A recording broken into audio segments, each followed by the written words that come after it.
Welcome to Sleep Theories, the channel where we take you on mysterious and thought-provoking journeys to help you drift off into a peaceful slumber.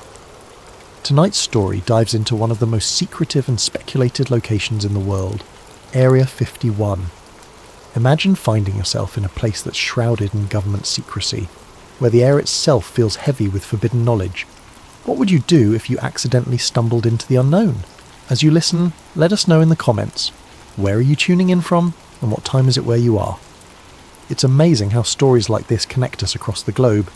If you enjoy these calming tales of mystery and wonder, please subscribe to Sleep Theories so you don't miss any of our journeys into the unknown. Now, settle in, close your eyes, and let's begin tonight's tale. Charlie Grayson was an ordinary guy with an ordinary job. At 42, he'd spent the better part of 2 decades driving trucks, hauling everything from frozen vegetables to industrial equipment. He didn't mind the solitude of the open road. In fact, he preferred it. Life behind the wheel was simple. Just him, his rig, and the endless stretch of highway. But sometimes, the road led to places he never expected. Driving was Charlie's refuge. The hum of the engine beneath him, the rhythmic roll of tyres on pavement, and the vast, open skies above. It was his version of freedom. There were no office politics to navigate, no meetings to attend, and no deadlines beyond the ones set by his dispatcher. It was a job that required focus and patience, qualities Charlie had in abundance. He liked the routine of it, the way each delivery started and ended with a clear purpose. Most days the miles blurred together. The roads were familiar, even comforting. He knew the best diners to stop at for a slice of pie, which truck stops had the cleanest showers, and the stretches of highway where the sunsets seemed to last forever. He loved the quiet moments when the world felt like it belonged to him alone, the only sound the low rumble of his truck and the occasional whisper of wind through the windows. Charlie didn't consider himself the adventurous type. He wasn't the kind of guy who went looking for excitement or mystery. In fact, he avoided it whenever possible. His life was a steady rhythm of pickups and drop-offs, punctuated by the occasional call to his sister, or a quick stop to visit a friend on the way through town. It was predictable, and he liked it that way. But driving wasn't without its surprises. Over the years, Charlie had seen his share of odd things on the road. A bear wandering too close to the interstate, strange lights hovering in the distance late at night, and once, a car inexplicably abandoned in the middle of nowhere, its doors wide open as if the occupants had vanished into thin air. None of it had rattled him too much. He chalked it up to the quirks of life on the road and kept moving. Still, there was something about the open road that always felt a little otherworldly. Maybe it was the way the landscape seemed to stretch on forever, or the way the stars looked brighter and closer when you were miles from the nearest city. Charlie had spent countless nights parked at rest stops, leaning against the hood of his truck and staring up at the night sky. He liked to imagine the stories those stars might tell if they could talk, stories of travellers like him crisscrossing the country in search of something they couldn't quite name. Charlie wasn't a dreamer by nature, but he did have a quiet appreciation for the unknown. He liked the idea that there were still mysteries in the world, things waiting to be discovered just beyond the horizon. But those thoughts were fleeting, passing through his mind like the tumbleweeds that sometimes skittered across the highway. For the most part, Charlie kept his focus on the road ahead, content with the life he'd built and the steady rhythm of his days. He never imagined that one of those roads, the same roads he'd travelled countless times, could lead him somewhere he wasn't meant to go, somewhere that would shatter his carefully constructed world of routine and simplicity, somewhere that would make him question everything he thought he knew about the job he'd always thought was so ordinary. It started with a routine delivery. His dispatcher called it a special route, which wasn't unusual. These jobs usually meant more pay and tighter deadlines. Charlie didn't ask questions. He wasn't the type to pry. He picked up the sealed cargo from a nondescript warehouse outside of Las Vegas, a heavy reinforced crate with no markings. The manifest simply read, "High-value equipment." That wasn't uncommon either. Truck drivers carried plenty of things they weren't meant to ask about. The instructions were precise. Follow a specific route, no detours, and arrive at the drop-off point by 2 a.m. The GPS coordinates were deep in the Nevada desert, but Charlie didn't think twice. He'd driven through the desert plenty of times, delivering goods to remote military installations. It was all part of the job. The sun was setting as Charlie turned onto a narrow, unmarked road. The desert stretched out in all directions, the horizon glowing in shades of orange and purple. The only signs of life were the occasional jackrabbit darting across the cracked pavement and the faint hum of his engine echoing in the stillness. His headlights cut through the growing darkness as he followed the route on his GPS. After an hour of driving, he approached a security checkpoint. The road was blocked by a high chain-link fence topped with razor wire. 2 armed guards stood by a small booth, their faces shadowed by the brim of their caps. The insignia on their uniforms was unfamiliar, but their presence made it clear. This was no ordinary delivery. Charlie rolled down his window as one of the guards approached. The man didn't speak, just motioned for Charlie's paperwork. Charlie handed it over, his heart beating a little faster. The guard studied the documents, then nodded and waved him through. The gate creaked open and Charlie drove on, his curiosity gnawing at him. The road ahead was smooth, eerily pristine compared to the cracked pavement outside the fence. As he drove, the landscape changed. Large, hangar-like buildings loomed in the distance, their shapes barely visible in the moonlight. The air felt heavy, charged with an unexplainable energy that made Charlie's skin prickle. He couldn't shake the feeling that he was being watched. His GPS pinged again as he double-checked the coordinates, signalling that he had arrived at the drop-off point. The area wasn't what Charlie had expected. It wasn't the usual industrial depot or a warehouse tucked away in a quiet corner of town. Instead, it was a desolate stretch of concrete leading to a massive hangar, its steel doors looming like the entrance to a fortress. A single overhead light flickered, casting erratic, shifting shadows that danced across the asphalt. The air felt heavier here, as though the weight of the place itself pressed down on him. He cut the engine, the silence that followed feeling almost unnatural, broken only by the faint rhythmic hum of distant machinery. Charlie climbed down from the cab, his boots crunching against the ground as he stretched his legs. He glanced around, half expecting someone to appear immediately, but the area was eerily empty.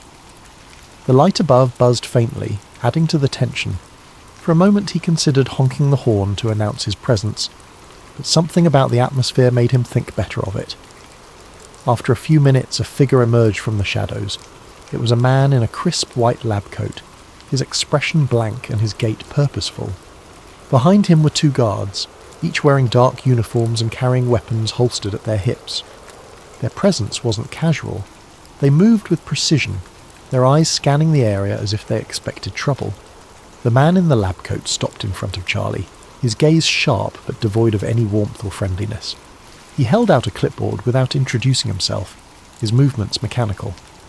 Charlie hesitated, then took the clipboard, scanning the document briefly.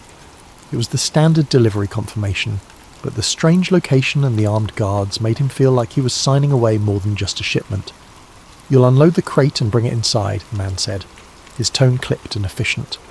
He didn't offer a name, an explanation, or even a hint of small talk. Charlie simply nodded, sensing this wasn't the kind of place where questions were welcomed.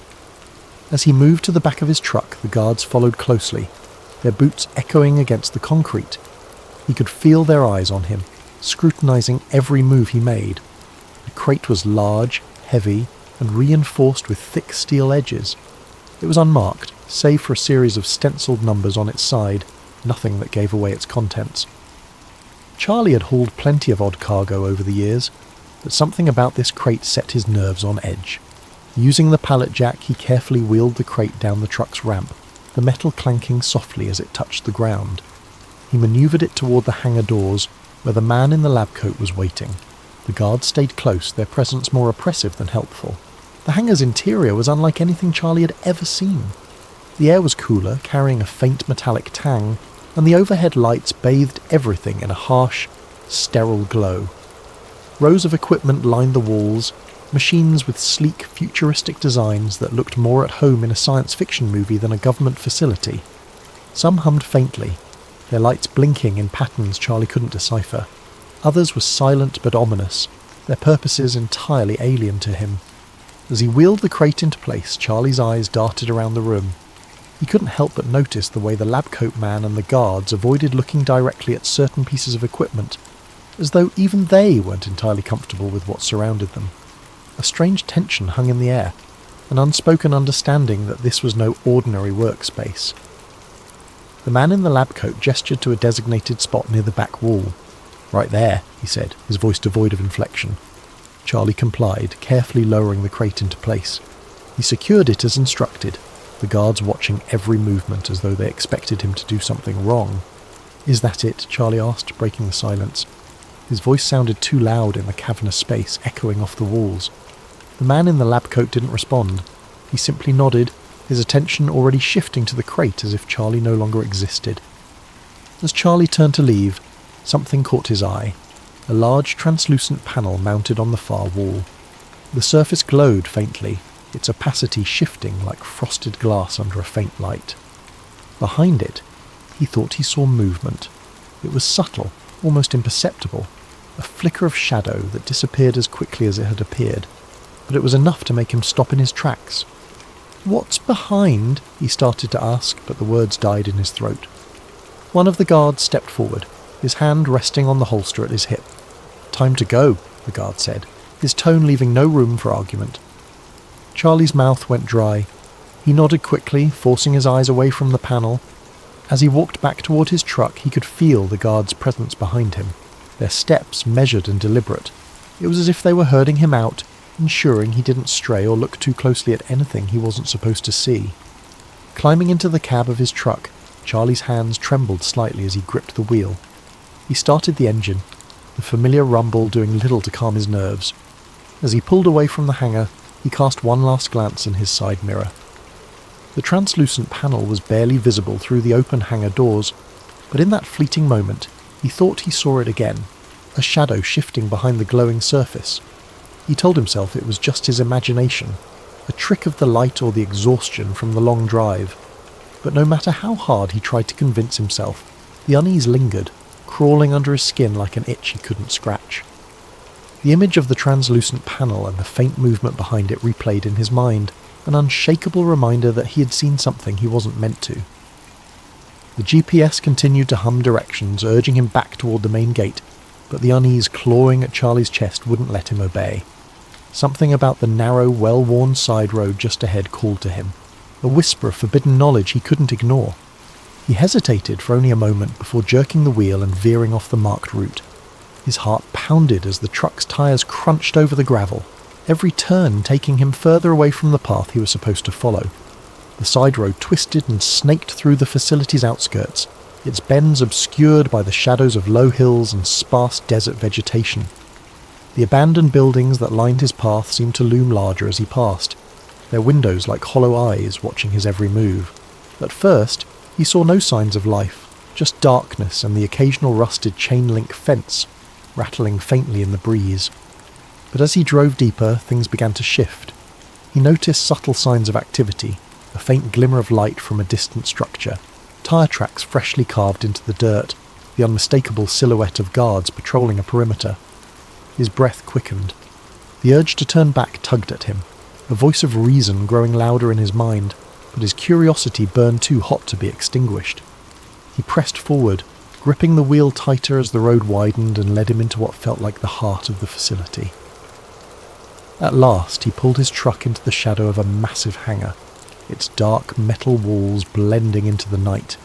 He killed the engine, the abrupt silence amplifying the sound of his own rapid breathing. For a moment he just sat there, the weight of what he was doing pressing down on him. Then, as though compelled by an unseen force, he climbed out of the cab. The air here was different, thick, charged, as if it hummed with an invisible current. Every step Charlie took felt deliberate, his boots crunching softly on the gravel as he crept closer to the hangar. A faint glow seeped through a crack in the enormous doors, and he found himself drawn to it like a moth to a flame. He crouched low, the cool metal of the hangar's sidewall brushing against his hand as he leaned in to peer through the gap. The interior of the hangar was breathtakingly vast, stretching farther than his eyes could follow. The air inside was cold, a stark contrast to the desert night beyond. Rows of futuristic workstations lined the walls, each manned by technicians clad in pristine white lab coats. They moved with quiet precision, their faces illuminated by the pale blue light of glowing monitors. Charlie's eyes scanned the room, drinking in details that felt like something out of a dream or a nightmare. And then he saw it. At the centre of the hangar, suspended impossibly above the ground, was a craft like nothing he'd ever imagined. Its shape was sleek, almost organic, with smooth metallic curves that shimmered like liquid under the harsh overhead lights. The hull was etched with strange, glowing symbols that pulsed faintly, as though alive. The air around the craft seemed to ripple subtly, distorting the light in a way that made it difficult to focus on its form for too long. Charlie's breath caught in his throat. This wasn't any kind of military tech he'd ever seen. This was something else, something not of this world. The realization sent a chill down his spine, and for a moment he couldn't move. His mind raced, struggling to process what he was seeing. His hands gripped the edge of the doorframe so tightly his knuckles turned white. The technicians moved around the craft like surgeons in an operating room, their movements synchronized and deliberate. It was clear they were conducting tests, but on what or why, Charlie couldn't begin to guess. A soft mechanical hum filled the air, barely audible but somehow felt deep in his chest. It was coming from the craft, a rhythmic vibration that seemed to resonate with the very walls of the hangar. He stared at it, transfixed, until a faint sound behind him shattered the spell. "Step away from the door," a voice commanded, sharp and unyielding. Charlie whipped around, his heart lurching into his throat. 2 guards were approaching, their weapons drawn and pointed squarely at him. The beams of their flashlights cut through the darkness, illuminating his frozen form. Panic surged through his veins, and before he could think, his instincts took over. He bolted. The shouts of the guards rang out behind him, their voices sharp and urgent. Charlie's boots pounded against the gravel as he sprinted back toward his truck, his mind a blur of fear and adrenaline. He could hear their heavy footsteps gaining on him, the clatter of their gear echoing in the night. Every breath burned in his lungs, but he didn't dare slow down. He reached the truck and yanked open the door, his hands trembling as he fumbled with the keys. The guards were closing in, their shouts growing louder, but finally the engine roared to life. He slammed the door shut and threw the truck into gear, his foot pressing hard on the gas pedal. The tyres spun for a moment before gripping the gravel, sending up a cloud of dust as he sped down the road. In his rearview mirror he could see the guards giving chase, their figures silhouetted against the distant lights of the hangar. But as he rounded a bend, the facility began to fade into the background. For a fleeting moment, relief washed over him. He thought he might have escaped, but his hope was short-lived. As he neared the main gate, a blinding spotlight erupted ahead of him, flooding the road with harsh white light. He squinted against the glare, his truck screeching to a halt. The tyres left deep grooves in the dirt as the vehicle came to an abrupt stop. Ahead, a line of vehicles blocked the road, their engines idling ominously. Armed guards stepped out, their weapons raised and trained on him. Charlie's breath came in ragged gasps as he realized he was surrounded. There was no way out. Slowly he raised his hands, his heart pounding so hard it felt like it might burst from his chest. The guards approached, their faces impassive as they barked orders. They pulled him from the truck, cuffing his wrists with practiced efficiency. The cold metal bit into his skin, a stark reminder of his mistake.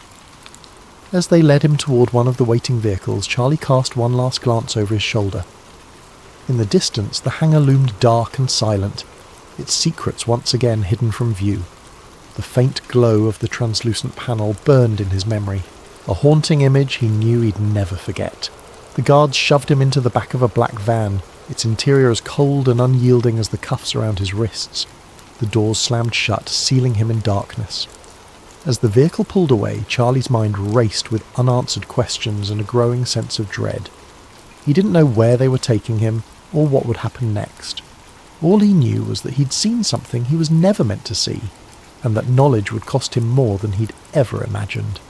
Thank you for joining us tonight on Sleep Theories. As you drift off, let this story remind you of the mysteries that might lie just out of sight, hidden in the most secretive corners of the world. Sleep well, and sweet dreams. Ethan didn't remember a time in his life when he didn't feel out of place. Growing up, he was the quiet kid, the one who sat in the corner of the classroom with his nose buried in a book or staring out the window, wondering if there was something more beyond the confines of the world he knew. While his friends grew excited about parties, clubs, and futures mapped out in clean, predictable lines, Ethan felt only a creeping dread, an unshakable feeling that something was missing. He'd often felt like he was standing at the edge of something vast, a place beyond his understanding, and he'd wondered if he might accidentally stumble into it one day. His life had been ordinary, perhaps too ordinary, and sometimes he thought that was the scariest thing of all. He spent most of his free time chasing stories and curiosities, unexplained mysteries, urban legends, and tales of things that couldn't be. The Backrooms was one of his favourites. He first read about it on a forum late one night, an innocuous post titled, "If you're not careful, you might slip between the cracks in the water into the back rooms." The premise was simple, terrifying. The Backrooms were a hidden dimension, an endless maze of empty, yellowed rooms, a place you could fall into if you weren't careful, disappearing from the world as you knew it. The idea left him with a chill that lingered long after he'd closed his laptop. To some part of Ethan, the Backrooms didn't just sound like a horror story. They sounded like something real, a hidden layer of reality lurking just beneath the surface, waiting for the right or wrong person to find it. He even dreamed about it sometimes. His curiosity deepened into a quiet obsession, and he'd spend hours researching theories, reading accounts from people who claimed to have seen glimpses of it or felt its strange pull in the periphery of their lives. This fascination made him feel alive, but it also made him reckless. He began to wonder what it would feel like to slip between the cracks himself, to see if a place like the Backrooms could really exist. He'd explore abandoned buildings on weekends, walk the quiet, empty halls of his university late at night, always searching for something just out of reach. It became his ritual, a strange comfort that filled the gap he couldn't explain, that constant need to find something beyond the mundane. It was a normal Thursday afternoon, and Ethan was on his way home from a late night of studying in the library. He was tired, his head aching from hours of staring at his laptop screen. His thoughts were muddled as he waited for the elevator to take him down to the parking lot. When the doors finally slid open, he stepped inside, pressed the button for the ground floor and closed his eyes, leaning against the wall for a moment. That was when it happened. With a sharp jolt, the elevator stopped, sending a shock through Ethan's body and jolting him upright. He opened his eyes, blinking in confusion, but there were no lights, no numbers indicating what floor he was on. Only a dim, sickly yellow glow filtered through the tiny window in the elevator door. Confused, he pressed the door open button, hoping to see something familiar.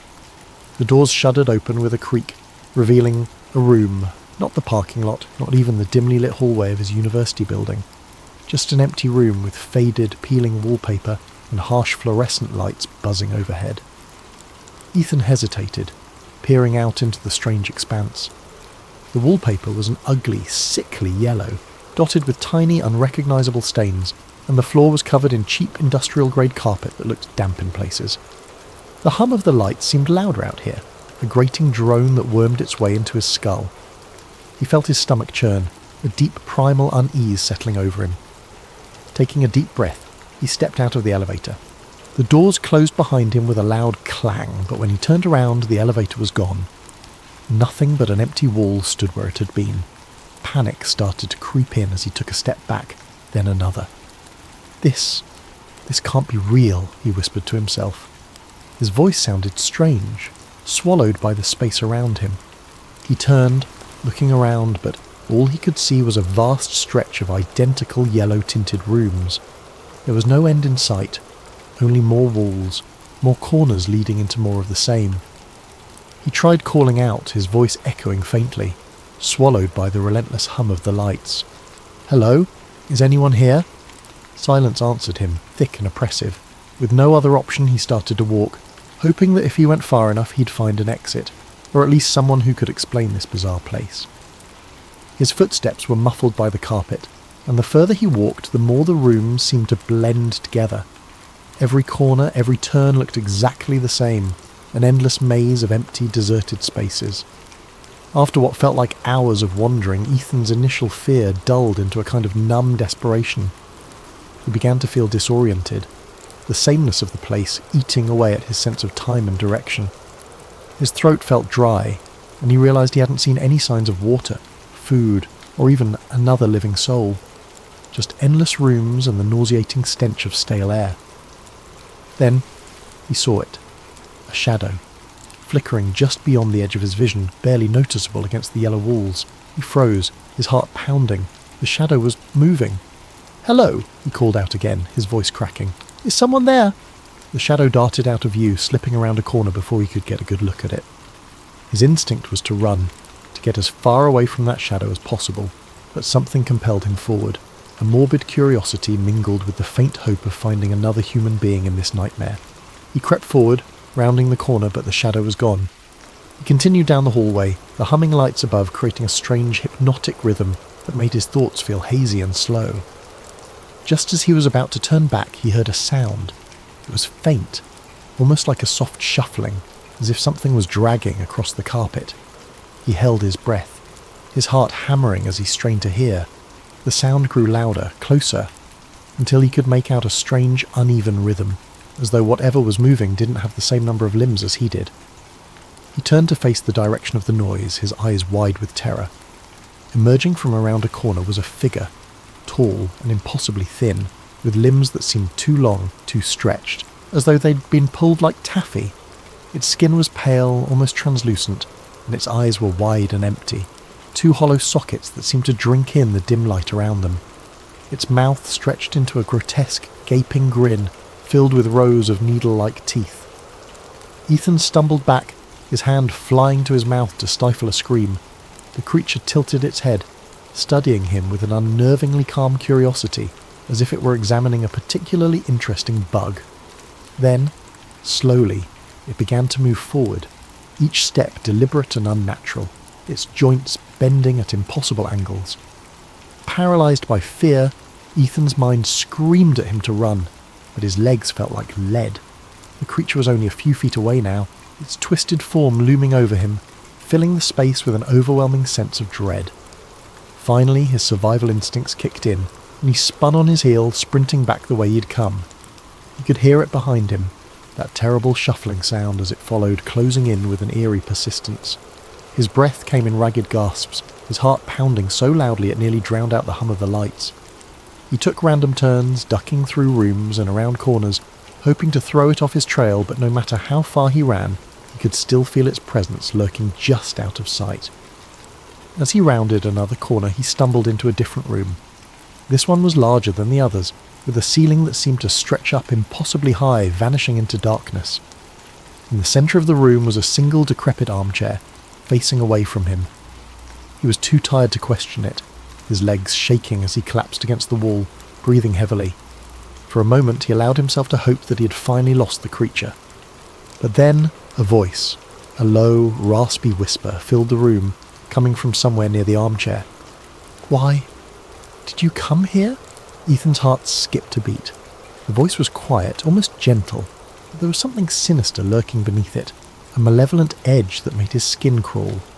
I don't know how I got here," he managed to stammer, his voice barely a whisper. The armchair creaked, as if someone were shifting in it, though he still couldn't see who or what was sitting there.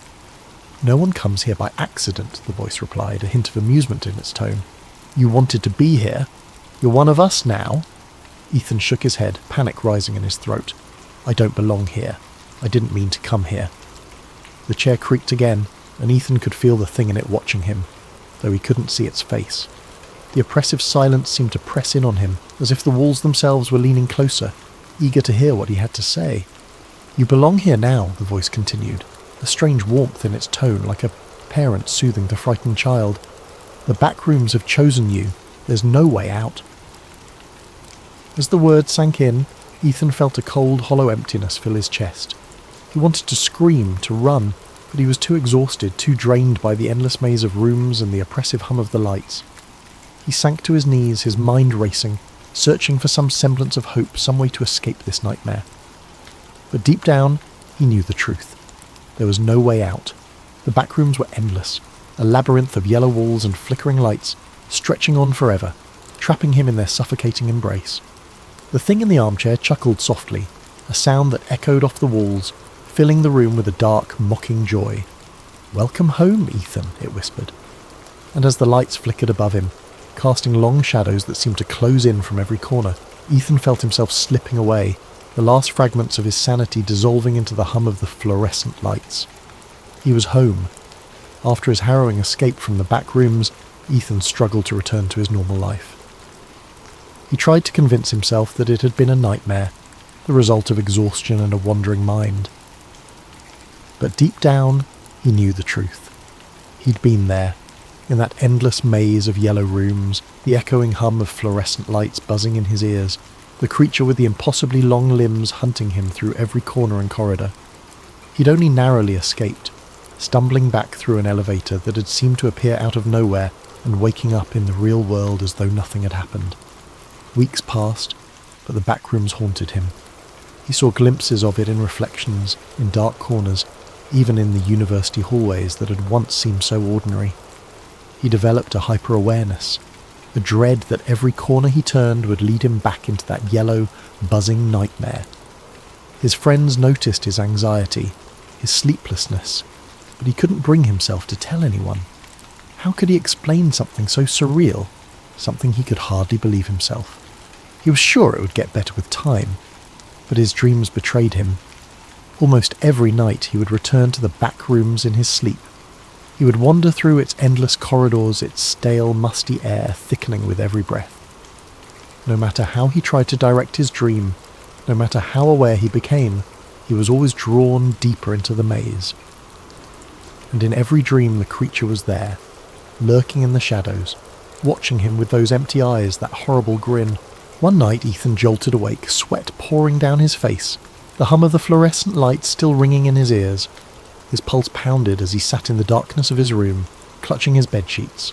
It was a nightmare, just a nightmare, he told himself over and over. But the line between waking and sleeping was blurring, and he began to feel as though the back rooms were calling to him, beckoning him back. Despite his growing fear, something within him stirred, a curiosity, or perhaps a sick obsession. The fear of returning to the back rooms was tempered by an undeniable pull, a whisper that told him he hadn't yet seen everything there. He was certain it would swallow him whole if he went back, but some part of him felt he had to know the truth of what lay beyond those endless yellow rooms. The uncertainty gnawed at him, tugging at the back of his mind until he could think of little else. One Friday night, after another sleepless week, he gave in. It was as though he were possessed, acting on some deep unspoken impulse. He found himself back in the library, a little past midnight, with nothing but the quiet hum of the building to keep him company. He rode the same elevator he'd taken the last time, pressing the ground floor button, feeling the jolt as the elevator began its descent. But this time, there was no jolt to stop him. The elevator smoothly reached the ground floor, and the doors slid open to reveal the quiet university lobby. Disappointed and relieved in equal measure, he let out a shaky laugh. He'd been foolish, he thought, to believe the back rooms could be summoned by something so simple. As he stepped out of the elevator, he froze. The lobby looked different. The lights were dimmer, the walls slightly yellowed, and an odd damp smell hung in the air. Slowly, his heart sinking, he turned to look behind him. The elevator doors were still open, but there was no lobby beyond them. Only the familiar yellow-tinted wallpaper, the buzz of the fluorescent lights, and that endless carpeted expanse stretching into oblivion. Ethan felt a wave of nausea wash over him. He was back. Taking a deep breath, he steeled himself. This time, he wouldn't panic. He would stay calm, map out a path, and find his way out. He'd done it once, and he could do it again. But as he started to walk, he noticed subtle differences. The rooms felt darker, the smell stronger, almost like mildew mixed with something metallic. And the buzzing was louder, a harsh, grating sound that rattled in his skull. He wandered through the hallways, taking mental notes of every turn, every detail he could remember. But the back rooms seemed to shift around him, subtly changing with each step, making it impossible to find his way back. And soon enough, he began to hear the faint, shuffling footsteps he dreaded. The creature was here again. Ethan quickened his pace, his heart pounding. The footsteps followed him, echoing in sync with his own. He glanced over his shoulder, catching a glimpse of its grotesque, elongated form rounding a corner, moving with a horrible, jerking grace. He forced himself to keep calm, his mind racing as he tried to think of a way to escape. Room after room he searched for a way out, for any clue that could guide him. But the rooms seemed different this time, as if they were trying to trap him. The walls seemed to close in on him, narrowing with every turn, the air growing thick and stagnant. The creature's footsteps grew louder, closer, and Ethan knew he couldn't keep running forever. Finally, he stumbled into a room that looked different. A wide, empty space with a single door at the far end, something he hadn't seen before. With no other choice, he sprinted for it, throwing himself through the door just as he heard the creature behind him, its horrible breathing echoing in his ears. He shut the door, his back pressed against it as he gasped for breath. The room he'd entered was dimly lit, quieter, the buzzing sound fading to a low hum. The wallpaper was still that sickly yellow, but the atmosphere felt different, almost like a forgotten place, untouched even by the back rooms. In the centre of the room was a large rusted metal door, unlike anything he'd seen in his previous visits. With a surge of hope, he moved towards it, gripping the cold handle. He pulled and the door swung open, revealing a dark, narrow passage. He didn't hesitate. He stepped inside, the door closing with a heavy thud behind him. The passage stretched on, the air growing colder, the walls narrowing until he could barely fit through. He squeezed his way down the hallway, his hands brushing against rough, uneven walls, and as he moved he noticed something strange. The buzzing of the fluorescent lights was gone, replaced by an eerie silence, broken only by the faint drip of water echoing somewhere in the distance. He kept moving forward, the passage twisting and turning in unpredictable ways. The deeper he went, the darker it became, until he was stumbling blindly, feeling his way along the walls. His sense of direction was gone. He was deep within the back rooms, deeper than he'd ever been before, in a place that felt hidden, even from the horrors he'd already encountered. Finally, he saw a faint glimmer of light ahead. Desperate, he hurried toward it, his heart racing with hope. As he reached the end of the passage, he found himself standing before another door, this one old and weathered, with strange symbols etched into the wood. With trembling hands he opened it, stepping through into his room, his own bedroom, dimly lit by the first light of dawn.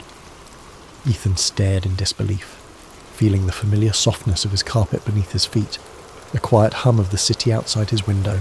He was home, truly home. He took a deep breath, his heart finally beginning to slow.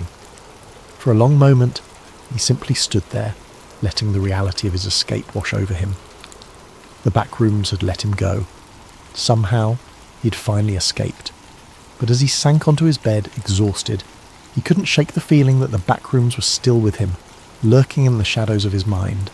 The buzzing of the fluorescent lights, the stale smell, the creature's hollow eyes, all of it haunted him, a presence he could feel even in the safety of his room. And then he realised with a shiver that the room felt colder than usual. A subtle, creeping chill filled the air, seeping through the walls, brushing against his skin like fingers trailing ice. His breath fogged in the dim light, something that had never happened before in his cosy apartment. It was as though the warmth and safety he'd known here had been drained, replaced with the oppressive, stagnant atmosphere he'd left behind. Ethan sat up, glancing around. Everything looked normal. The posters on his walls, his desk cluttered with notes, the blanket he'd thrown carelessly to the side. But the silence was deafening. Outside his window, the familiar city sounds were gone, replaced by a dead, heavy stillness. He reached for his phone to check the time, but the screen remained blank, lifeless. His heart began to race as he tapped the screen over and over, but the device was unresponsive, a dark mirror reflecting his own fearful expression. Slowly he became aware of a faint, almost imperceptible sound, a noise he'd tried so hard to forget, the low, ominous hum of fluorescent lights. It was faint at first, a murmur on the edge of his hearing, but as he listened it grew louder, filling the room with that same mind-numbing buzz. Ethan stood up, gripping his bedpost for support as he scanned his surroundings. The walls of his room seemed to shift subtly, the wallpaper taking on a yellow tint, faded and stained, as if something had leached the colour out of it. The air thickened, that familiar smell of mildew creeping in, the metallic tang that clung to his senses. His stomach twisted with a dawning, sick realisation. No, he whispered, his voice trembling. "No, I got out. But the room only continued to change, morphing around him. His bed stretched longer, the carpet rippled into endless patches, the door faded from view, leaving nothing but an expanse of yellowed walls and buzzing lights. The familiar furnishings of his room vanished entirely, swallowed by the sickly expanse. As he backed up, his foot collided with something soft yet solid, a familiar thick patch of carpet. His heart dropped, and he turned, dread curling in his stomach. The backrooms had found him again, and this time, he feared, it would never let him go. Sam Ryder wasn't a man who sought out danger. He lived a quiet life in Albuquerque, New Mexico, repairing antique radios and running a small electronics shop tucked away on a quiet corner of Main Street. The shop was a modest space, the kind of place you might miss if you weren't looking for it. Its sign, hand-painted years ago, hung slightly askew above the door, proudly declaring, "Ryder's Radios, restoring the past, one dial at a time." Inside, the air carried the scent of aged wood, solder, and the faint tang of old electronics, a combination that felt as comforting as it did nostalgic. Sam's world revolved around the small, intimate hum of his daily routines. His morning started with a fresh cup of black coffee from the cafe across the street, where the barista always had his order ready before he walked in. He'd unlock the shop just as the sun began to filter through the large front windows, its light catching on the shelves lined with radios of every make and model. Some were pristine, polished to a shine and ready for their new homes. Others sat in various states of disassembly, their exposed wires and circuit boards a testament to Sam's steady, patient hands. He took pride in his work. Each radio brought into his shop carried a story, family heirlooms passed down through generations, wartime relics crackling with static-laden memories, and rare finds that collectors had unearthed from forgotten corners of attics or barns. Sam had an uncanny ability to coax life back into these relics, his fingers dancing over tools as if he were playing an instrument. He wasn't just fixing radios, he was breathing life back into forgotten pieces of history. The process was slow, meticulous, and deeply satisfying. Sam often lost himself in the rhythm of soldering connections, replacing tubes, and meticulously cleaning dials that had been coated with decades of dust. It was in these quiet, focused moments that he felt most at peace, the noise of the outside world fading into a distant hum. To Sam, the radios weren't just machines. They were windows into another time, echoes of lives lived and stories told. Customers came and went, each one leaving a small mark on the shop's ever-growing tapestry of tales. There was the elderly man who brought in his father's military radio, desperate to hear it crackle to life one more time. The young couple who stumbled upon an Art Deco model at a flea market, dreaming of filling their first apartment with its warm sound, and the local historian who occasionally brought in pieces for restoration, always eager to share a story about the significance of each artifact. Sam listened to these stories with genuine interest, his quiet demeanour putting people at ease. He wasn't much of a talker, but when he spoke, his words carried weight. He'd learned long ago that sometimes people just wanted to be heard, to know that their memories mattered to someone else, and in his own small way, Sam was helping preserve those memories, ensuring they wouldn't be lost to the static of time. The world outside might have been speeding up with new technologies and distractions, but Sam had always preferred the simplicity of things with knobs, dials, and wires. He didn't own a smartphone, didn't bother with social media, and had never been one to chase the latest trends. His evenings were spent reading books from the second-hand shop down the street, or listening to the soothing crackle of an old jazz station on one of his favourite restored radios. His life wasn't exciting by most people's standards, but it was his, and he wouldn't have had it any other way. It was a life built on routine, on the comfort of the familiar. And for years, that was enough. He liked to say his job wasn't just fixing radios, it was restoring voices from the past. Each crackle, each tune that burst from an old speaker, was a bridge between now and then, a reminder that even in a world that never seemed to stop moving, some things could remain timeless. But the past had a way of finding you, even when you weren't looking. And for Sam Ryder, that quiet life he'd built was about to be upended in a way he could never have imagined. It started with an old chest, brought into his shop by a woman in her late 60s. She introduced herself as Martha Green, and explained that the chest had belonged to her late father.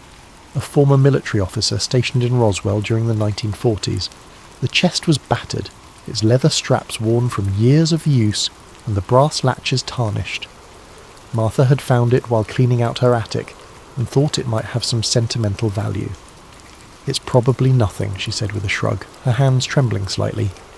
"But my father always said this chest held his most important papers. I just can't bring myself to open it." Sam assured her he'd handle it carefully, though he wasn't sure why she thought an electronics repairman was the right person for the job. Still, he wasn't one to turn away a curious project. After Martha left, he set the chest on his workbench and examined it under the glow of a desk lamp. The lock was old, a simple mechanism that gave way with a firm twist of a screwdriver. Inside, Sam found an assortment of yellowed documents, photographs, and a small stack of reel-to-reel tapes. The papers were fragile, the edges crumbling as he carefully sifted through them. Most were mundane: personnel files, supply logs, handwritten notes that seemed to outline daily routines at an Air Force base. But then he found the folder. It was labelled Project Aurora Confidential in bold stamped letters. Sam's heart skipped a beat as he opened it, his eyes scanning the contents. There were diagrams of aircraft that didn't look like anything he'd ever seen, with sleek, curved designs that defied conventional engineering. Accompanying the diagrams were technical notes, filled with jargon and equations he didn't understand. And then there were the photos, black and white images, slightly blurred, showing what appeared to be a crash site in the desert. Debris was scattered across the sand, metallic fragments with strange patterns etched into their surfaces.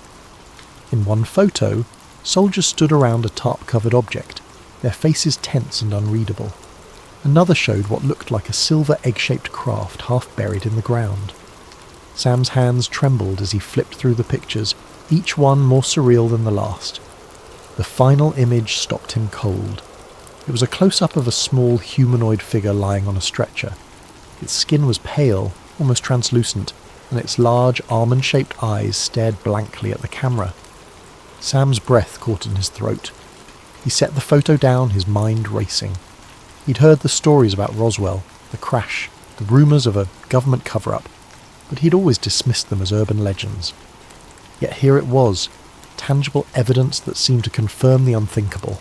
Sam leaned back in his chair, his pulse pounding in his ears. He glanced at the reel-to-reel tapes, their labels cryptic. Crash Recovery Debrief, Field Report 1947, and Subject Examination. A surge of curiosity mixed with dread coursed through him. If the tapes held audio evidence of what the photos suggested, then this wasn't just a piece of history, it was a bombshell. He decided to listen. After rigging up one of his refurbished players, he threaded the first tape and pressed play. The machine hummed to life, the reels spinning as a crackling voice filled the room. It was a man speaking in measured, clipped tones, clearly reading from a report. July 8th, 1947. Recovery operations have been completed. Debris secured and transported to Hangar 18. Biological specimen recovered from the site is currently undergoing examination. Preliminary findings indicate non-terrestrial origin. The voice trailed off into static and Sam sat frozen, the weight of the words sinking in. Non-terrestrial origin. He rewound the tape and listened again, his mind struggling to process the implications. This wasn't some grainy video or a blurry photo easily dismissed as a hoax. It was a first-hand account from someone who had been there, someone who had seen things no one was ever supposed to know about. Sam knew he couldn't keep this to himself. But the moment he made that decision, a sense of dread settled over him. If this chest had been hidden for decades, there had to be a reason. And if he exposed its contents, there was no telling what might happen. The first sign of trouble came the next morning. Sam arrived at his shop, coffee in hand, to find the front door slightly ajar, the lock broken. His heart sank instantly, the unease hitting him like a punch to the gut. The door creaked as he pushed it open, revealing the interior of his once cosy sanctuary in shambles. The air felt thick, the kind of oppressive stillness that lingers after an uninvited presence has violated a space. Sam stood in the doorway, frozen, as his mind tried to catch up with what his eyes were seeing. His workbench, usually so meticulously organised, was a chaotic mess. Tools were scattered across the floor, wires and parts strewn about as if someone had ransacked the area in a hurry. The chest where he carefully stowed away the reel-to-reel tapes and the folder of documents was wide open, its contents emptied. Panic clawed at his chest as he stepped inside, his boots crunching on broken glass from a shattered desk lamp. No, no, no, he muttered under his breath, dropping his coffee onto the floor without even noticing. He knelt by the chest, frantically sifting through the remnants of what had once been neatly arranged. The reel-to-reel tapes, the ones that had unearthed the long-buried whispers of the Roswell incident, were gone. His fingers dug through the scattered papers, desperate for some shred of the hope, but it was useless. The folder containing the photographs and diagrams, the single most damning evidence he'd ever seen, had vanished too. All that remained was an empty chest, a few stray scraps of paper fluttering on the floor, and a faint, acrid scent in the air. Sam froze as he inhaled it more deeply. Cigarette smoke. The smell was distinct, stale, as if whoever had been here had lingered for a while, watching, waiting. He stumbled to his feet, his legs unsteady, and staggered to the door. The world outside looked unchanged, the morning light casting long shadows across the quiet street. But then his eyes landed on it, a black sedan parked across the road. It hadn't been there yesterday. The car was sleek and nondescript, its windows tinted so dark that not even a glimmer of the interior was visible. It sat there, engine idling softly, like a predator waiting in the shadows. The sound of the engine was barely audible, but to Sam it was deafening. A cold sweat broke out on his brow as his instincts screamed at him to retreat, to get out of sight. He stepped back into the shop, pressing himself against the wall beside the door, his breath coming in shallow gasps. His mind raced, piecing together the fragments of the morning's events. Someone had been here, had taken the tapes and the folder, and now they were watching him. Why hadn't they just taken everything? Why had they left the shop otherwise intact? The damage minimal. It felt like a message, a warning. We know. Sam peered cautiously out the window, his fingers trembling as he pulled the edge of the curtain aside. The car hadn't moved, its dark presence an anchor for the fear tightening in his chest. He scanned the street for any signs of movement, but saw none. It was too quiet, the kind of quiet that made every creak of the floorboards behind him, and every shuffle of papers sound like thunder in his ears. His eyes darted to the back of the shop, where the emergency exit led to an alley. He could slip out unnoticed, get away before whoever was in that car decided to come in. But where would he go? And what would he do without the evidence that had been stolen? A dozen plans formed and dissolved in his mind, none of them offering the reassurance he craved. The cigarette smoke still lingered faintly in the air, a reminder of how close whoever had been here had gotten. Sam wiped his hands on his jeans, realizing only then how clammy his palms had become. He needed to think, needed to figure out his next move, but the presence of that car, the silent threat it represented, made it impossible to focus. He took a step back, his heel crunching on a loose screw. The noise startled him, his head snapping toward the sound as if expecting someone to emerge from the shadows. His pulse thundered in his ears as he tried to steady his breathing, his eyes flicking back to the car. It hadn't moved, but that didn't make it any less menacing. Sam backed further into the shop, the comforting clutter of his workspace now feeling alien and unsafe. He crouched behind his counter, his mind replaying every decision that had brought him to this moment. He hadn't asked for any of this. He was just a guy who fixed radios, someone who liked tinkering with the past because it felt safer than the present. But now the past had reached out with a chilling grip, pulling him into something far larger and far more dangerous than he could have ever anticipated. For a brief moment he considered calling the police. But what would he say? That someone had broken into his shop and stolen evidence of a decades-old government cover-up. He imagined their faces, the disbelief, the dismissive tones as they filed his report and went on with their day.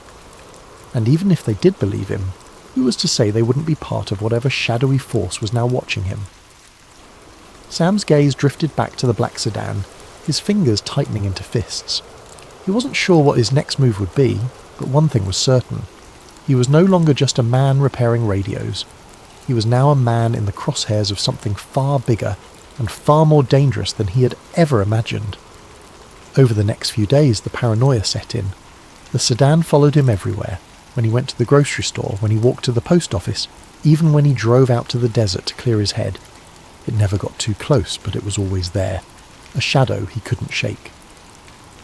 The phone calls came next. At first, they were just clicks and static. Then came the voice, a low, measured tone that never identified itself. "You've seen too much," it said one night, the words sending a chill down Sam's spine. "Leave it alone." Sam tried to tell himself it was just a coincidence, a prank, but deep down, he knew better. Someone knew what he had found, and they wanted to make sure it stayed buried. He considered going to the police, but what would he say? That he had uncovered proof of a decades-old government cover-up involving aliens? They'd laugh him out of the station. Desperate, Sam turned to the only person he could trust, Martha Green. She was as shocked as he was when he told her what had happened, her hands trembling as she held one of the few photos he'd managed to copy before the chest was ransacked. "My father always said he had secrets," she whispered, her voice heavy with regret. "But I never imagined this." Together they devised a plan. Martha had connections with a journalist in Santa Fe, someone with a reputation for uncovering government scandals. They would pass the evidence along anonymously, let someone else take the risk of exposing the truth. But the closer they got to Santa Fe, the more Sam felt the walls closing in. The sedan was still following them, its headlights a constant reminder that they weren't alone. Every mile felt like a gamble, every turn a chance for their pursuers to close the gap. When they reached the meeting spot, a diner on the outskirts of the city, Sam's hands were slick with sweat. The journalist was waiting in a corner booth, a man in his 40s with a worn leather jacket and sharp eyes. Sam handed over the envelope containing the copied photos and notes, his heart pounding as he explained what had happened. The journalist nodded grimly, tucking the envelope into his jacket. "This is big," he said. "But you need to be careful. If they're already watching you, they won't stop just because you gave me this." Sam nodded, his throat tight. He knew the man was right. Even as he left the diner, the weight of the truth he'd uncovered hung over him like a storm cloud. The drive back to Albuquerque was tense, every shadow on the road feeling like a threat. When Sam finally reached his apartment, he locked the door behind him and sat in the dark, his thoughts racing. He didn't know what the future held, but one thing was certain. The truth was out there now, and no matter what happened, he had done his part to make sure it couldn't be buried again. Thank you for spending your evening with us on Sleep Theories. As you drift off to sleep, let this story remind you that some mysteries are too big to stay hidden forever. Sleep well, and sweet dreams. Ryan Jacobs wasn't looking for trouble. Trouble, it seemed, had a way of finding him. At 32, Ryan lived a relatively quiet life. He was a freelance video editor, the kind of guy who spent most of his days hunched over a laptop, meticulously cutting together wedding videos, corporate ads, and the occasional independent film. His work was steady, predictable, and as far removed from the world of controversy as one could imagine. And that was exactly how Ryan liked it. But everything changed on a rainy afternoon in early November.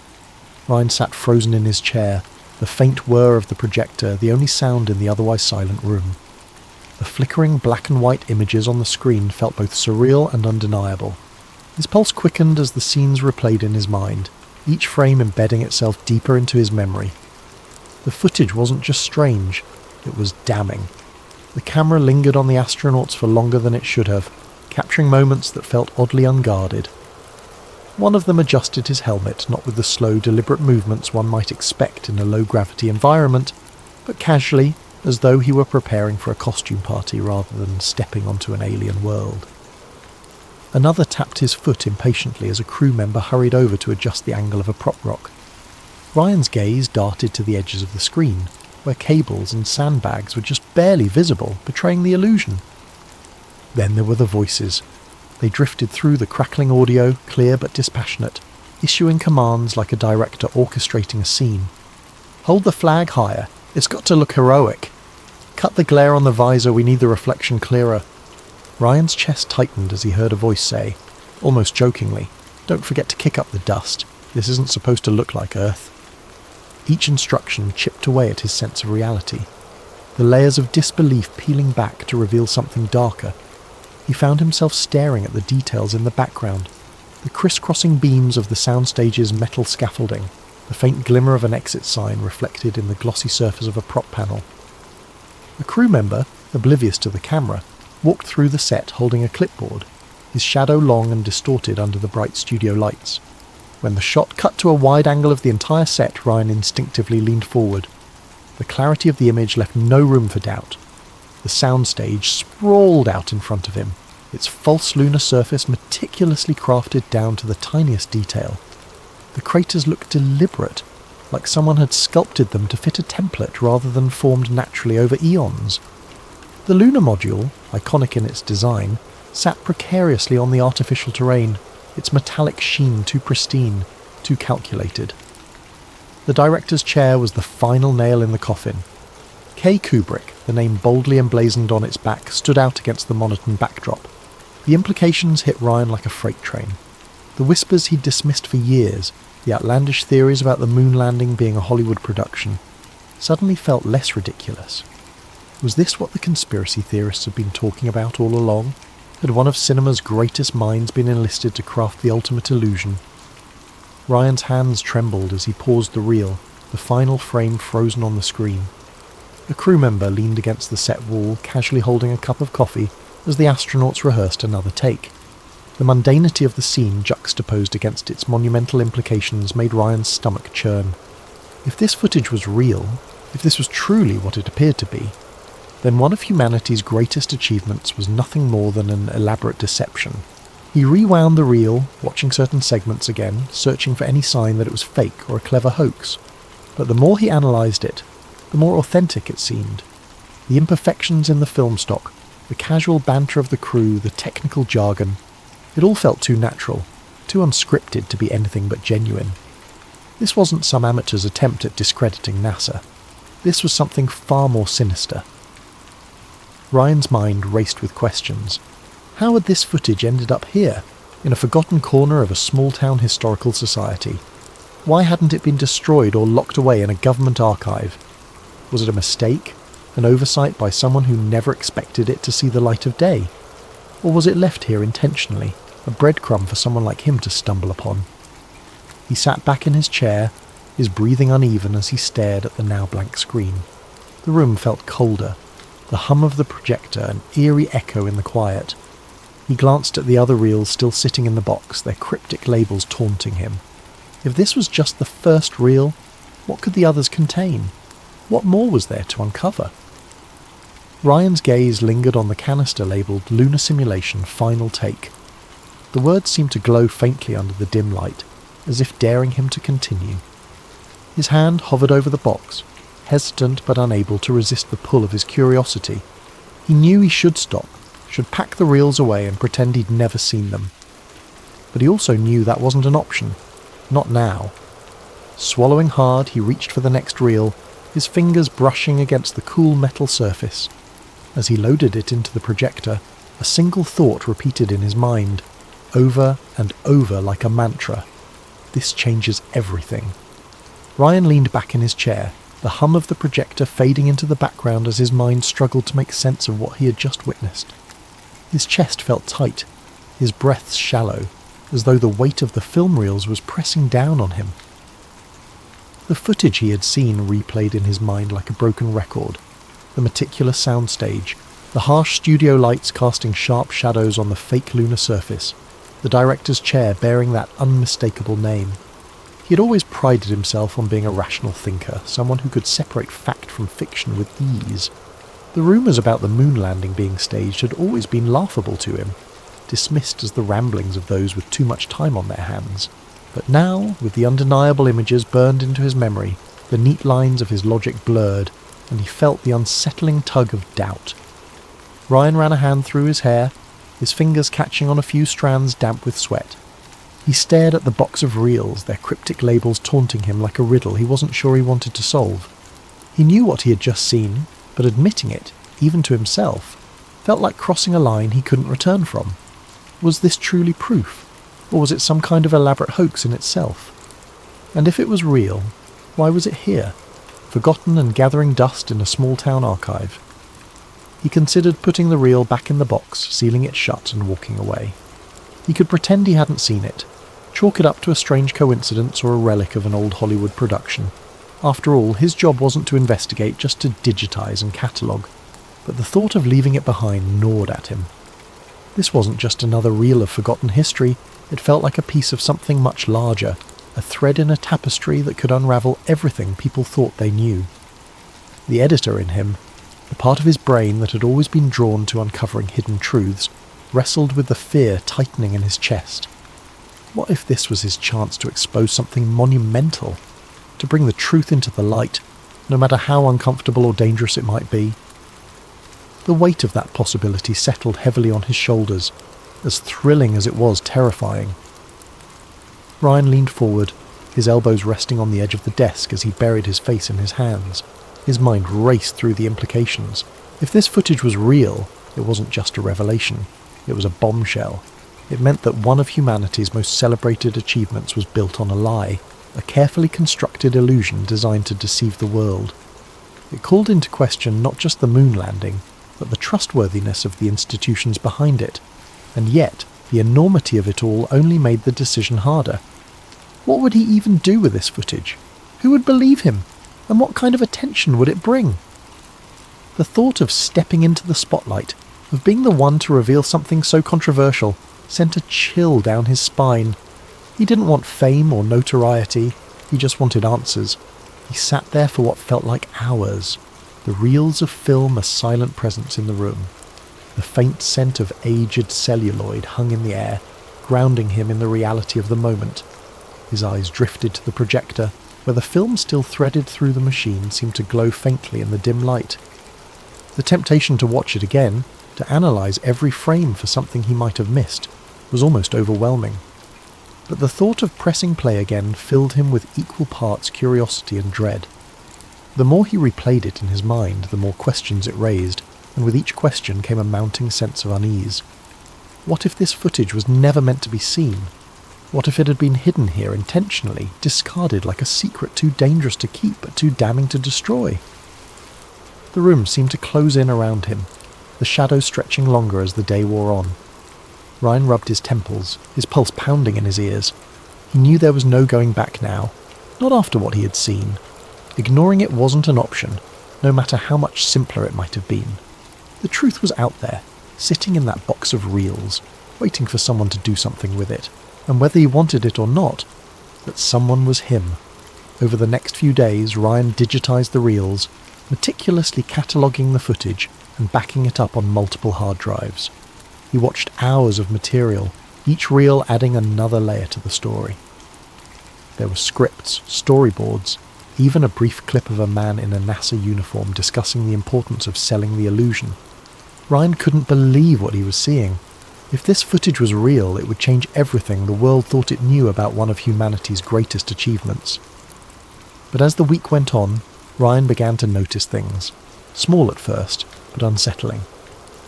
A black SUV parked across the street from his apartment for hours on end. Strange clicks on his phone line during calls. His internet connection slowing to a crawl every time he tried to upload the files. He tried to convince himself it was paranoia, the result of spending too much time watching the reels. But deep down, he knew better. The first real scare came late one night.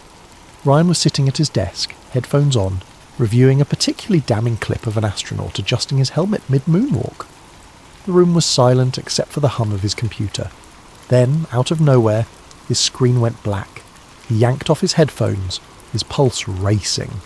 The power was still on, and his computer's fan continued to whir softly, but the screen remained dark. Moments later, a message appeared in stark white letters. Stop! Ryan's breath caught in his throat. He stared at the screen, his mind racing. Was someone trying to warn him? Threaten him? Before he could react, the message disappeared, replaced by a spinning circle as his computer restarted. When it finally booted back up, the file he had been working on was gone. He barely slept that night, his thoughts spiralling into fear and paranoia.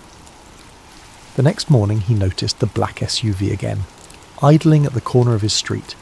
This time he was sure it wasn't a coincidence. Ryan decided to act. He copied the footage onto multiple drives, hiding them in different places, one in his closet, another in a safety deposit box at the bank, and a third mailed to a friend in another state. He He reached out to a journalist he trusted, a woman named Claire who had a reputation for taking on controversial stories. They agreed to meet in a crowded cafe downtown, where Ryan showed her snippets of the footage on his laptop. Claire's reaction was immediate.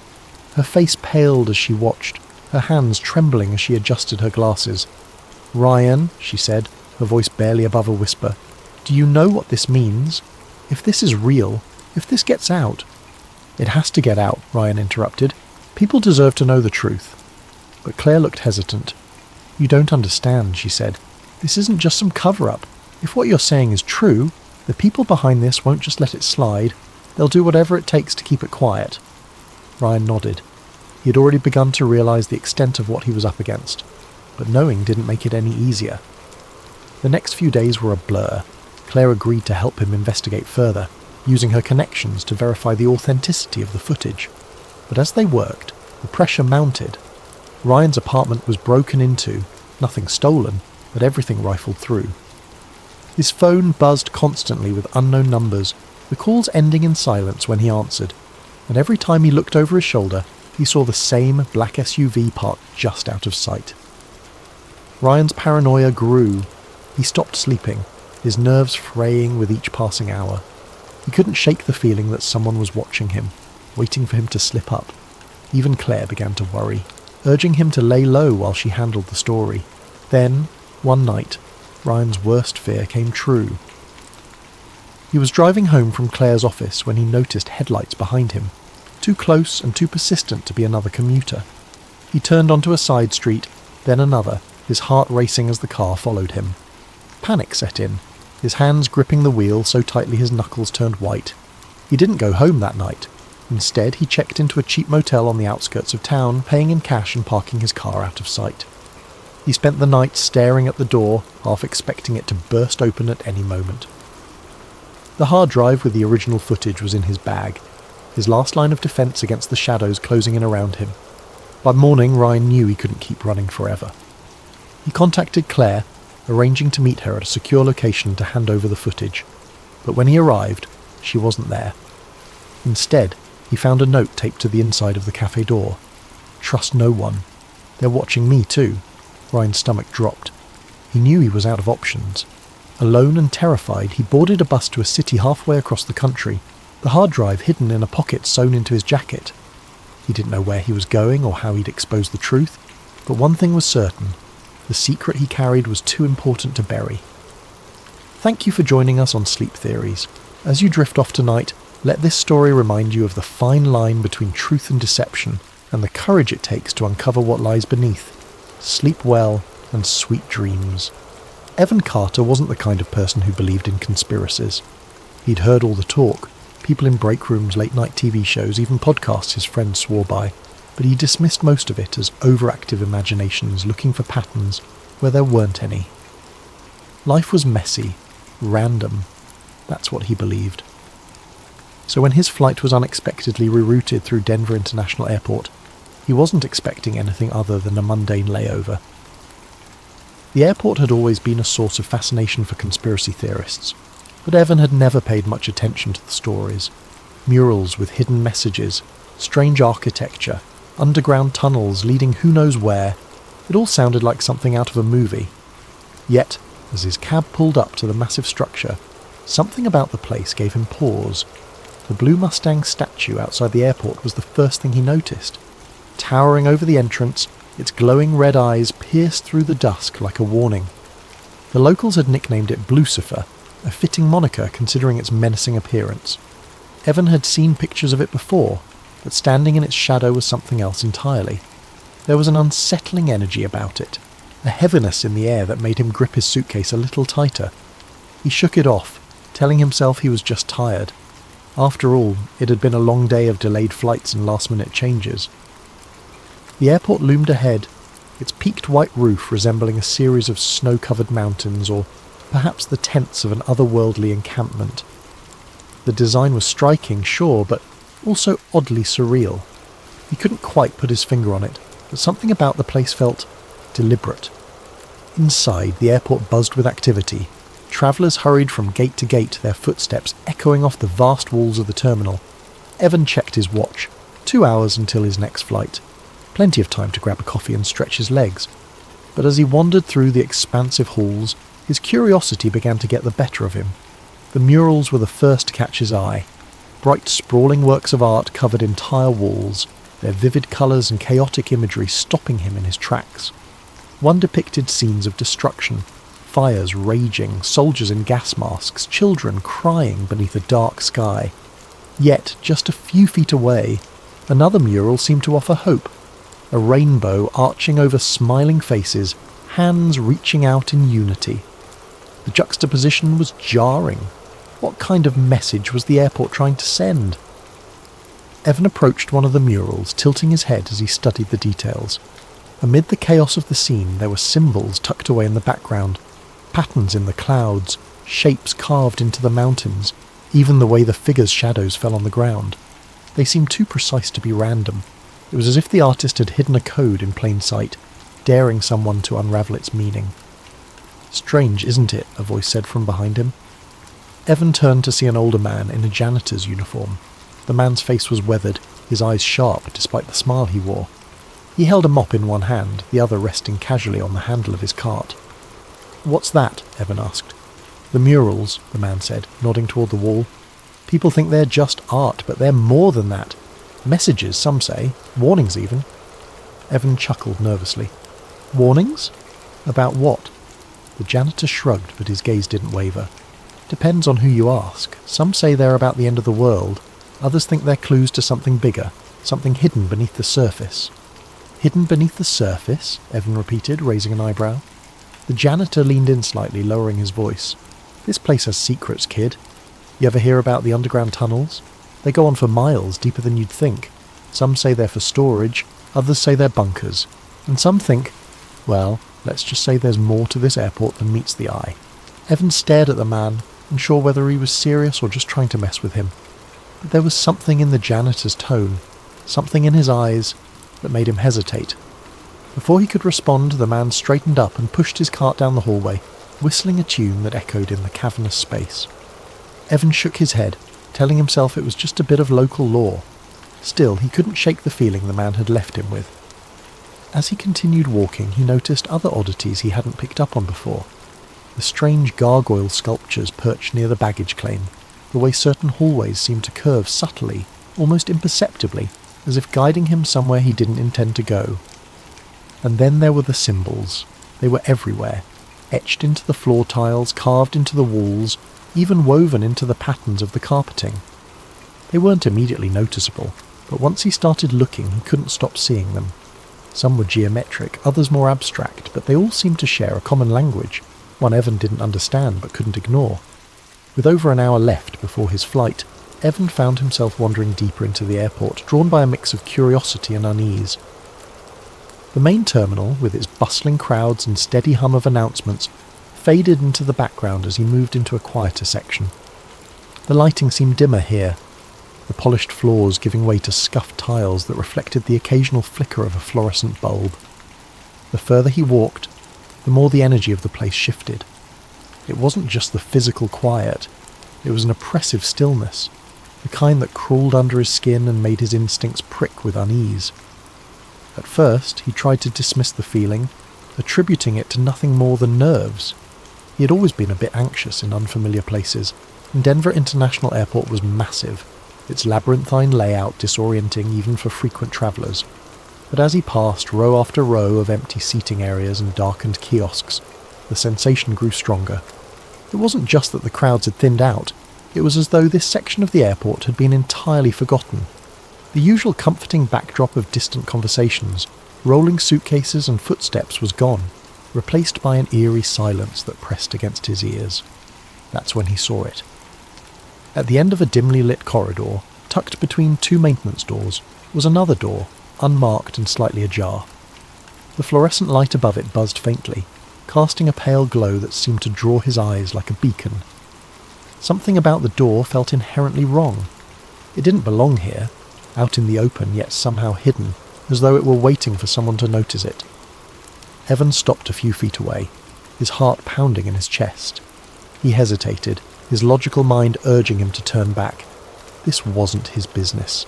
and it was probably just a service area or a restricted zone. But something about the door gnawed at him, a whisper of a challenge that tugged at his curiosity. His eyes darted to the corners of the hallway. There were no security cameras, no signs warning him to keep out, and no staff nearby. The area was so still, so utterly devoid of life, that it felt almost unreal. Evan stepped closer, his sneakers squeaking softly against the tiles. He pushed the door open slowly, the hinges creaking in protest. Beyond it was a narrow stairwell, the kind you might find in a service area or a building's emergency exit. The air here was different, cooler, almost damp, with a faint metallic tang that clung to the back of his throat. A fluorescent light at the top of the stairs flickered intermittently, casting uneven shadows that danced along the walls. As his footsteps echoed against the concrete, Evan's unease deepened. Every step felt heavier than the last, his breathing shallow as the dim light at the top of the stairs faded further into the distance. He could hear the faint hum of machinery, a low vibration that seemed to emanate from the very walls, thrumming in his chest like a heartbeat. It was hypnotic in a way, pulling him forward even as every rational part of him screamed to turn back. At the bottom of the stairs, he found himself in a long, sterile hallway. The walls were stark, made of plain concrete and steel, lined with doors that bore no signs or labels. The air was still cooler down here, and the faint hum he'd heard earlier was louder now, a steady thrum that felt alive somehow. Evan glanced over his shoulder, half expecting to see someone or something behind him, but the stairwell was empty, the door at the top now a distant memory. He wasn't sure why he kept going. The hallway seemed to stretch on forever, each identical section blending into the next.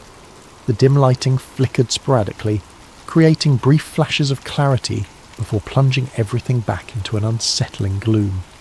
Evan's footsteps sounded unnaturally loud in the confined space, the echo amplifying with every step.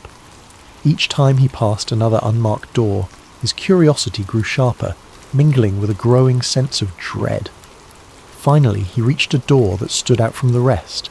It was heavier than the others, its surface marked with intricate symbols etched deeply into the metal. The patterns were strange, almost geometric, and looked disturbingly familiar.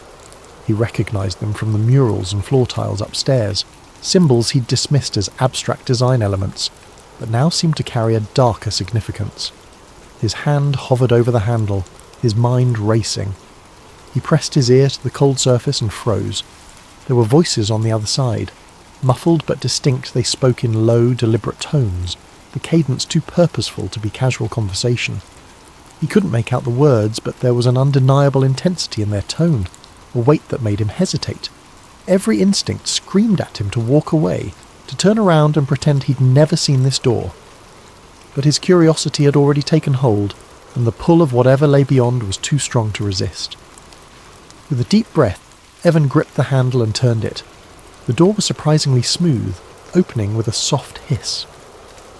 As it swung inward, a dim, sterile light flooded out, bathing the hallway in its glow. What he saw inside froze him in place, his breath catching in his throat. The room was enormous, far larger than he had expected, and filled with rows of monitors mounted on every wall. Each screen displayed something different: maps, blueprints, live surveillance feeds, and lines of coded data scrolling too fast to read. The air was filled with a faint hum, punctuated by the occasional beep of unseen machinery. In the centre of the room stood a massive circular table, its surface covered in documents, schematics, and objects he couldn't immediately identify. And then he saw them, the group of people standing around the table. Their figures were obscured by the dim light, but their presence was unmistakable. They were dressed in dark suits, their movements deliberate, their posture commanding. They spoke to each other in hushed tones, their faces partially turned away. At the head of the table stood a woman, her silhouette sharp and defined. Her hand rested on a thick file marked with the same symbols that adorned the door, her stance radiating authority. Evan's heart hammered in his chest as he tried to process what he was seeing. This wasn't just a hidden room, it was something bigger, something he wasn't meant to find. Before he could fully take it in, one of the figures turned, their gaze snapping toward the door. Evan's blood ran cold as their eyes locked onto his. He knew he had made a mistake that could cost him more than he was prepared to pay. The room was vast, a cavernous space that seemed to stretch further than the walls could contain. Every inch of the surface was covered with monitors, glowing softly in the dim light. They displayed a dizzying array of information, maps marked with pulsing red dots, documents covered in densely packed text, and live surveillance feeds that shifted between locations Evan couldn't recognise. Some screens displayed lines of code scrolling so fast it was impossible to read, while others showed weather patterns, air traffic routes, and satellite images. The sheer volume of data was overwhelming, each screen a piece of a puzzle Evan couldn't begin to comprehend.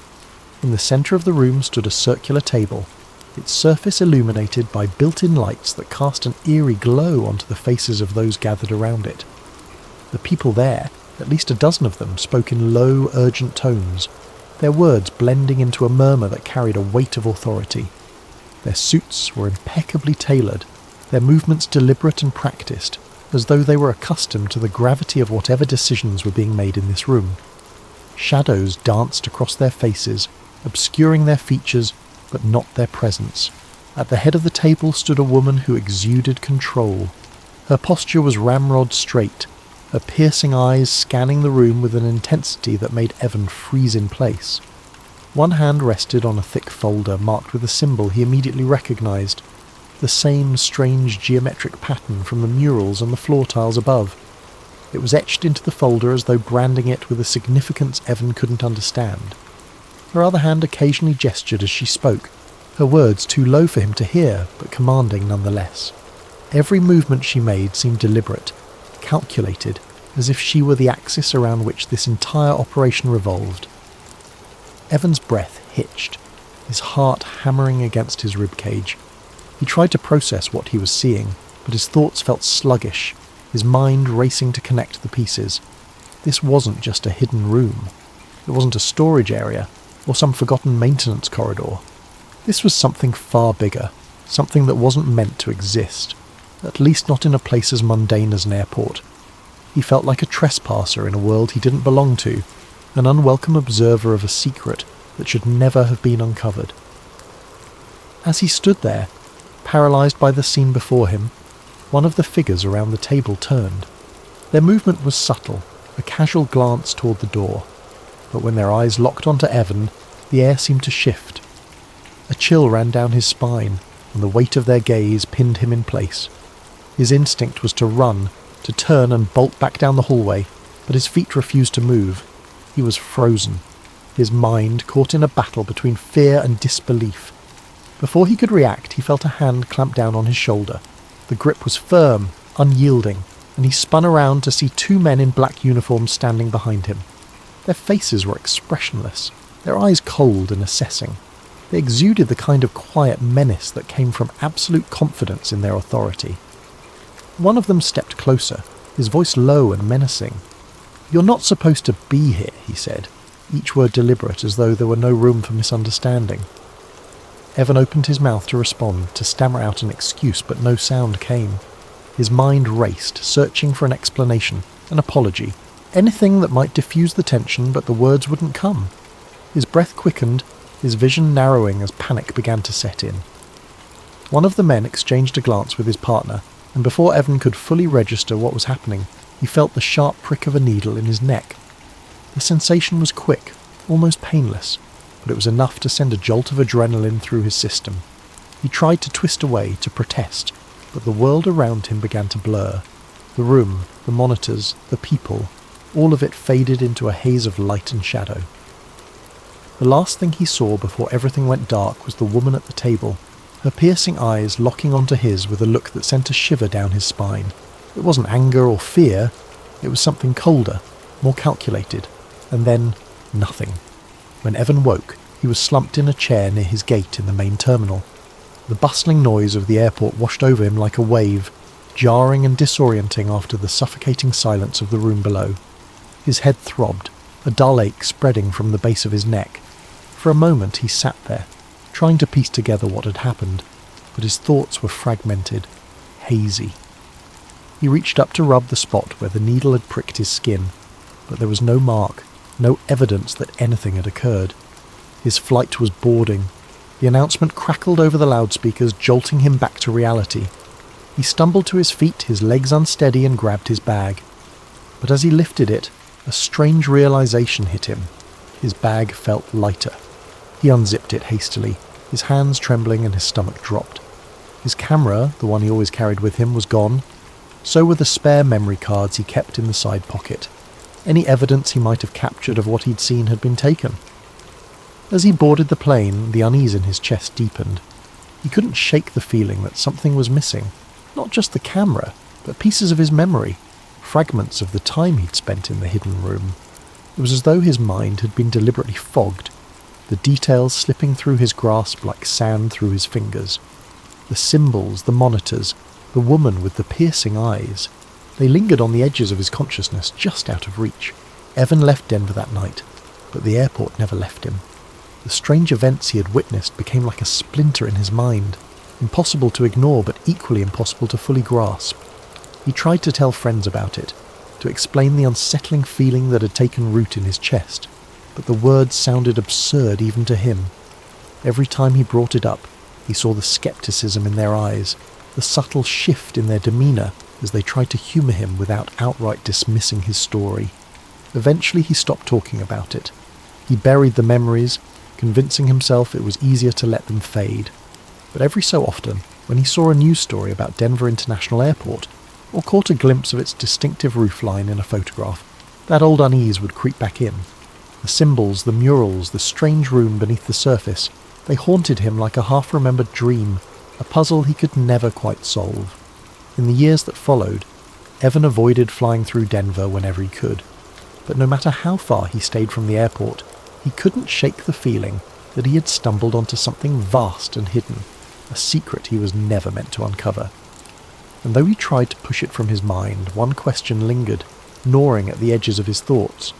What had he seen beneath the airport that night? And how far would someone go to ensure he never found out? Thank you for spending this time with us at Sleep Theories. May this story of intrigue and mystery lull you into a peaceful slumber. As you drift off, remember that the line between the known and the unknown is often thinner than we think. Sleep well and sweet dreams. Welcome to Sleep Theories, the channel where we dive into the fascinating and mysterious stories that make you wonder what's really out there. Tonight's tale will take you on a journey into one of the most chilling and elusive phenomena known to humanity, alien abduction. Before we begin, I'd love to know where you're listening from and what time it is. It's amazing to think about all the places these stories reach and connect us. If you enjoy unravelling the mysteries of the unknown in a calm and reflective way, don't forget to subscribe to Sleep Theories. Now find a comfortable position, let your mind drift, and prepare to journey into a world where the line between reality and imagination is anything but clear. Evelyn Harper never considered herself special. She lived in a small, quiet town on the edge of the Midwest, where the stars felt closer than the ground beneath her feet. A schoolteacher by day, Evelyn spent her nights in solitude, enjoying the tranquility her life offered. She often joked that her only companions were her books and the humming crickets outside her window. She liked it that way. It was simple, predictable.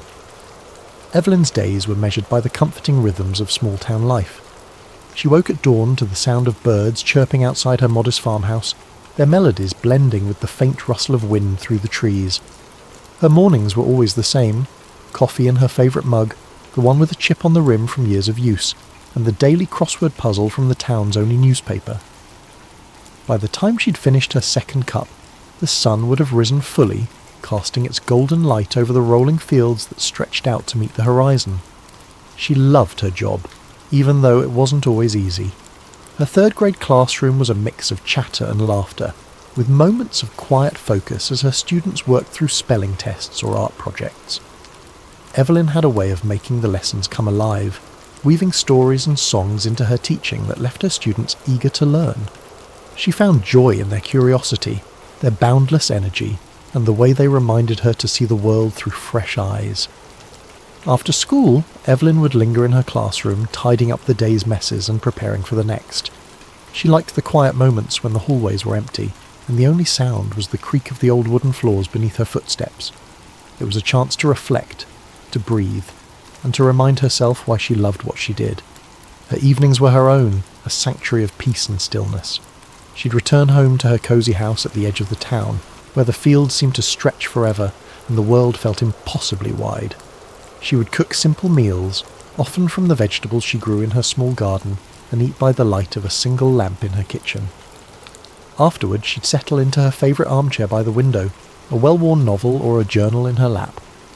Evelyn's favourite time of day was dusk, when the sky turned shades of lavender and peach, and the first stars began to appear. She would step out onto her porch, mug in hand, and watch as the heavens came alive with pinpricks of light.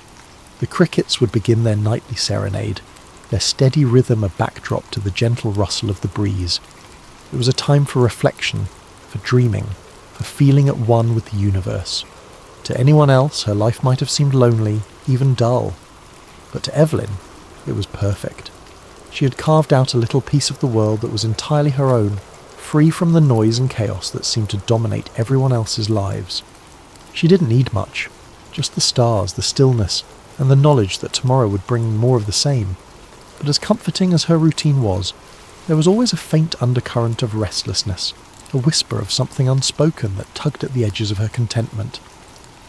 On certain nights, when the moon hung low and the world felt especially quiet, Evelyn would catch herself staring at the sky a little too long, wondering if there was something more. It wasn't a longing for adventure or change. She loved her life exactly as it was. But there was a sense of curiosity, a quiet yearning to understand the vastness above her. She never imagined that her life would change, not in any dramatic way at least. Evelyn Harper was a woman who believed in the beauty of small things, the laughter of her students, the warmth of the sun on her face, the way the stars seemed to wink at her from the dark expanse of the night sky. Her world was small, and she liked it that way, but the universe has a way of surprising us when we least expect it. And for Evelyn Harper, the stars she loved so dearly were about to draw her into a mystery far greater than anything she had ever dreamed. It began on an unremarkable Tuesday evening. The air was warm, thick with the scent of blooming wildflowers, and Evelyn had just settled onto her porch with a cup of tea. Her home sat at the edge of a sprawling field, with nothing but open land and endless sky stretching toward the horizon. She found peace in the stillness, in the way the wind whispered through the grass, its gentle rustling a lullaby for her thoughts. But that night, the quiet felt different. There was an unease in the air, a stillness too deep, like the world was holding its breath, waiting for something to happen. Evelyn shifted in her chair, her gaze lifting to the sky as she tried to brush off the odd sensation creeping over her. The stars were unusually bright that night, scattered across the velvety darkness like shards of diamond. The moon hung low, casting a pale glow over the fields, and for a moment Evelyn allowed herself to relax, letting the familiar beauty of the night wash over her. She sipped her tea, savouring the warmth as it spread through her chest, and listened to the crickets' steady song, their chirping a constant companion in her otherwise solitary evenings. But then the crickets stopped. It wasn't gradual. One moment, their symphony filled the air, and the next, there was nothing but silence. A deep, unnerving silence that seemed to press down on her, wrapping around her like a heavy blanket. Evelyn froze, her cup poised halfway to her lips. Her heart quickened as her eyes darted to the edge of the field, searching for the source of the disruption. It wasn't uncommon for the crickets to pause momentarily when a predator passed nearby, a fox perhaps, or a stray cat. But this felt different. The silence stretched on, growing heavier with each passing second. Setting her tea down with trembling hands, Evelyn leaned forward, her fingers gripping the armrests of her chair. She squinted into the darkness, her eyes scanning the horizon for any sign of movement. The wind had stilled, the grass no longer swaying in its gentle rhythm, as if the entire world had been frozen in place. A chill ran down her spine, and she pulled her shawl tighter around her shoulders, suddenly acutely aware of how exposed she was in the open air. And then she saw it. A faint light, hovering just above the field, no bigger than a lantern at first glance. Evelyn blinked, unsure if her tired eyes were playing tricks on her. But the light remained, unwavering and steady, casting a soft glow that danced like fireflies in the night. At first she thought it might be a plane, but the way it moved dispelled that idea almost instantly. It didn't glide smoothly across the sky. Instead, it darted back and forth, moving with an unnatural precision that defied logic. Its glow shifted between hues of blue, green and white, as if it were alive, pulsating with its own heartbeat. Evelyn's breath caught in her throat as she rose slowly to her feet, her hands gripping the porch railing for support. She couldn't tear her eyes away from the light, her body frozen between awe and fear. It was like nothing she had ever seen before, and the longer she watched, the more a strange sense of unease crept over her. Her mind raced, trying to rationalize what she was seeing. Could it be a drone, some kind of experimental aircraft? But deep down she knew, whatever it wasn't man-made. The light grew brighter, its glow spilling across the field and illuminating the tall grass in an otherworldly radiance. Evelyn took an involuntary step back, her heartbeat pounding in her ears.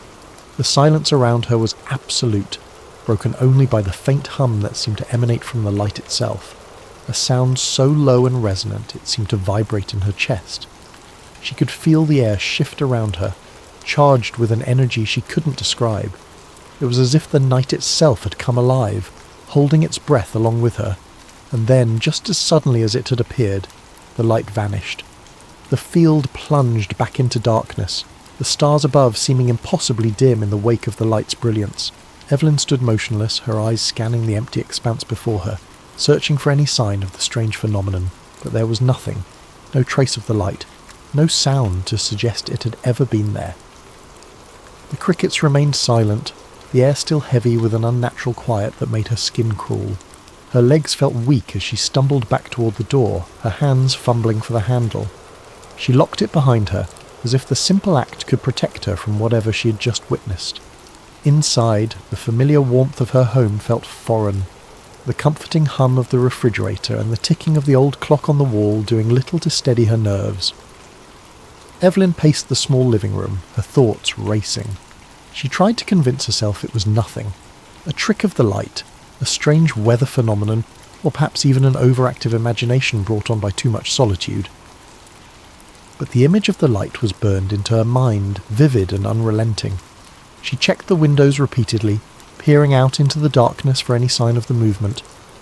Each creak of the old house made her jump, her pulse quickening as shadows danced in the corners of her vision.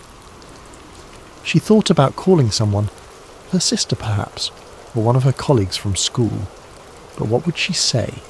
How could she explain what she had seen without sounding like she'd lost her mind?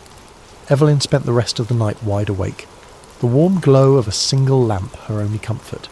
She tried to read, to distract herself with the familiar pages of her favourite book, but the words blurred together, her mind unable to focus.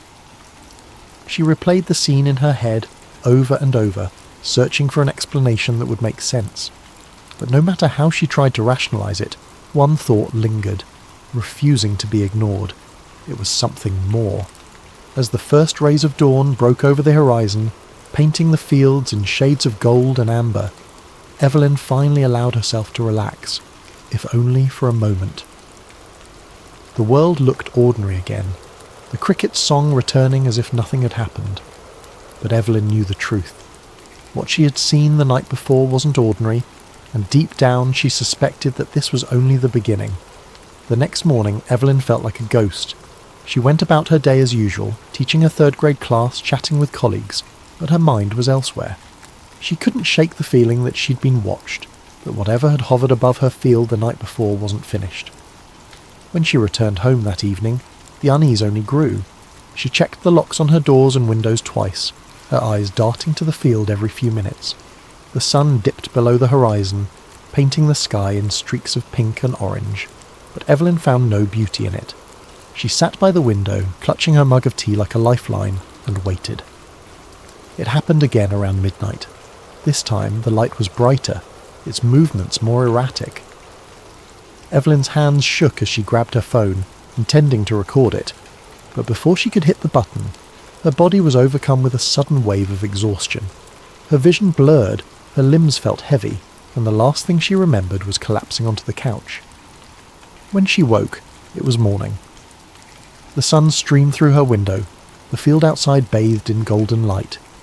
For a moment she thought it had all been a dream, but then she noticed something. Her bare feet were caked with dirt. Her heart raced as she inspected herself further. There were faint scratches on her arms, as if she had been walking through the field, but how? She had no memory of leaving the house. That day, Evelyn tried to convince herself she was imagining things. She avoided looking at the field, avoided thinking about the light. But the marks on her arms wouldn't let her forget.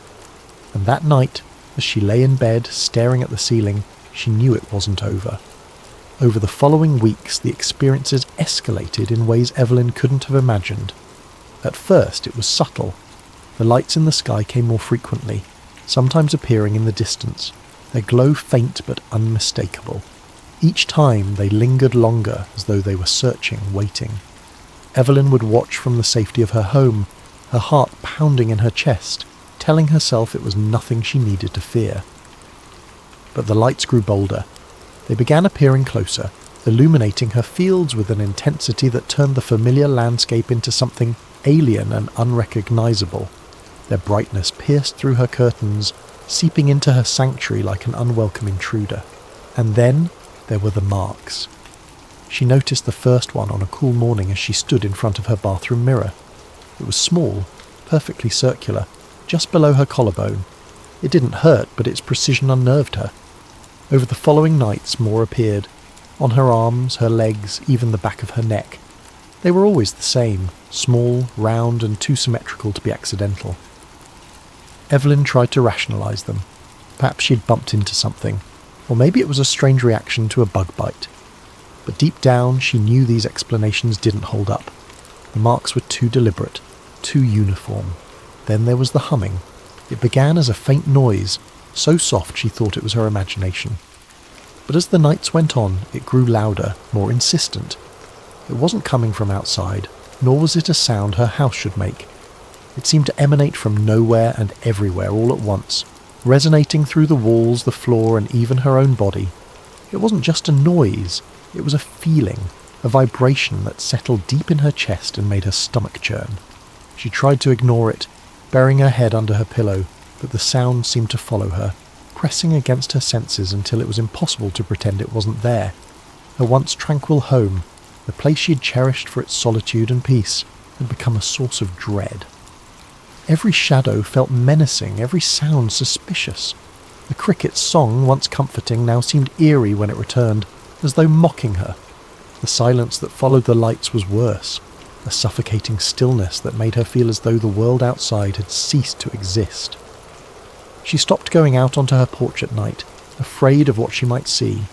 Even inside, with the doors locked and the curtains drawn, she felt exposed, as though the walls of her home were no longer a barrier between her and whatever was out there.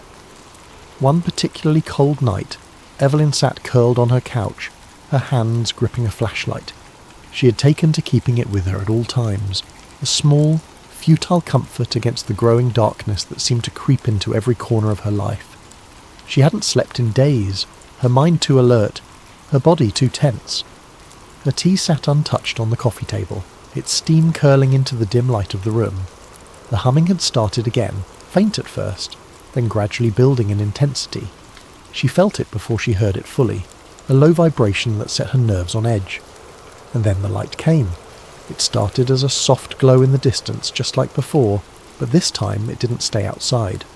The light grew brighter and brighter, spilling through the cracks in her curtains, under the door until it filled the entire room. It wasn't just a glow. It was a presence, overwhelming and impossible to escape. It illuminated everything, casting strange, elongated shadows across the walls that didn't align with the furniture or her own movements. Evelyn's breath caught in her throat as she stared, paralysed by the sheer unnaturalness of it.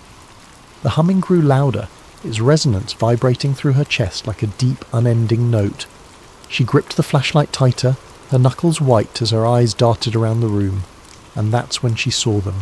Figures, faint and shadowy, emerged at the edges of her vision, as though they had always been there, waiting for the right moment to reveal themselves.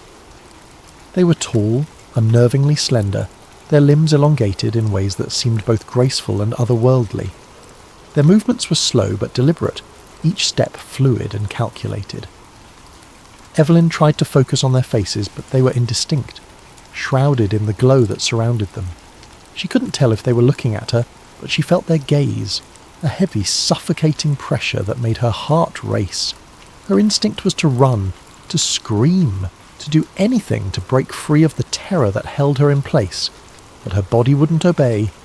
It was as if the air around her had thickened, rooting her to the spot.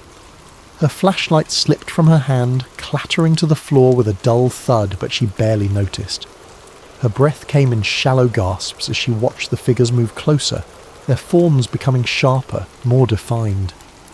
Evelyn tried to scream, but no sound came out. Her throat constricted, her voice trapped by the overwhelming force of their presence. The humming reached a crescendo, so loud and so deep it felt like her very bones were vibrating. The light pulsed, brighter and brighter, until it was impossible to see anything but white. Tears streamed down her face, and her vision blurred as the pressure around her grew unbearable, and then everything went dark. When Evelyn woke, she was lying on her couch, the flashlight still on the floor beside her. The light was gone, the humming a distant memory. The room was eerily still. The only sound, the faint ticking of the clock on the wall. Her body ached, her limbs heavy as though she had been running for miles. She touched her neck and felt a new mark, cold and smooth, as if etched into her skin. Her mind raced, trying to piece together what had happened, but the memories were fragmented, slipping through her grasp like water through her fingers. The night had changed her. Evelyn Harper was no longer the same woman who had sipped tea on her porch, content with the quiet simplicity of her life. Something had been taken from her, or perhaps something had been left behind. And as she sat there in the dim light of her living room, staring at the empty field beyond her window, she knew one thing for certain. Whatever had happened that night, it wasn't over. When Evelyn woke, she was lying in her bed. The first thing she noticed was the silence. No humming, no crickets, just the faint ticking of the clock on her wall. She sat up slowly, her body heavy and sore, and noticed something on her nightstand, a small metallic object. It was unlike anything she had ever seen, its surface smooth and reflective, with intricate patterns etched into it. She didn't remember bringing it home, didn't remember much of anything. Her last clear memory was the light and the figures. Evelyn's life was never the same after that. The visits continued, though she stopped trying to fight them. She started keeping a journal, documenting every detail she could remember. The lights, the humming, the strange sensations. She researched alien abduction stories, finding comfort in the accounts of others who claimed to have experienced similar phenomena. But no amount of research could explain what was happening to her. She tried to tell a friend once, but the conversation didn't go well. The skepticism in their eyes, the forced politeness of their responses, it was too much. Evelyn realised she was alone in this, that no one would believe her. So she retreated further into herself, keeping her experiences a secret. But the most unsettling part wasn't the lights or the marks or even the figures. It was the memories that began surfacing in her dreams, fragments of something she couldn't fully grasp. She saw herself lying on a cold metallic table, bright lights shining down on her. She felt hands, soft, delicate, touching her skin, heard whispers in a language she didn't understand. The dreams felt so real, so vivid, that she often woke up gasping, her heart racing. Evelyn didn't know what they wanted or why they had chosen her, but as time went on she began to feel a strange sense of acceptance. Whatever was happening, she couldn't stop it. All she could do was endure it and hope that one day she would find answers. Thank you for joining us tonight on Sleep Theories. Evelyn's story is just one of many that remind us how little we truly understand about the world and perhaps the universe around us. May this tale of mystery and wonder lull you into a peaceful sleep, where the boundaries of reality and imagination blur. Sleep well and sweet dreams. Jake Wilder wasn't a man you'd peg as the curious type. He lived a quiet, unassuming life in the suburbs, working as a freelance videographer. His days were a mix of editing wedding videos, filming promotional content for small businesses, and the occasional passion project. It wasn't glamorous, but it paid the bills, and Jake liked the freedom that came with it. He didn't need excitement or intrigue. His life was simple, predictable, and most importantly, safe. Jake's routine was one of steady monotony, and he preferred it that way. He enjoyed the hum of his editing software late into the evening, the predictable satisfaction of piecing together footage until it became a polished narrative. His small apartment was a reflection of his orderly world. Shelves neatly lined with camera equipment, stacks of meticulously labelled hard drives, and a corkboard above his desk cluttered with sticky notes about deadlines and client requests. Life wasn't thrilling, but it was his, and it was under control. But all of that changed one fateful weekend in early spring. Jake had been hired to film a corporate retreat at a luxury hotel tucked away in the mountains. These types of gigs had become a staple of his workload. Simple, well-paying assignments that didn't ask too much of him. His job was to capture team-building exercises, keynote speeches, and a few candid moments that could later be used in promotional materials. It was the kind of work that didn't require much creativity, but it was easy money. And in Jake's world, easy money was a good thing. The email with the job details had come a week earlier, sent by an event planning company he'd worked with a handful of times before. The instructions were simple: arrive Friday morning, set up, and be ready to start filming by noon. Meals and accommodations would be provided, along with a generous day rate that made the 2-hour drive worth it. Jake hadn't hesitated to accept. The event sounded routine, and the chance to spend a few days in a mountain resort, even if he was working, was a welcome change from his cramped apartment. When he arrived at the hotel, he was immediately struck by its grandeur. The building was a sprawling, opulent estate, its architecture reminiscent of an old-world European castle, with towering spires and ivy-covered stone walls. The driveway was lined with neatly trimmed hedges, and the valet attendants moved swiftly between the luxury cars pulling in and out of the circular drive. It was the kind of place that radiated exclusivity, and Jake couldn't help but feel a little out of place in his beat-up sedan. Still, he was used to navigating high-end events, and he approached the assignment with his usual professionalism. Jake parked in the designated staff lot, and carried his equipment through a side entrance, following the directions he'd been given. Inside, the hotel was even more impressive. The lobby was a symphony of marble and crystal, with a grand chandelier hanging from the vaulted ceiling, and a fireplace crackling warmly at one end. The air smelled faintly of fresh flowers and polished wood, and a soft classical melody played in the background. Jake checked in with the event coordinator, a brisk but polite woman named Lauren, who handed him a detailed schedule and pointed him toward the conference hall where the first session would take place. "We'll need a mix of wide shots and close-ups," she said, barely pausing as she scanned her clipboard. "The CEO will be speaking this afternoon, so make sure you're set up early. We don't want any hiccups." Jake nodded, already mentally planning his setup. He wheeled his equipment cases through the halls, taking note of the layout and making mental notes about lighting and angles. The hallways were wide and impeccably clean, the kind of place where even the smallest detail seemed deliberate. He passed other staff members setting up tables, arranging floral centerpieces, and adjusting the positions of chairs. Everyone moved with a sense of urgency but also precision, as though they'd done this 100 times before. The conference hall itself was massive, with floor-to-ceiling windows that offered a breathtaking view of the surrounding forest. Jake took a moment to appreciate the scenery before getting to work. He set up his camera on a tripod near the back of the room, ensuring he had a clear view of the stage and the audience. He adjusted the lighting, tested the audio levels, and double-checked his backup equipment, a habit he'd developed after too many near disasters early in his career. The morning passed quickly as Jake captured establishing shots of the hotel and its grounds. He filmed the attendees mingling over coffee, their conversations a hum of polite laughter and introductions. The participants were a mix of middle-aged professionals, all impeccably dressed in tailored suits and sleek business attire. Jake noticed how many of them carried an air of confidence, the kind that came from years of climbing corporate ladders. As he worked, Jake found himself enjoying the rhythm of the day.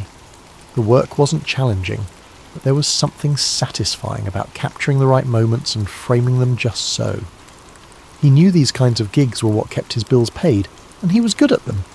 By the time lunch rolled around, he had already collected enough footage to feel confident about the final product. He grabbed a quick bite from the buffet, a spread of artisanal sandwiches and fresh salads that put his usual lunch of instant ramen to shame. After eating, he returned to the conference hall to prepare for the afternoon session. Everything about the day felt smooth, predictable, just the way Jake liked it. but as he stood at the back of the room, adjusting his focus and framing the stage, something caught his attention.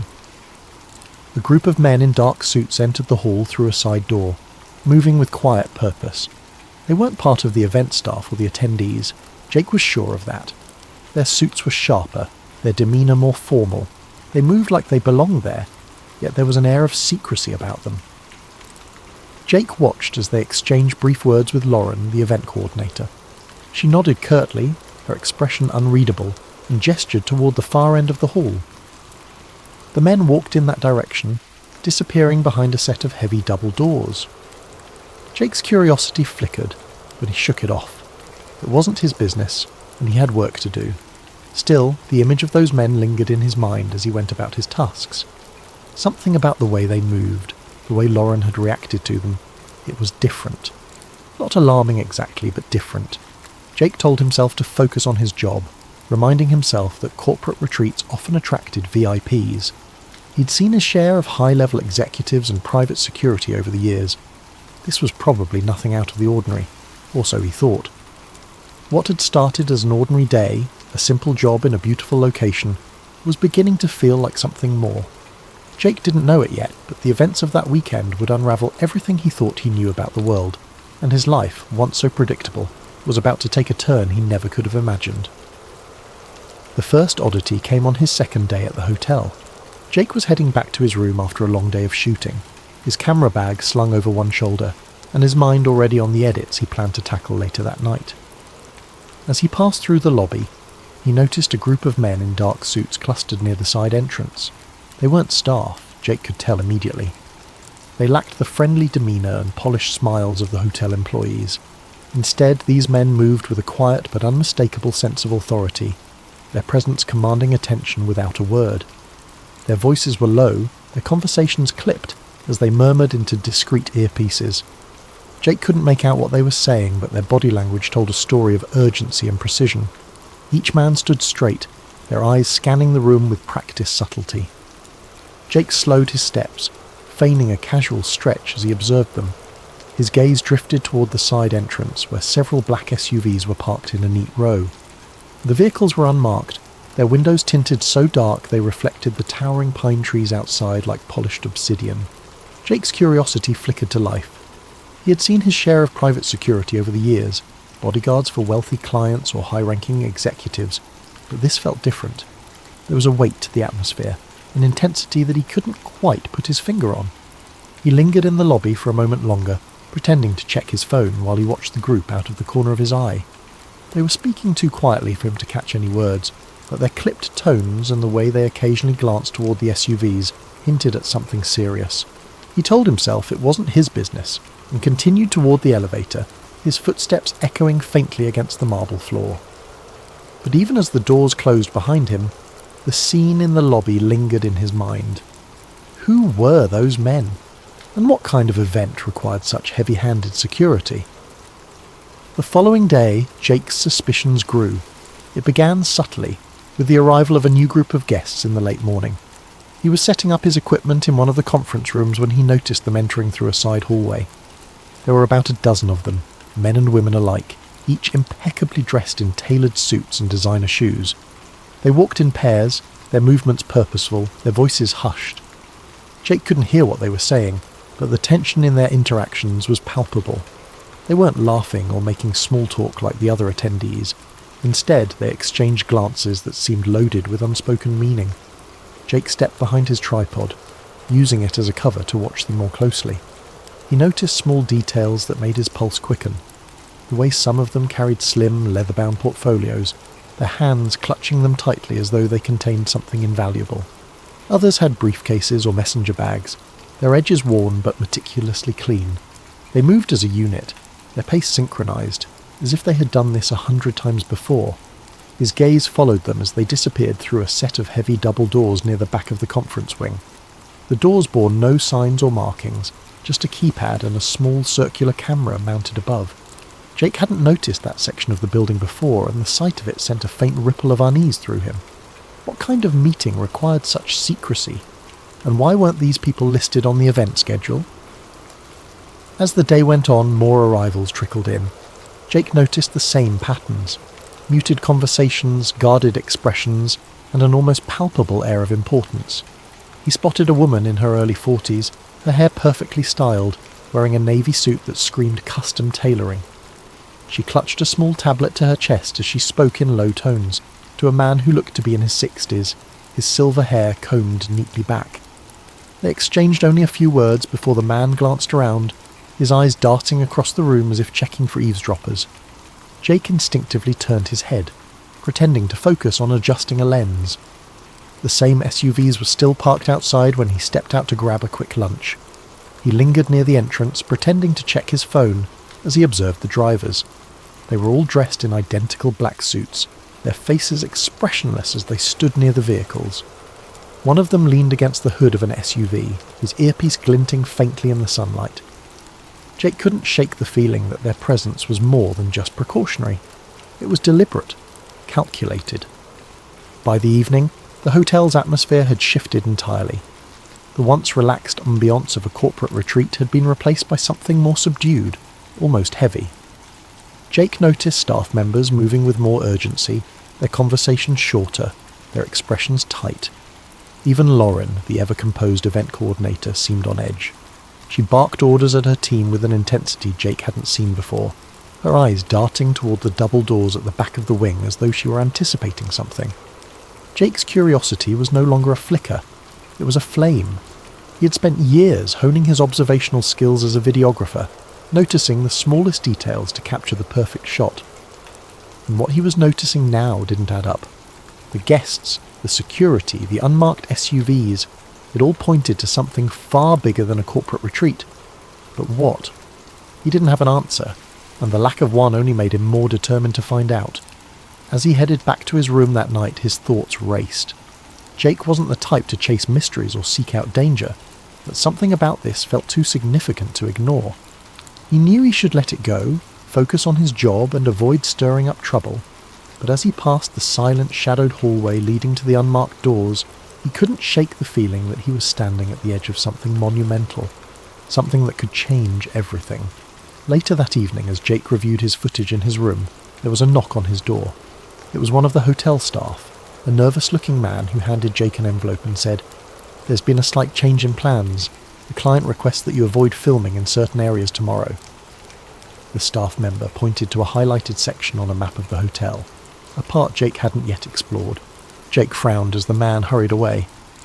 The restricted area wasn't near any of the planned events for the retreat, which only made the restriction more curious. That night, unable to sleep, Jake's curiosity got the better of him. He grabbed his camera and decided to take a walk.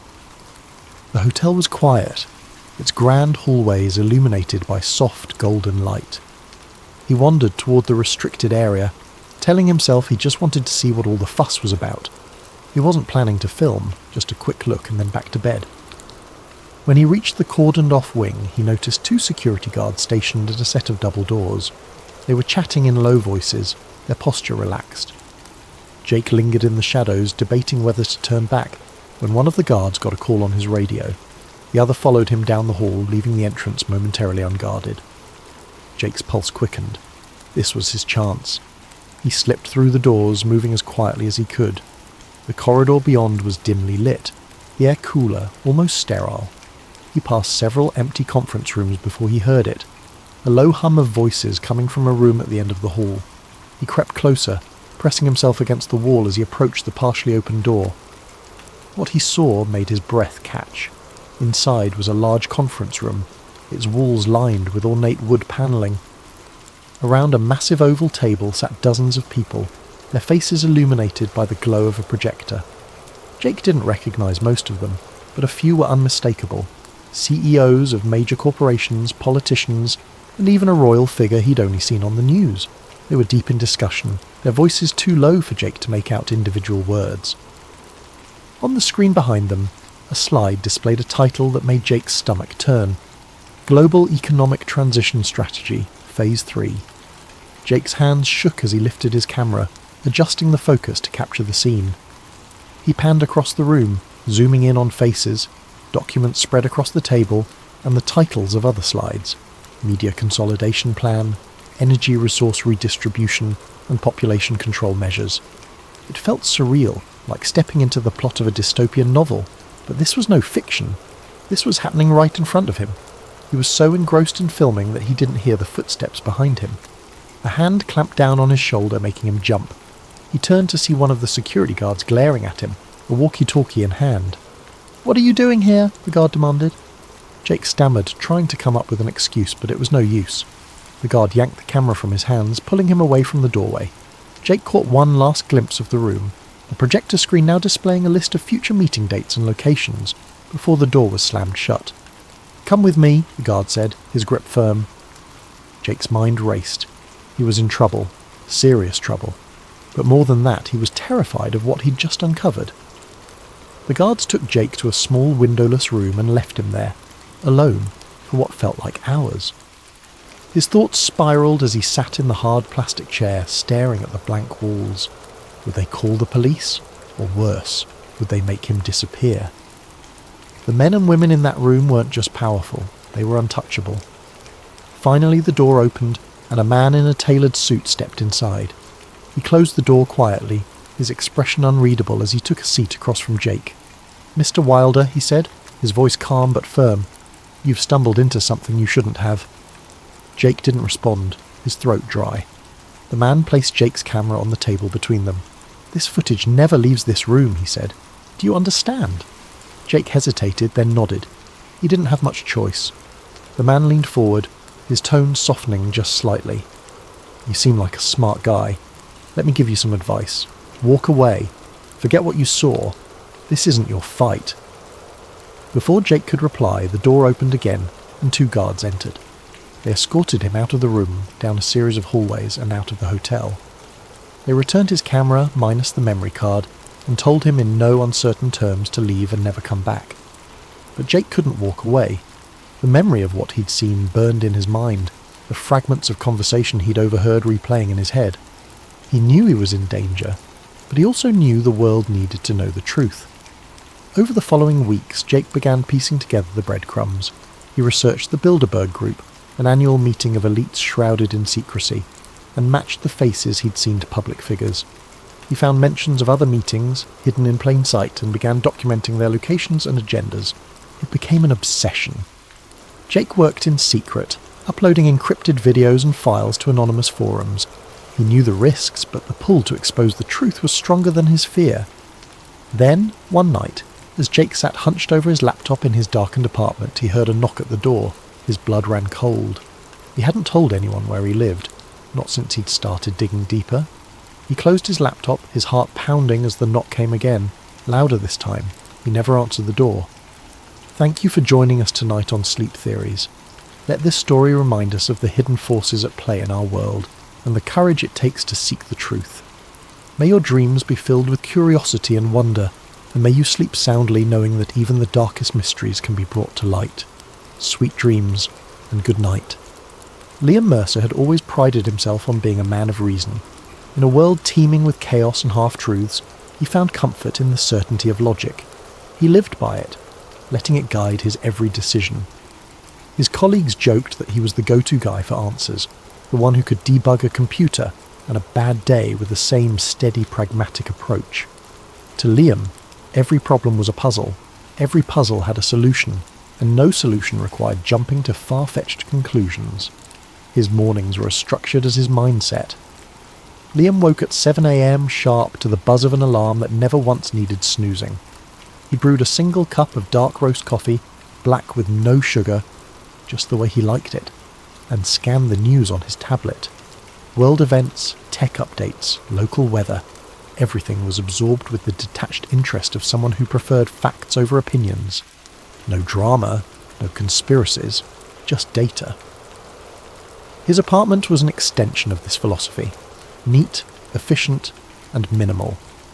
Every piece of furniture served a purpose, and every cable was neatly tucked away. The walls were painted a cool grey, the shelves lined with books on coding, system architecture, and the occasional sci-fi novel he'd begrudgingly admit to enjoying.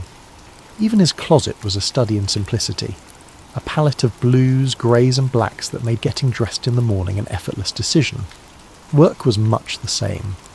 Liam arrived at the office 10 minutes early every day, greeted the receptionist with a polite nod, and slipped into his cubicle like clockwork.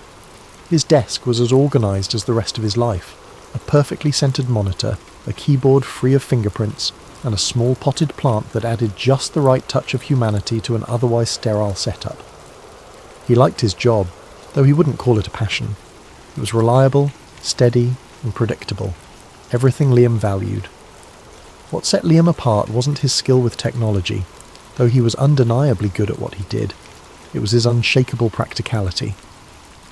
While others speculated about the why behind a glitch or a crash, Liam focused on the how. Why did it happen? He didn't care much. How do you fix it? That was his concern. When his colleagues spun theories about potential causes, Liam simply rolled up his sleeves and got to work, his fingers flying over the keyboard with the kind of precision that only came from years of practice. Outside of work, Liam's life was equally unremarkable, though not unpleasant. He frequented the same coffee shop every Saturday, ordered the same latte, and sat in the same corner booth. He enjoyed hiking the nearby trails, though he always stuck to the marked paths. His social circle was small but reliable, consisting of a few old friends who shared his preference for board games over bar hopping, and debates about movie plot holes over small talk. To anyone observing from the outside, Liam's life might have seemed dull, but to him it was exactly as it should be. He didn't crave adventure or intrigue. He didn't need the thrill of the unknown. His world was orderly, his days predictable, and he liked it that way. If there was one thing Liam disliked, it was chaos. Anything that disrupted the carefully constructed rhythm of his life, and that's why the events that followed were so profoundly unsettling. Liam Mercer was a man who believed in the tangible, the explainable, and the logical. But as he would soon discover, not everything in life could be so neatly categorised. Sometimes, the answers defied explanation, and the questions were bigger than he ever imagined. Liam's palms felt clammy as he typed, trying to maintain a facade of normalcy. He glanced at the technician, whose sharp gaze lingered on the screen for a beat too long. Liam could feel his pulse thundering in his ears, each second stretching out as if time itself were conspiring against him. He resisted the urge to wipe his hands on his jeans, knowing any sign of nervousness could draw attention. "Good," the technician said curtly, crossing his arms. "Management doesn't like delays." Liam forced a small nod and turned back to the server. He clicked through the routine diagnostic checks, his mind racing in 1,000 different directions. He couldn't unsee what he'd just uncovered. Those diagrams, the logs, the video. It was real. It had to be. Every instinct told him this wasn't just some elaborate prank or experimental concept. The level of detail, the complexity of the data. It was unlike anything he'd encountered in his years of IT work. He glanced at the technician again, his peripheral vision catching the way the man's posture was just a bit too rigid, his fingers tapping a slow rhythm against his arm. Liam kept his movements deliberate, steady, as he pretended to work through the final steps of the server repair. His internal clock told him he'd been in the room too long. Suspicion was the last thing he needed right now. "I'll need a few more minutes," Liam said, keeping his voice neutral. The encryption was layered in a way I didn't expect. The technician's brow furrowed slightly, but he didn't respond. Instead, he leaned against the doorframe, his watchful eyes never leaving Liam. The tension in the room felt suffocating, like an invisible weight pressing down on him. Liam couldn't help but wonder if the technician knew, or at least suspected, what he'd seen. As Liam finished the diagnostics, his thoughts churned. What should he do next? If he left the files alone, he might walk away without further incident. But if this information was as significant as it seemed, was it ethical, or even safe, to pretend he hadn't seen it? He wanted answers, but more than that, he wanted to ensure that whatever this technology was, it wouldn't endanger anyone. "I'll test the backup now," Liam said, his tone as professional as he could muster. He navigated to a safe, generic set of files to perform a routine integrity check. Outwardly, it appeared as though he was tying up loose ends, but inwardly, he was formulating a plan. He couldn't risk trying to extract any of the files here. He was being watched too closely. But if he could memorize key terms or details, perhaps he could research them later. He risked a glance at the technician. The man's eyes had drifted to his phone, his focus momentarily elsewhere. It was a small window of opportunity. but Liam didn't dare waste it. He opened the diagnostic console and quickly typed a few innocuous-looking lines of code, embedding a simple keylogger that would give him remote access to the server once he was off-site. He knew it was a gamble. If anyone noticed the intrusion, it could blow his cover, but the curiosity burning inside him outweighed the risk. "There," Liam said, his voice steady. "The server's stable now. You shouldn't have any more issues." The technician stepped forward, glancing at the monitor. "Good. I'll need you to file a report before you leave. Standard protocol." "Of course," Liam said, already standing and gathering his tools. He kept his expression neutral, even as his mind screamed at him to leave as quickly as possible. The technician escorted him to a small office where he was handed a clipboard with a form to fill out.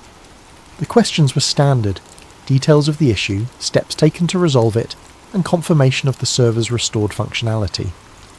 Liam filled it out meticulously, careful not to let his handwriting betray his nerves. When he handed it back, the technician skimmed it briefly before giving a curt nod. "You're clear to go," he said, gesturing toward the exit. Liam forced a smile. "Thanks, let me know if anything else comes up." The walk back through the building felt interminable. He passed through the same security checkpoints, presenting his ID and signing out as required. Every step felt heavier than the last, his stomach twisting with the knowledge of what he'd seen and what he'd done. By the time he reached his car, his hands were trembling. He fumbled with the keys, taking a deep breath to steady himself before sliding into the driver's seat. The drive home was a blur. His thoughts swirled like a storm, replaying the images on the screen, the strange terminology, the vanishing man in the video.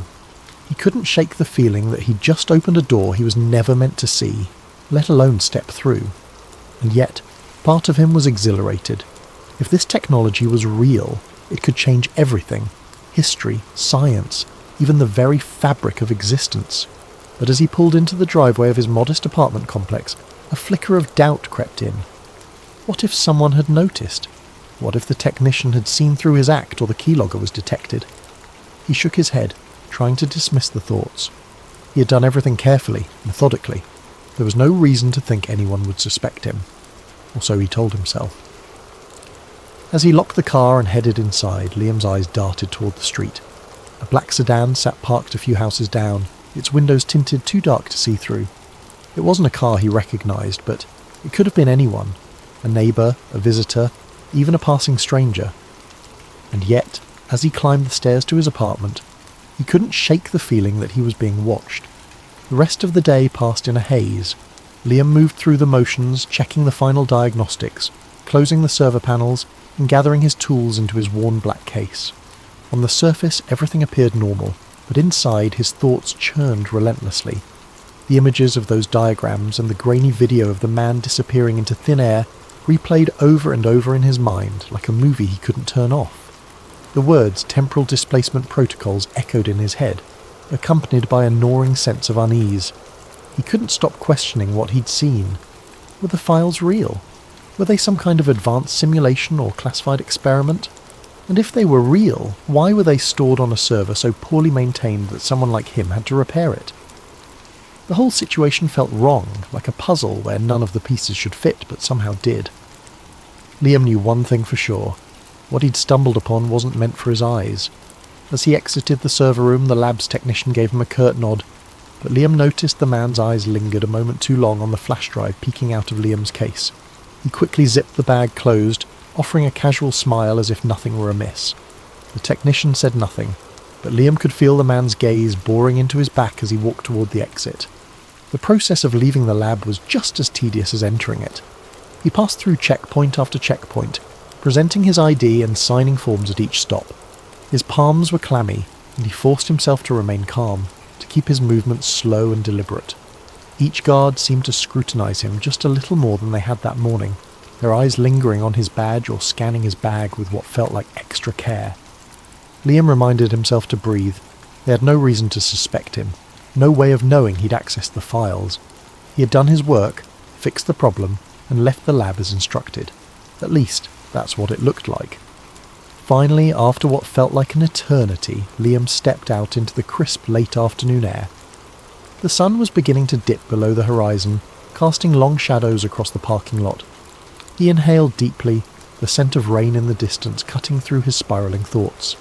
His car was parked in the far corner, away from the other vehicles. As he approached it, the flash drive in his bag seemed to grow heavier, its weight pressing against his mind. Was it a mistake to take it? Should he have left everything behind and walked away?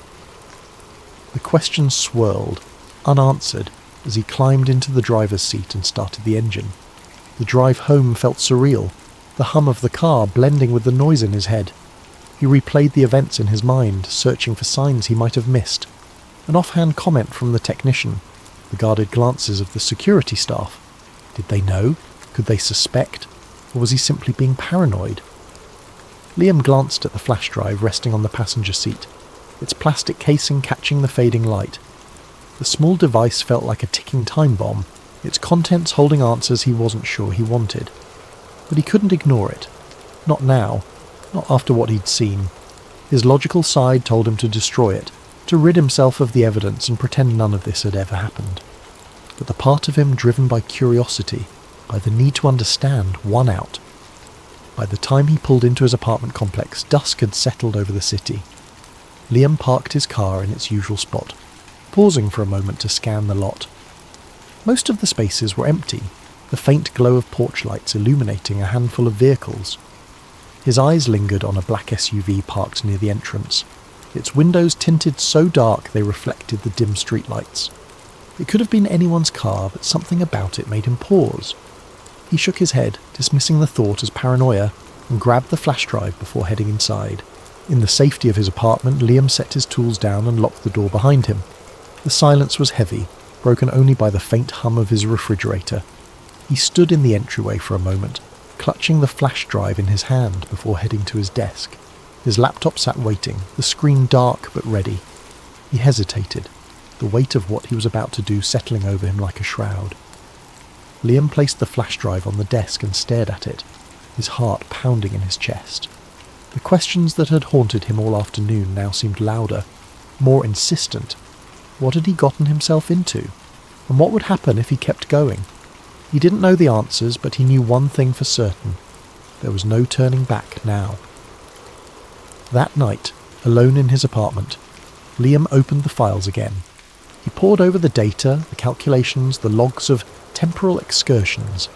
There were entries describing experiments with objects, sending a coin or a watch back in time, observing changes in its condition. Some logs mentioned people, though the details were vague. One entry caught his attention. Subject failed to return. Possible instability in the temporal anchor. Liam shuddered, the weight of what he was reading pressing down on him. Over the next week, Liam became consumed by the discovery. He barely ate, barely slept, his mind racing with the implications of what he had found. If time travel was real, it explained so much. Historical anomalies, unexplainable artifacts, sudden shifts in technology. But it also raised terrifying possibilities. Could the government be manipulating history, altering the past to shape the future? Liam's paranoia grew. He noticed a black SUV parked outside his building for 3 consecutive nights. His phone started acting strange, random glitches and dropped calls. One evening he returned home to find his apartment door slightly ajar. Nothing seemed out of place, but he couldn't shake the feeling that someone had been there. The breaking point came when he received a package in the mail, unmarked and wrapped in plain brown paper. Inside was a single note, typed in bold letters. Stop digging. Liam's hands shook as he stared at the words. He knew he should let it go, destroy the files and pretend he'd never seen them. But something inside him wouldn't let him walk away. The world deserved to know the truth. He reached out to an investigative journalist he trusted, an old college friend named Sarah. They met at a coffee shop late one night, Liam glancing over his shoulder as he handed her the flash drive. "If something happens to me," he said, his voice low, "you have to promise you'll get this out there." Sarah looked sceptical but nodded, tucking the drive into her bag. "Liam, are you sure you're okay?" she asked. "You look—" The coffee shop door opened and 2 men in suits walked in. Liam's stomach dropped. "We need to go," he whispered, grabbing Sarah's arm. But before they could move, the men approached their table. "Mr. Mercer," one of them said, his tone flat and authoritative. We need you to come with us." Liam's mind raced, his instincts screaming at him to run, but it was too late. The men seized his arms, their grip firm but not violent. Sarah protested, but one of the men fixed her with a cold stare. "This doesn't concern you," he said. As they led Liam out of the coffee shop and into the waiting SUV, he felt a sinking dread settle over him. He didn't know where they were taking him or what they planned to do, but he knew one thing for certain. The truth about time travel wasn't just a theory. It was a secret worth killing for.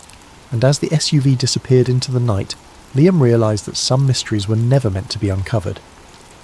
Thank you for joining us tonight on Sleep Theories. Let this story serve as a reminder of how the search for truth can lead us into the unknown. May you drift off with a sense of wonder and curiosity, and may your dreams take you to places where time itself unfolds. Sleep well and sweet dreams. Jacob Grant wasn't the kind of man who sought out adventure.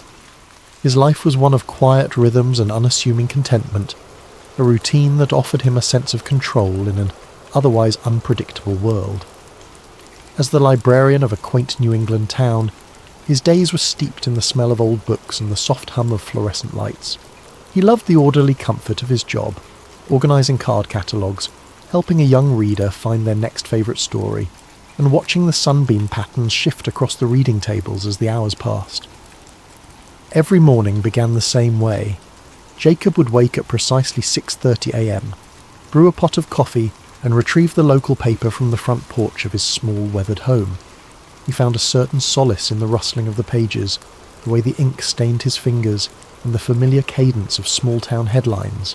A local charity drive, the annual Fall Festival, a feature on Mrs. Patterson's award-winning garden. He read every article, not because he was particularly invested, but because it was part of the ritual, a tether to the predictable. Afternoons were spent among the towering shelves of the library, a building as old and storied as the books it housed. Jacob knew every corner of the place, the creak in the third step of the back staircase, the spot where the afternoon sun hit the stained glass window just right, the faint scent of mildew in the history section. He had worked there for over a decade and felt a sense of quiet pride in his role as the town's unofficial gatekeeper of knowledge. The library was more than his workplace, it was his sanctuary. The soft murmur of patrons, the rhythmic clatter of the card catalogue drawers, and the occasional distant thud of a book being reshelved created a symphony of sounds that Jacob found deeply comforting. It was a place where time seemed to slow, where the chaos of the outside world could be left at the door. Jacob took great pleasure in guiding patrons through the labyrinth of stories, often recommending books he himself had loved. His eyes would light up as he described a plot twist or a particularly poetic passage, and for those brief moments his quiet demeanour would bloom into enthusiasm. Evenings were his time to unwind. After the library closed, Jacob would return to his modest home, a cosy bungalow adorned with ivy climbing its weathered brick facade. He'd prepare a simple dinner, usually something like soup or a grilled cheese sandwich, and settle into his favourite armchair with a novel. On warmer nights he might take a leisurely stroll through the quiet streets, nodding politely to neighbours who sat on their porches or walked their dogs. He loved the way the town transformed under the glow of the streetlights, the way the stillness of the night amplified the sound of his footsteps on the pavement. Jacob's weekends were equally unremarkable, filled with small pleasures that he had come to cherish. A Saturday morning visit to the farmer's market for fresh produce, an afternoon spent tinkering with the old clock in his living room, a hobby he had picked up from his late grandfather. Sundays were for church, not out of deep religious conviction, but because he enjoyed the sense of community and the familiar rhythm of the service.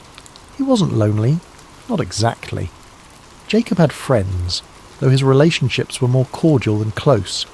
He preferred to keep people at arm's length, finding comfort in the solitude that allowed him to retreat into his thoughts and his books. He was the kind of man who blended into the background, who was known but not truly known, a reliable fixture in the town but never the centre of its stories. And yet there was a part of Jacob that yearned for something more, though he rarely acknowledged it.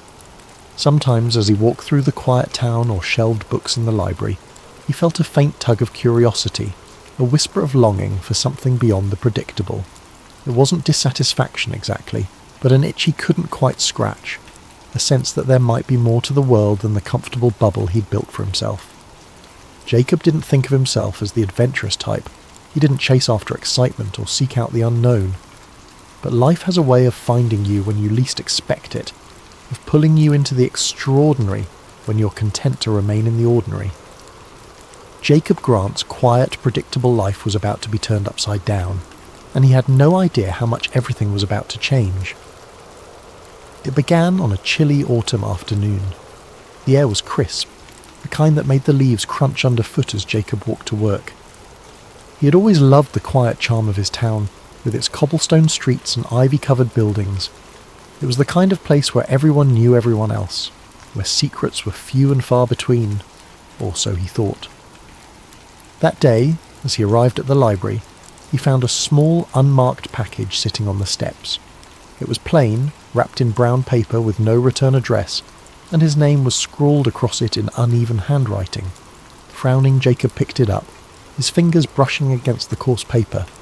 He assumed it was a donation. People often dropped off books for the library, but something about this package felt different.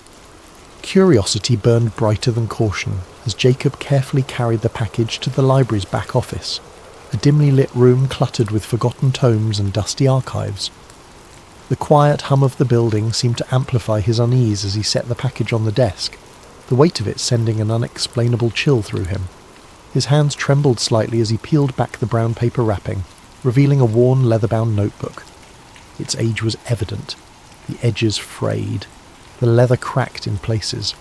The faint outline of an eagle clutching an unfamiliar insignia was embossed on the cover, faded but unmistakably deliberate. It wasn't any symbol Jacob had seen before, and its presence seemed to carry an unspoken gravity. Tucked into the front of the notebook was a folded piece of paper. The words scrawled across it in bold, uneven letters sent a shiver down his spine. "Do not ignore this." Jacob stared at the message for a long moment, his breath shallow. His first instinct was to laugh it off, to tell himself it was some elaborate prank. But there was something about the notebook, its weight, its smell, the tangible history that radiated from it, that made the warning impossible to dismiss. Taking a steadying breath, he unfolded the notebook's brittle cover and began flipping through its pages. What greeted him was a chaotic maze of handwritten notes, precise diagrams, and what appeared to be official documents. The handwriting varied in style and intensity, some pages neatly scripted, others frantic and scrawled as though written in haste. Many of the documents bore stamps and seals. Top secret, classified, and eyes only were repeated throughout. Jacob felt his pulse quicken. These weren't the kind of words you found in old notebooks left lying around. As he scanned the pages, certain terms leapt out at him like fragments of a dark puzzle. Operation Paperclip, V2 rockets, biological warfare research, intelligence collaboration. Diagrams of rockets and chemical compounds were interspersed with lists of names, some neatly typed, others scratched into the margins as though added later. The notes told a story, a fragmented, haunting story about an operation conducted by the US government in the shadow of World War II. Jacob leaned closer, his fingers tracing over faded ink as he pieced together what the notebook described. According to the notes, Operation Paperclip was a covert program orchestrated in the late 1940s. Its aim was to recruit German scientists, engineers and technicians, many of whom had worked for the Nazi regime. These men weren't just scientists, they were individuals with ties to atrocities, the architects of devastating weapons and experiments, and yet they were quietly brought to the United States to work on cutting-edge technology, their pasts swept under the rug in the name of progress. Jacob's stomach churned as he read descriptions of their contributions, the development of V2 rockets, early missile systems, and even projects that hinted at more sinister undertakings, biological research, psychological manipulation. One name caught his attention, Werner von Braun, a man celebrated as a hero of the US space program. Yet here, his name appeared alongside accounts of wartime rocket programs that had left devastation in their wake. The deeper Jacob delved, the more disturbing the story became. Some of the notes hinted at government cover-ups, carefully orchestrated efforts to erase the scientists' wartime affiliations from public record. There were references to fabricated employment histories, falsified immigration papers, and the relocation of families to quiet towns where their pasts would go unnoticed. The notebook detailed an intricate web of secrecy, one that stretched across continents and decades. Jacob sat back in his chair, the notebook resting in his lap. His hands felt clammy and his mind raced with questions. Was this real? Could it possibly be true? The seals and signatures, the painstakingly detailed diagrams, they all seemed genuine. And yet the story it told was so extraordinary, so damning, that part of him wanted to believe it was nothing more than a fabrication. But as he thumbed through the notebook again, he realised that if it were a hoax, it was an elaborate one. The sheer volume of detail, the specific dates and locations, the references to obscure government agencies, it was too precise, too consistent to dismiss outright. Jacob felt a cold knot of unease settle in his stomach. If this was real, then he was holding evidence of one of the most chilling secrets in modern history. He flipped back to the first page, reading the phrase, "Do not ignore this," once more. The words felt like a challenge, a dare to keep digging. Jacob wasn't sure he wanted to know more, but he also knew he wouldn't be able to stop himself. The quiet librarian who had spent his days cataloguing books and reading about history was now entangled in a piece of it, an ominous, hidden piece that someone clearly wanted to stay buried. His eyes darted to the door, half expecting someone to burst in and demand the notebook back. The library was silent, its dimly lit aisles empty, but Jacob's sense of safety had been shaken. He knew his life would never feel so predictable again. He wasn't sure if that thought thrilled him or terrified him. Over the following days, Jacob's obsession grew, consuming every moment of his waking life. The notebook and the cryptic warning it contained had unlocked a door he couldn't close, revealing a shadowy narrative that felt both unreal and undeniable. His once quiet evenings were now spent hunched over his desk, surrounded by a fortress of documents, declassified files, and hastily scribbled notes. The more he uncovered, the more sinister the story became. Operation Paperclip wasn't just a footnote in history. It was a sprawling operation, intricately linked to the Cold War arms race, the dawn of space exploration, and the rise of clandestine government power. Jacob felt a mix of awe and horror as he pieced together the connections. The very men whose names were etched in history as pioneers of rocketry and aviation had also been architects of wartime atrocities. The realization left a sour taste in his mouth. Werner von Braun, the charismatic face of NASA's Apollo program, had overseen the development of the V2 rockets used to devastate London during the war. Arthur Rudolph, a celebrated figure in American aerospace engineering, had managed the construction of those rockets in underground factories manned by slave labour. Kurt de Bus, another name that appeared repeatedly in Jacob's research, had been a member of the SS, directly complicit in Nazi operations. These men weren't just brought to the US, they were celebrated, their pasts carefully sanitised, their contributions woven into the fabric of America's technological triumphs. Each discovery made Jacob's chest tighten. It wasn't just the moral compromises that disturbed him, it was the realisation of how deeply this deception had been buried. He uncovered declassified memos outlining the lengths to which government agencies had gone to obscure the scientists' Nazi affiliations. Employment records were falsified, public statements choreographed, and media narratives shaped to portray these men as heroes rather than war criminals. Jacob's research began to spiral into darker territory. The deeper he dug, the more tangled the web became. He found references to other classified projects connected to Paperclip, projects with vague, ominous names like Operation Bluebird and MK Ultra. These weren't just scientific endeavours, they were experiments in psychological manipulation, mind control and chemical warfare. The implications were staggering. How much of what he thought he knew about post-war America had been carefully constructed lies? And then there was the black sedan. At first, Jacob had dismissed it as coincidence, a neighbour's visitor perhaps, or a passing delivery driver. But as the days went on, the car's presence became harder to ignore. It appeared at odd hours, parked across the street or a few houses down, its dark windows impenetrable. Sometimes he thought he saw movement inside, a faint flicker of a shadow shifting in the driver's seat, but every time he tried to approach, the car would start up and drive away. Jacob's unease turned to paranoia. He began checking his locks twice, then 3 times before going to bed. He closed the curtains earlier each evening, afraid of what or who might be watching from the street. His nights became restless, haunted by the voice on the phone and the suffocating sense that he was being monitored. Despite his growing fear, Jacob couldn't stop. If anything, the warning only fueled his determination. Someone wanted him to stop digging, which meant he was onto something important. He dove deeper into government archives, poring over obscure academic papers and forgotten journalistic exposés. He even began visiting the homes of retired academics and journalists, trying to piece together the fragments of suppressed stories. During one such visit, he met an elderly man named Howard, a former investigative journalist who had spent decades trying to uncover the truth about Operation Paperclip. Howard's frail hands trembled as he sifted through a box of old notes and clippings. "I tried," he said, his voice barely a whisper. "I tried to tell the story, but no one wanted to hear it. The government silences people like us." Jacob's heart sank as Howard described the intimidation tactics he had faced. Anonymous threats, financial ruin, even the mysterious disappearance of colleagues. "They'll come for you too," Howard warned, his sunken eyes locking onto Jacob's. "If you've gotten this far, you've already crossed the line." Jacob left Howard's house feeling both validated and terrified. The old man's warnings echoed in his mind as he drove home, his knuckles white on the steering wheel. Was he being reckless? Was the truth worth the risk? That night the phone rang again.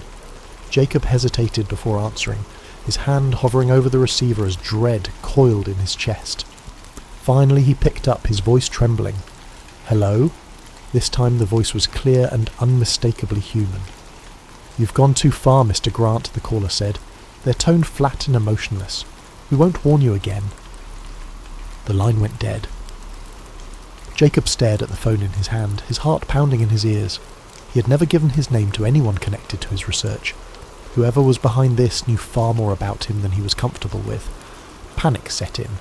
He began frantically backing up his research, scanning documents and saving them to multiple hard drives. He reached out to a trusted friend, asking them to hold on to a copy just in case. But even as he tried to secure his findings, a nagging sense of futility gnawed at him. He was up against forces far more powerful than he could comprehend, let alone fight. The next morning, the black sedan was gone. For a brief moment, Jacob felt a flicker of relief, until he noticed the small envelope slipped under his front door. His hands shook as he opened it, revealing a single sheet of paper. Typed in bold letters were the words, "This is your last chance." Jacob sat down, the weight of the message crushing him. He realized he had two choices: stop everything, destroy his research, and return to his quiet life, or push forward, knowing full well the danger that awaited. He stared at the notebook on his desk, its pages a silent challenge. In the end, Jacob chose truth over safety. 2 nights later, Jacob vanished. His home was left undisturbed, the lights still on, a mug of tea cooling on the kitchen counter. The notebook was gone, as were the files he had collected. The only clue to his fate was a faint tyre track in the gravel outside his home, leading into the dark. Jacob's disappearance would never be investigated. To the world, he was just another librarian who had quietly slipped away. But those who knew him best whispered of the secrets he'd uncovered, of the lengths he had gone to expose the truth. In the weeks that followed, whispers began to circulate in the town. Some said Jacob had simply left, tired of his quiet life. Others believed he had uncovered something dangerous, something that had cost him his freedom, or worse. The truth, like the secrets he had uncovered, remained hidden in the shadows. Thank you for joining us tonight on Sleep Theories. Let this story of secrets and disappearances remind us of the mysteries that linger in the corners of history, waiting to be uncovered. Sleep well, and may your dreams be filled with wonder and curiosity. Sweet dreams. Welcome to Sleep Theories, the channel where we explore some of the most intriguing ideas and conspiracies in a calming and reflective way, perfect for winding down and drifting off to sleep. Tonight, we're diving into a chilling and mysterious story, one of secrets, shadows, and the unimaginable consequences of stumbling upon something you were never meant to see. Before we begin, I'd like to invite you to comment below and share where you're listening from and what time it is. It's fascinating to know how we're all connected through these shared stories and ideas. If you enjoy these reflective narratives, please subscribe to Sleep Theories so we can continue bringing you thought-provoking tales like this one. Now find a comfortable position, let your mind relax, and join me as we journey into a world where one man's ordinary life spirals into the unknown, a world of government experiments, hidden compounds, and the price of seeking the truth. James Hart stood there, his breath hanging in the cool morning air as he stared at the sign. The words, US Government Property, Restricted Area. No trespassing glared back at him, each letter bold and unyielding against the worn metal. It was the kind of warning you didn't take lightly, the kind that usually sent law-abiding citizens like James turning back the way they came. And yet, he couldn't move. His boots stayed planted in the damp earth, his curiosity outweighing the rational part of his brain that screamed for him to leave. He scanned the area, turning his head slowly to look down the length of the fence. It was taller than he had realised, with rows of rusting barbed wire curling menacingly at the top. The trees around it were dense, their branches clawing at the metal like nature itself was trying to reclaim the land. What struck him most was the silence. The usual forest sounds, chirping birds, rustling leaves, were gone, replaced by an almost oppressive stillness that seemed to press down on him the longer he lingered. James felt a pang of guilt for even thinking about crossing the fence. He was a man who followed the rules, who had lived his life avoiding unnecessary risks. But something about the place gnawed at him. It wasn't just the fence or the sign. It was the feeling that he had stumbled onto something significant, something he wasn't supposed to see. He told himself it was probably nothing. Maybe an old military outpost long abandoned. Maybe a weather station. Maybe, but his gut told him otherwise. That's when he noticed the gap. It was small, almost hidden by a cluster of shrubs growing at the base of the fence. James wouldn't have seen it if the sunlight hadn't caught the glint of metal where the barbed wire had been cut. The gap was jagged, as though whoever had made it hadn't cared much for precision. It looked fresh, too. Bits of the metal fencing still clung to the ground, as if it had been forced apart recently. He stepped closer, his heart beginning to pound. The gap didn't look like an official entrance. It looked unauthorized, like someone else had been here, someone who wasn't supposed to be. The thought made James hesitate, a chill running down his spine. If someone had cut their way in, they'd done so for a reason, and if they'd gone to that much trouble, whatever lay beyond the fence was likely worth hiding, or discovering. James knelt down, brushing a hand over the torn edges of the wire. His fingers trembled slightly as he touched the cold, sharp metal. He glanced around, half expecting to see a patrol or hear the bark of a guard dog. But the forest remained silent. He couldn't shake the feeling that he was being watched, though he knew it was probably just his nerves. The rational side of his brain begged him to turn back.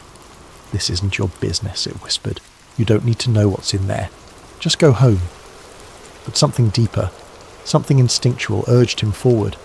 It wasn't just curiosity, it was a sense of unease, a need to understand what was hidden behind the fence. It was as though the gap had been placed there for him, daring him to cross the line. Before he could talk himself out of it, James took a deep breath and stepped through. The world seemed to change the moment he crossed the threshold. The air felt heavier, cooler, as though he had entered a different realm. The trees on this side of the fence were darker, their branches tangled like skeletal fingers reaching for the sky. The ground was soft and uneven, the moss beneath his boots muffling his steps. James moved cautiously, keeping low as he navigated the unfamiliar terrain. Every sound felt magnified, the crunch of leaves underfoot, the faint rustle of his jacket. His pulse thundered in his ears, but he kept moving, drawn forward by an invisible force. He didn't know what he was looking for, but he felt certain he would know it when he found it. The forest seemed to close in around him as he pressed deeper. The light filtering through the canopy grew dimmer, casting long shadows that danced with every movement of the trees. James felt a growing sense of unease, like he was being funneled towards something he couldn't yet see. He paused to catch his breath, leaning against a tree and glancing back the way he had come. The fence was no longer in sight, obscured by the dense undergrowth. For a moment he considered turning back, but the thought of leaving without answers felt unbearable. He pressed on, his senses on high alert. Then, through the thick curtain of trees, he saw it. A clearing. The sight made him stop in his tracks, his breath catching in his throat. It was unlike anything he had expected. He crouched low, creeping toward the edge of the clearing to get a better look. As he drew closer, details began to emerge. It wasn't just the clearing that was unusual, it was what stood in its centre. James squinted, his pulse quickening as he realised what he was looking at. A cluster of buildings, squat and nondescript, stood in the middle of the forest. Their concrete walls were stained with moss and streaked with rust, their windows covered with wire mesh. The dirt road wound through the clearing, leading to a set of large steel gates. Nearby, a handful of vehicles sat parked in a neat row, trucks with government plates, their sides marked with stenciled letters he couldn't quite make out. James ducked behind a tree, his mind racing. What was this place? It didn't look abandoned. Lights flickered in the windows and faint voices carried on the wind. He spotted figures moving between the buildings, some in lab coats, others in military uniforms. They moved with purpose, as though part of a carefully choreographed routine. Whatever this place was, it was active, and it was hidden for a reason. James's heart pounded as he crouched in the shadows, watching the scene unfold. Every instinct told him he shouldn't be here, that he was stepping into something far bigger than he could understand, but he couldn't look away. Something about the place drew him in, a nagging sense that he had stumbled onto something important, something he wasn't supposed to see. And yet, despite the fear gnawing at the edges of his mind, James couldn't bring himself to leave. Not yet, not without answers. Inside, the forest grew darker, the trees denser. James moved cautiously, his footsteps muffled by the soft earth. He expected to find... well, he didn't know what he expected. Maybe a weather station, or some kind of outpost. But what he found was something else entirely. After about a mile, the trees gave way to a clearing. In the centre stood a cluster of nondescript buildings, their concrete walls stained with moss and grime. A few trucks were parked nearby, their tyres caked with mud. The place looked abandoned, but as James got closer, he realised it wasn't. Lights flickered behind the windows and faint voices carried on the wind. James crouched behind a tree, his heart pounding. What was this place? He watched for a while, trying to make sense of what he was seeing. People in lab coats walked between the buildings, carrying files and equipment. Soldiers patrolled the perimeter, their rifles slung casually over their shoulders. It looked like something out of a spy movie, and James couldn't shake the feeling that he had stumbled onto something he wasn't supposed to see. That night, James couldn't sleep. The events of the day replayed endlessly in his mind, the scene at the facility refusing to fade into the background. Every time he closed his eyes, he saw the soldiers again, their movements precise, their presence unnervingly authoritative.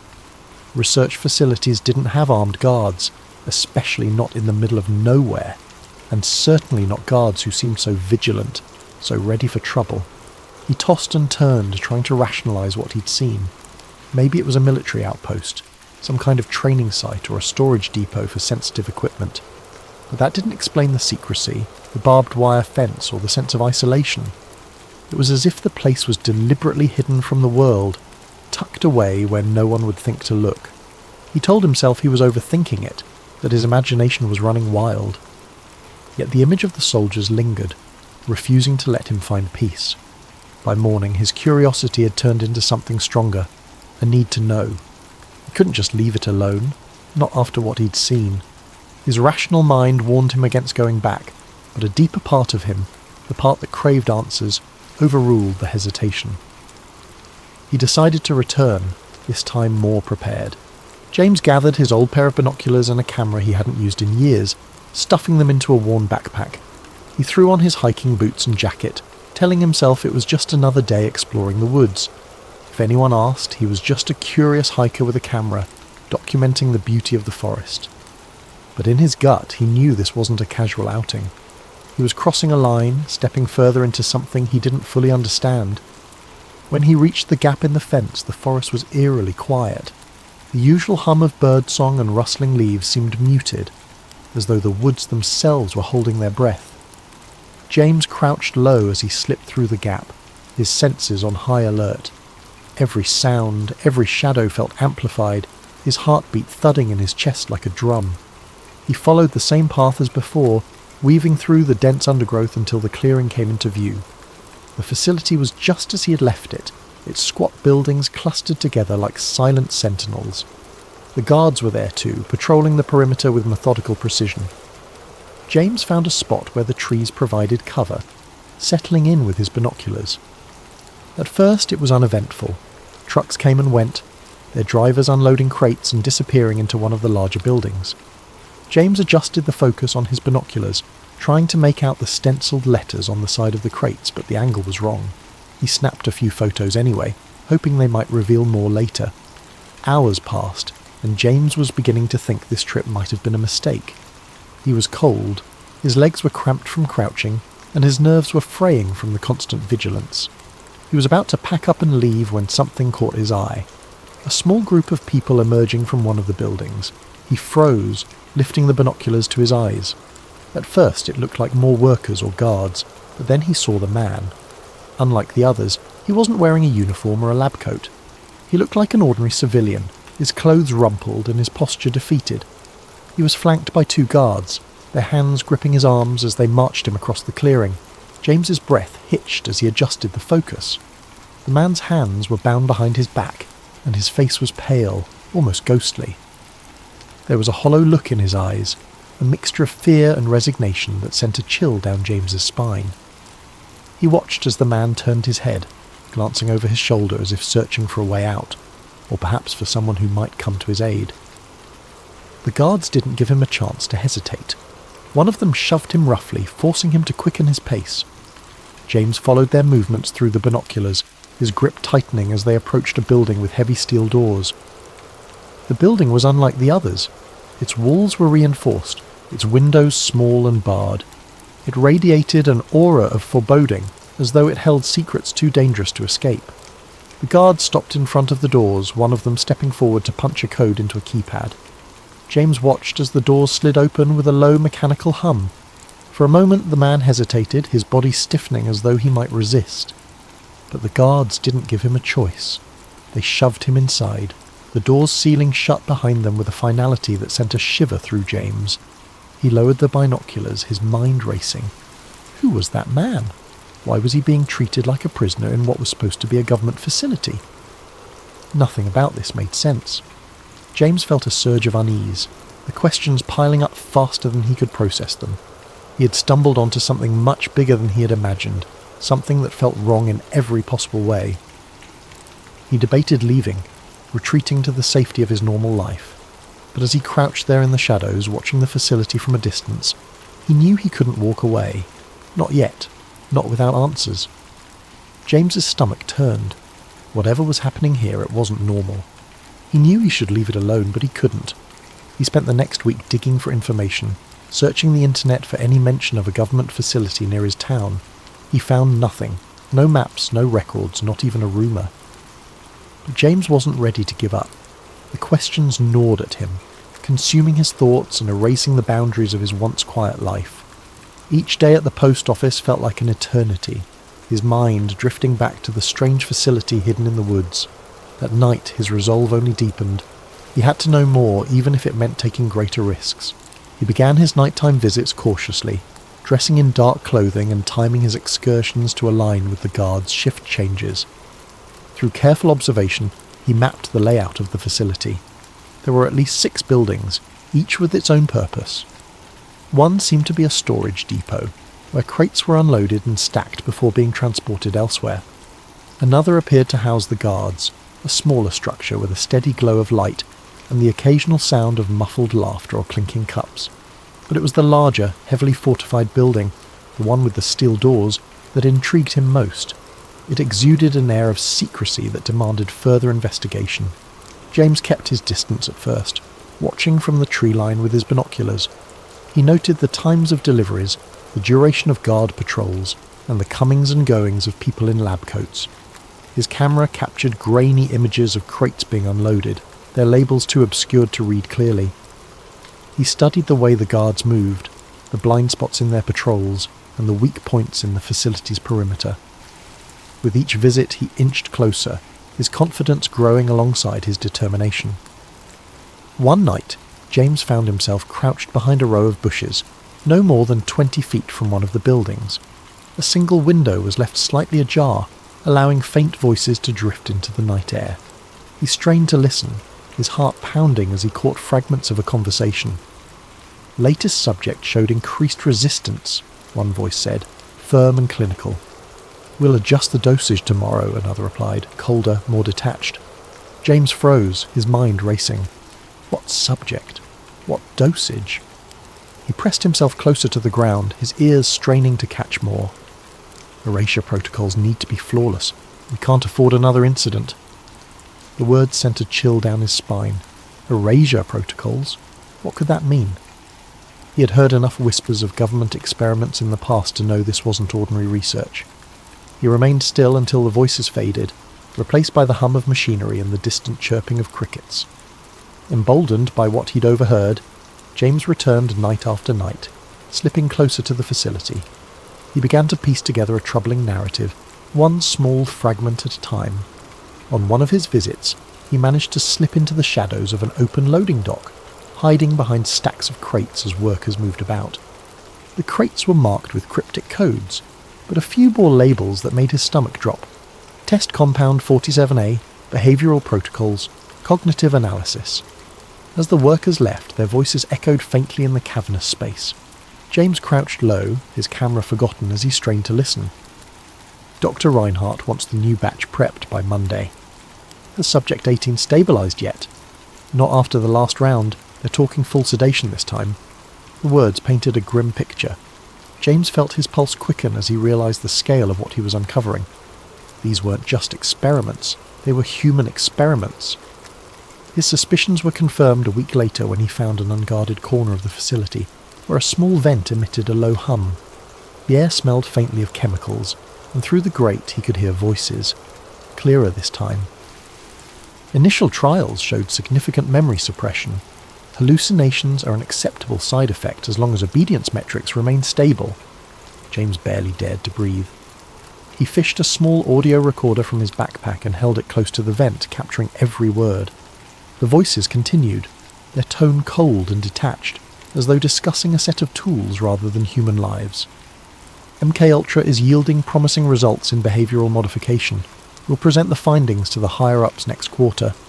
James's blood ran cold. MK-Ultra. He had read the name before in conspiracy forums, but he'd always dismissed it as exaggerated speculation. Yet here it was, spoken aloud in the dead of night, in a hidden facility guarded like a fortress. The pieces began to fall into place. The mind control experiments, the forced drug trials, the psychological manipulation. It wasn't just a theory. It was real. And it was happening right here, in the woods he had hiked so many times before. Driven by a mix of horror and determination, James began to push his limits. He found an unlocked utility shed near the facility, a cluttered space filled with tools and discarded paperwork. In the dim light of his flashlight he discovered a stack of files that appeared hastily stashed. He flipped through them, his heart pounding as he read terms like hypnotic induction, psychoactive administration, and neurological reprogramming. One file stood out. It contained a list of names, some crossed out, others annotated with cryptic notes. One name was circled with the words Phase 3, Complete Erasure, scrawled in the margins. James stared at the page, his hands trembling. These weren't just experiments. They were controlling people, erasing their memories, turning them into... what? He didn't know, but the implications were too terrible to ignore. It wasn't long before James became a regular visitor to the facility, slipping past guards and documenting everything he could. He sketched crude maps, took photos of documents and buildings, and recorded snippets of conversations. Each night he returned home with more evidence, his small apartment becoming a chaotic archive of secrets. But the closer he got to the truth, the more the weight of his discovery began to press down on him. He knew he was walking a dangerous line. The facility was guarded for a reason, and the people running it clearly had no intention of letting their secrets escape. Yet James couldn't stop. He was driven by a need to expose what he'd found, to pull back the curtain on a conspiracy that had remained hidden for too long. He didn't know it yet, but his time was running out. But James made a mistake. On his final visit to the mysterious facility, James's growing confidence got the better of him. It was late, the forest cloaked in the thick silence of the night. He had planned this visit meticulously, timing his movements with the guards' rotations and using every shortcut he'd learned over weeks of careful observation. This time, he was determined to get inside the main building, the one with the steel doors and faint flickering lights that seemed to pulse with a sinister rhythm. He slipped through the gap in the fence as he had done before, his heart pounding in his chest. Armed with a flashlight, a notebook and a new camera, James crept closer to the structure. As he approached the building, he noticed a delivery truck parked near the loading dock. Its back was open, revealing rows of metal crates with cryptic labels. He crouched low behind a stack of barrels, taking photos of the crates, hoping the camera's silent shutter wouldn't betray him. But then he heard it, a sharp crack, the unmistakable sound of a branch snapping underfoot. His body froze as the beam of a flashlight swept through the darkness, illuminating the area just feet from his hiding spot. A guard's voice broke the silence, gruff and alarmed. "Who's there?" Panic surged through James. He bolted, his boots pounding against the forest floor as he darted back toward the fence. The shouts of the guards followed him, along with the heavy thud of their boots as they pursued him. His breath came in ragged gasps, his chest burning as he pushed himself harder, faster. But the guards were trained, and they were gaining on him. He felt the impact before he saw it, a crushing weight against his side as one of the guards tackled him to the ground. His camera skittered across the dirt, landing out of reach. A second guard grabbed his arms, pinning him as he struggled.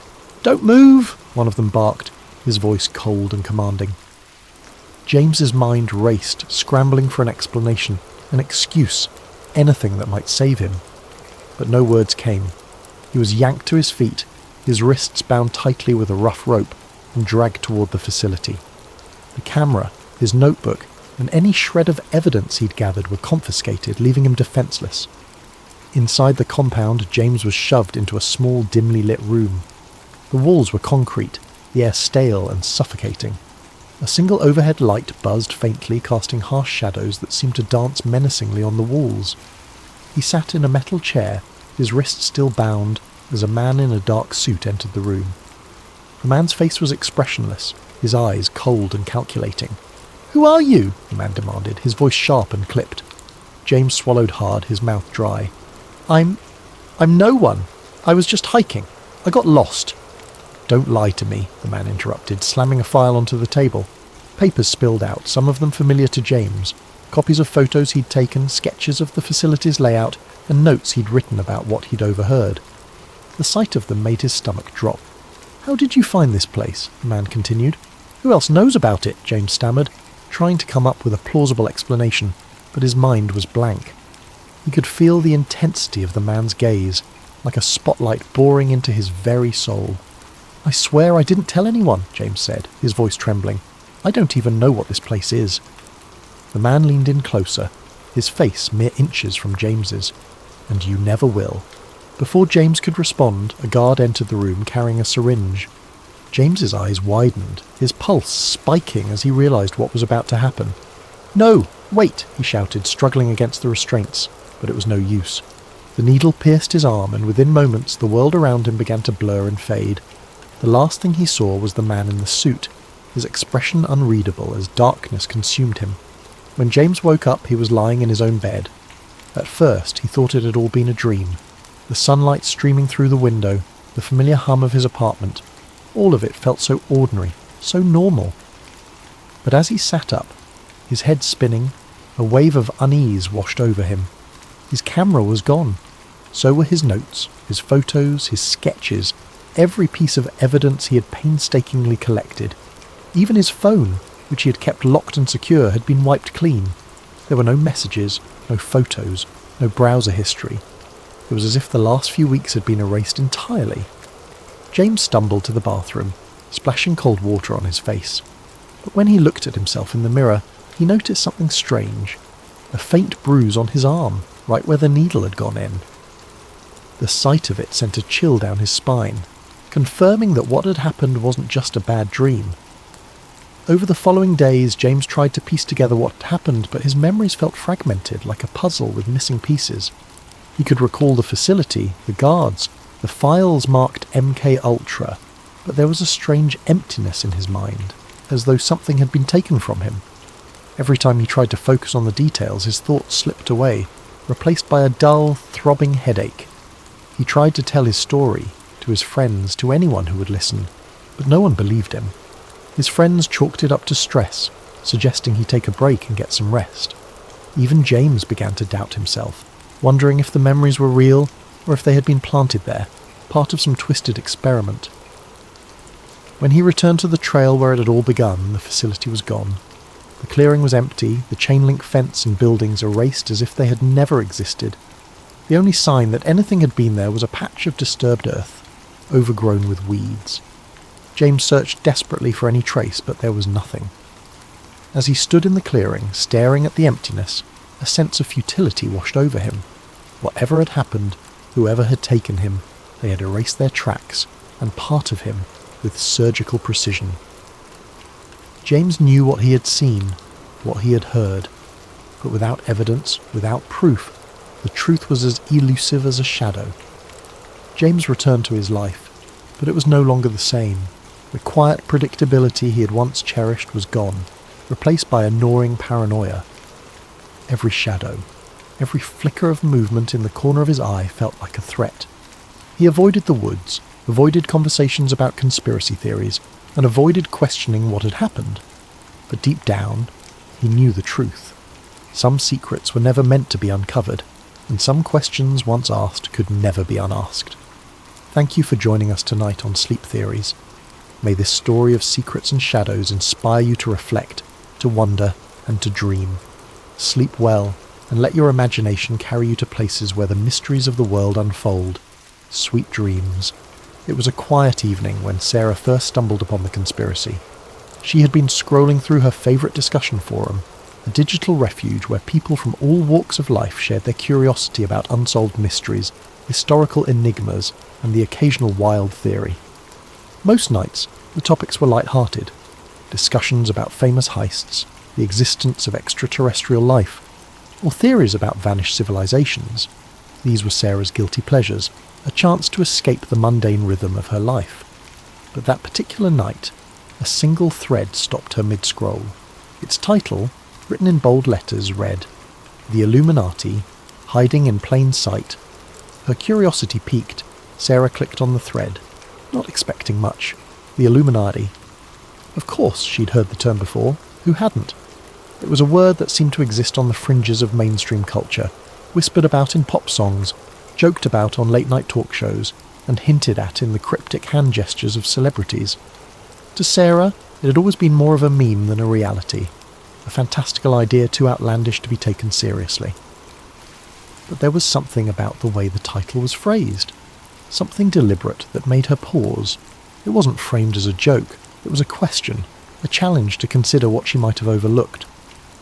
The original post wasn't flashy or dramatic. Instead, it was surprisingly measured, almost scholarly. Written by a user who called themselves Truth Seeker, it described years of research into the Illuminati, a name that conjured images of shadowy figures in darkened rooms, plotting the course of the world. Truth Seeker's narrative wasn't about outlandish claims of alien overlords or fantastical rituals. Instead, it painted the Illuminati as a highly organised group, subtle in its influence but pervasive in its reach. According to Truth Seeker, the Illuminati wasn't just a relic of history, a secret society born in 18th century Bavaria. It was alive and well, wielding immense influence over politics, entertainment, finance, and global events. Sarah was sceptical, of course. She'd heard conspiracy theories before, and most of them fell apart under scrutiny. But something about Truth Seeker's approach caught her attention. The post was meticulously detailed, filled with links to obscure documents, photographs of architectural symbols, and a web of connections between powerful figures that seemed almost too intricate to dismiss. This wasn't a haphazard collection of wild accusations. It was a narrative woven with care, each piece of evidence presented as an invitation to dig deeper. Truth Seeker began with history, grounding their argument in facts that Sarah could verify. The Illuminati, they explained, was founded in 1776 by Adam Weishaupt, a Bavarian professor of canon law. Originally, it was an intellectual movement, a society of thinkers and visionaries dedicated to the ideals of reason, science, and freedom from oppressive institutions. Weishaupt's vision was noble, even radical for its time, but according to Truthseeker, the organization's original purpose was eventually corrupted. Over the years, the Illuminati transformed from a society of enlightenment into a clandestine group focused on one goal: power. The post continued, outlining how the Illuminati supposedly dissolved in the late 18th century after being outlawed by the Bavarian government. But Truthseeker claimed that this was only the official story. In reality, the group had simply gone underground, adapting to the changing world while maintaining its grip on the levers of influence. Truthseeker pointed to connections between the Illuminati's symbols and modern institutions: the all-seeing eye on the US dollar bill, the pyramid, the number 13. To Sarah, these connections initially seemed coincidental, but the way Truthseeker laid them out made her second-guess her assumptions. The post didn't stop at symbols. Truthseeker provided photos of famous landmarks adorned with strange recurring patterns, triangles hidden in cathedral windows, sunbursts carved into government buildings, and intricate mosaics in corporate logos. Truthseeker described these as breadcrumbs, symbols left in plain sight as a form of control or even mockery. The idea was unsettling. Were these designs meaningless, or had she been blind to a hidden language her whole life? The deeper Sarah read, the more she began to question her own perceptions. Truthseeker mentioned specific events in history, revolutions, economic collapses, wars, that seemed, when viewed through this lens, to follow a disturbing pattern. Powerful figures across centuries, from monarchs to billionaires, were linked by their affiliations, their philanthropy, or their mysterious public statements. Truthseeker hinted at a shadow network, invisible yet omnipresent, orchestrating the rise and fall of leaders, the ebb and flow of economies, and even the cultural shifts that defined generations. By the time Sarah reached the end of the post, she felt a strange mix of skepticism and intrigue. Truthseeker's parting words echoed in her mind. The truth is hidden in plain sight. Don't dismiss the signs. Look closer. That night, as she tried to sleep, Sarah found herself replaying moments from her own life. Had she ever noticed symbols in her city? Had a celebrity interview or a corporate logo ever struck her as odd? For the first time, she began to wonder if the world she thought she knew was only a facade, a carefully constructed reality designed to obscure the truth. But the question lingered. If the Illuminati did exist, what was their endgame? And why would they leave clues for people like her to find? She started with the basics. The Illuminati, she learned, was founded in Bavaria in 1776 by a man named Adam Weishaupt. Weishaupt was a professor of canon law and philosophy, a man disillusioned by the grip of religious dogma and authoritarian rule. His vision for the Illuminati was radical for its time, an intellectual movement of thinkers who would promote reason, science, and freedom from oppressive institutions. They called themselves the Enlightened Ones, and their goal was to illuminate the path to a freer, more just society. But as Sarah dug deeper, she began to uncover accounts that painted a much darker picture of the group's evolution. The Illuminati of Weishaupt's time had, according to these theories, become corrupted.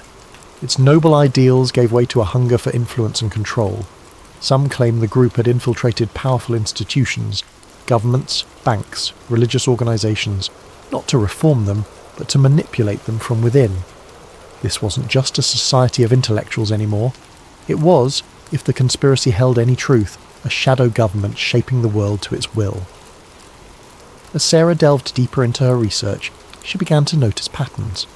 There were recurring symbols, the all-seeing eye, the pyramid, the number 13, appearing in places that seemed almost deliberately mundane. She found these motifs in the design of the US dollar bill, with its iconic eye atop an unfinished pyramid, accompanied by the words Annuit Coeptis and Novus Ordo Seclorum. A new order of the ages, she thought, tracing the Latin with her finger. Was it really just an artistic choice, or was it a hidden message? Sarah began to see these symbols everywhere. Pop culture was teeming with them, tucked into the corners of music videos, subtly woven into the lyrics of songs, and even hinted at in blockbuster movies. A popular singer holding their hands in a triangle during a concert, a fleeting shot of an eye in an otherwise unrelated ad, a pyramid-shaped stage design. It was almost as if the clues were hiding in plain sight. At first she dismissed them as coincidences, but the more she found, the harder it became to ignore. What struck her most was the consistency of these symbols across time and media. How could something so specific appear in both ancient architecture and modern music videos? Sarah started to wonder if there was a deliberate effort to leave these marks behind, like breadcrumbs leading curious minds to a hidden truth. One night, Sarah decided that her digital rabbit hole wasn't enough. The information she found online, while intriguing, was fragmented, often drowned in speculation or outright fabrication. She needed something more tangible, something rooted in history. So she took her research offline, visiting her local library in search of answers. The library was a quiet refuge, its walls lined with books that seemed to carry the weight of centuries. Sarah wandered through the aisles, pulling volumes on secret societies, conspiracy theories, and historical accounts of clandestine organisations. Most of the material she found dismissed the Illuminati as a myth, a product of overactive imaginations and a culture drawn to the dramatic. Yet, hidden among the more sceptical tomes, she discovered older texts that seemed to hint at something else entirely. These older texts weren't written as fanciful fiction or modern musings. They read like documentation, historical accounts of shadowy cabals and secret gatherings that predated Weishaupt's enlightened ones. One book, its cover faded and edges frayed with time, described gatherings of powerful individuals in candlelit chambers where decisions were made that would alter the course of history. Another referenced symbols and codes used by secret societies to communicate across vast distances, ensuring their influence remained undetected. These accounts were sparse, fragmentary, but they carried a weight of authenticity that sent shivers down Sarah's spine. The most intriguing discovery was a collection of letters, reprinted in one of the books, that purportedly belonged to a member of the Illuminati. The letters spoke of plans to infiltrate key institutions and manipulate public opinion. Phrases like, "the masses must not know," and "the time is near," stood out, haunting in their simplicity. While the authenticity of these letters was debatable, they felt eerily consistent with the modern theories Sarah had been reading. As Sarah sat at a wooden table, under the dim glow of the library's overhead lights, she couldn't help but feel a growing unease. The idea of the Illuminati as a puppet master pulling the strings of society seemed far-fetched, but the patterns, the symbols, the connections, could they really all be coincidence?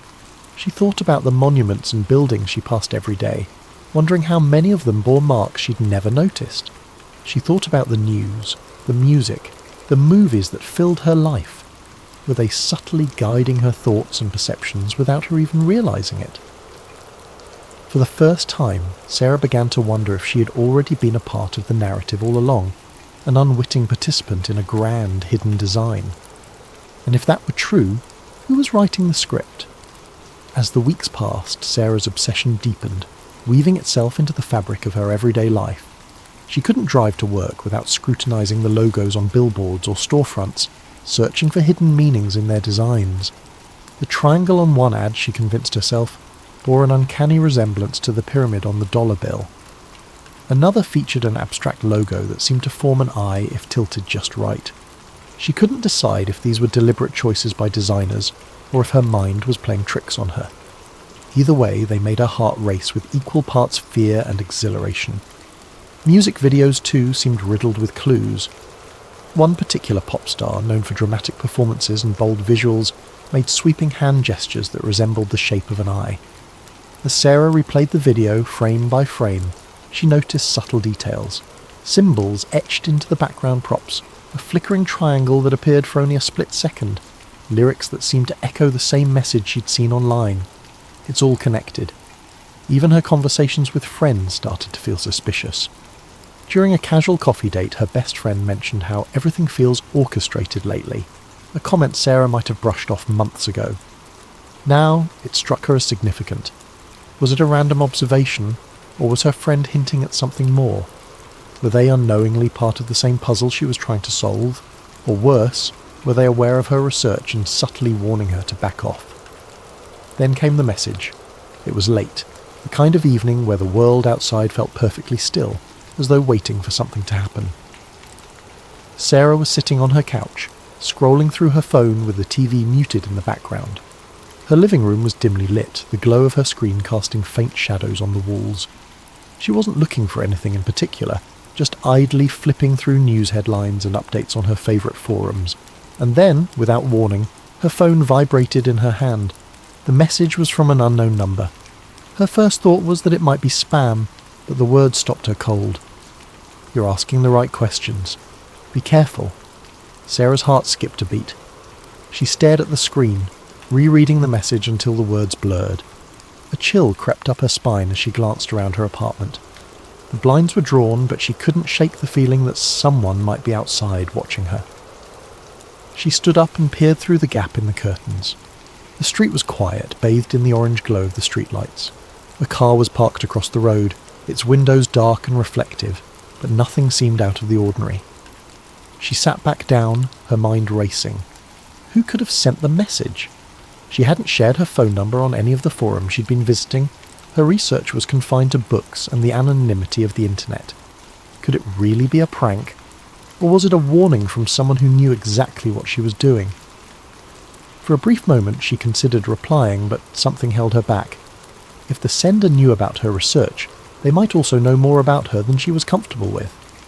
What if engaging with them put her in even greater danger? Instead, she deleted the message, as though erasing it from her phone could also erase the unease it had planted in her mind. But the unease didn't go away.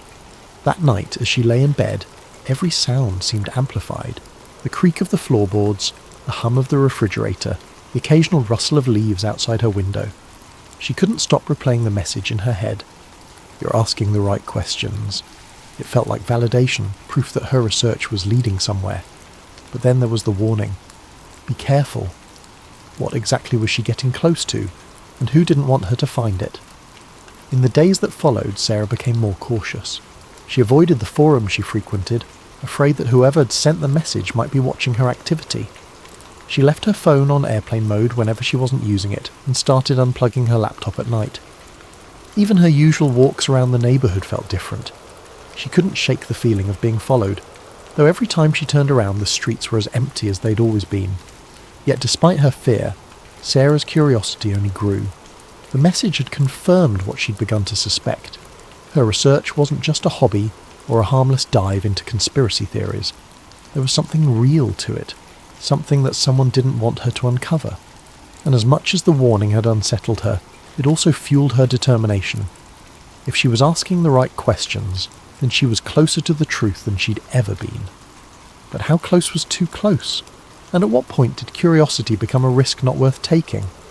These were the questions that now consumed her, lingering in the corners of her mind as she tried to decide whether to press forward or step back from the edge. The following days brought more strange occurrences. Her internet connection slowed to a crawl whenever she tried to access certain websites. A package arrived at her door, addressed to her but with no return address. Inside was a single piece of paper with a cryptic message.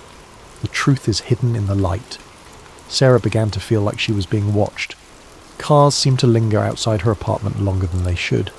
Strangers on the street made prolonged eye contact before looking away. At night she could swear she heard faint clicking sounds on her phone line, as if someone was listening in. Despite the fear, she couldn't stop. If anything, the strange events only fueled her determination. She spent hours poring over old documents, looking for connections, for anything that could explain what was happening. And slowly, she began to piece together a narrative. The Illuminati, she learned, wasn't just a group of intellectuals or an idea from the past. It was, according to the theory, an intricate web of influence that spanned centuries. It wasn't about controlling governments or manipulating markets. It was about shaping reality itself. The symbols, the patterns, the coincidences. They weren't mistakes. They were messages, breadcrumbs left for those who were willing to see. One night, Sarah stumbled upon a forum thread that claimed to reveal the structure of the Illuminati. It described a hierarchy, with powerful figures at the top and layers of secrecy below. The thread linked to an encrypted document, supposedly a leaked manifesto. Sarah hesitated. Downloading the file felt like crossing a line. like stepping into territory she couldn't return from. But her curiosity won out. As she read the document, her screen filled with phrases that sent chills down her spine. It spoke of the Great Plan, a vision of a unified world where chaos was eliminated, but at the cost of individual freedom. The document was filled with references to historical events, implying that the Illuminati had been behind revolutions, wars, and even technological advancements. It was too detailed, too specific to be easily dismissed. Sarah leaned back in her chair, the weight of what she'd read settling over her. She didn't know what to believe anymore. Was the Illuminati real, or was she simply connecting dots that weren't meant to be connected? As she stared at the glowing screen, she couldn't shake the feeling that she was standing on the edge of something vast and incomprehensible. Thank you for joining us tonight on Sleep Theories. This is just the beginning of Sarah's journey into the unknown, and we'll continue to explore her story in future episodes. May this tale of secrets and shadows inspire you to reflect, to wonder, and to dream. Sleep well, and let your imagination carry you to places where the mysteries of the world unfold. Sweet dreams. It started on an ordinary day for Daniel, a young software engineer with a knack for solving puzzles. His life was structured and predictable. Mornings spent coding, afternoons troubleshooting, and evenings playing video games. But one evening, something changed. As Daniel sat at his desk, the hum of his computer filling the room, he stumbled across a theory he had heard before but had never truly considered: the simulation hypothesis. The idea wasn't new. Philosophers, scientists, and tech enthusiasts had discussed it for years. The premise was simple, yet profound. What if the world around us wasn't real?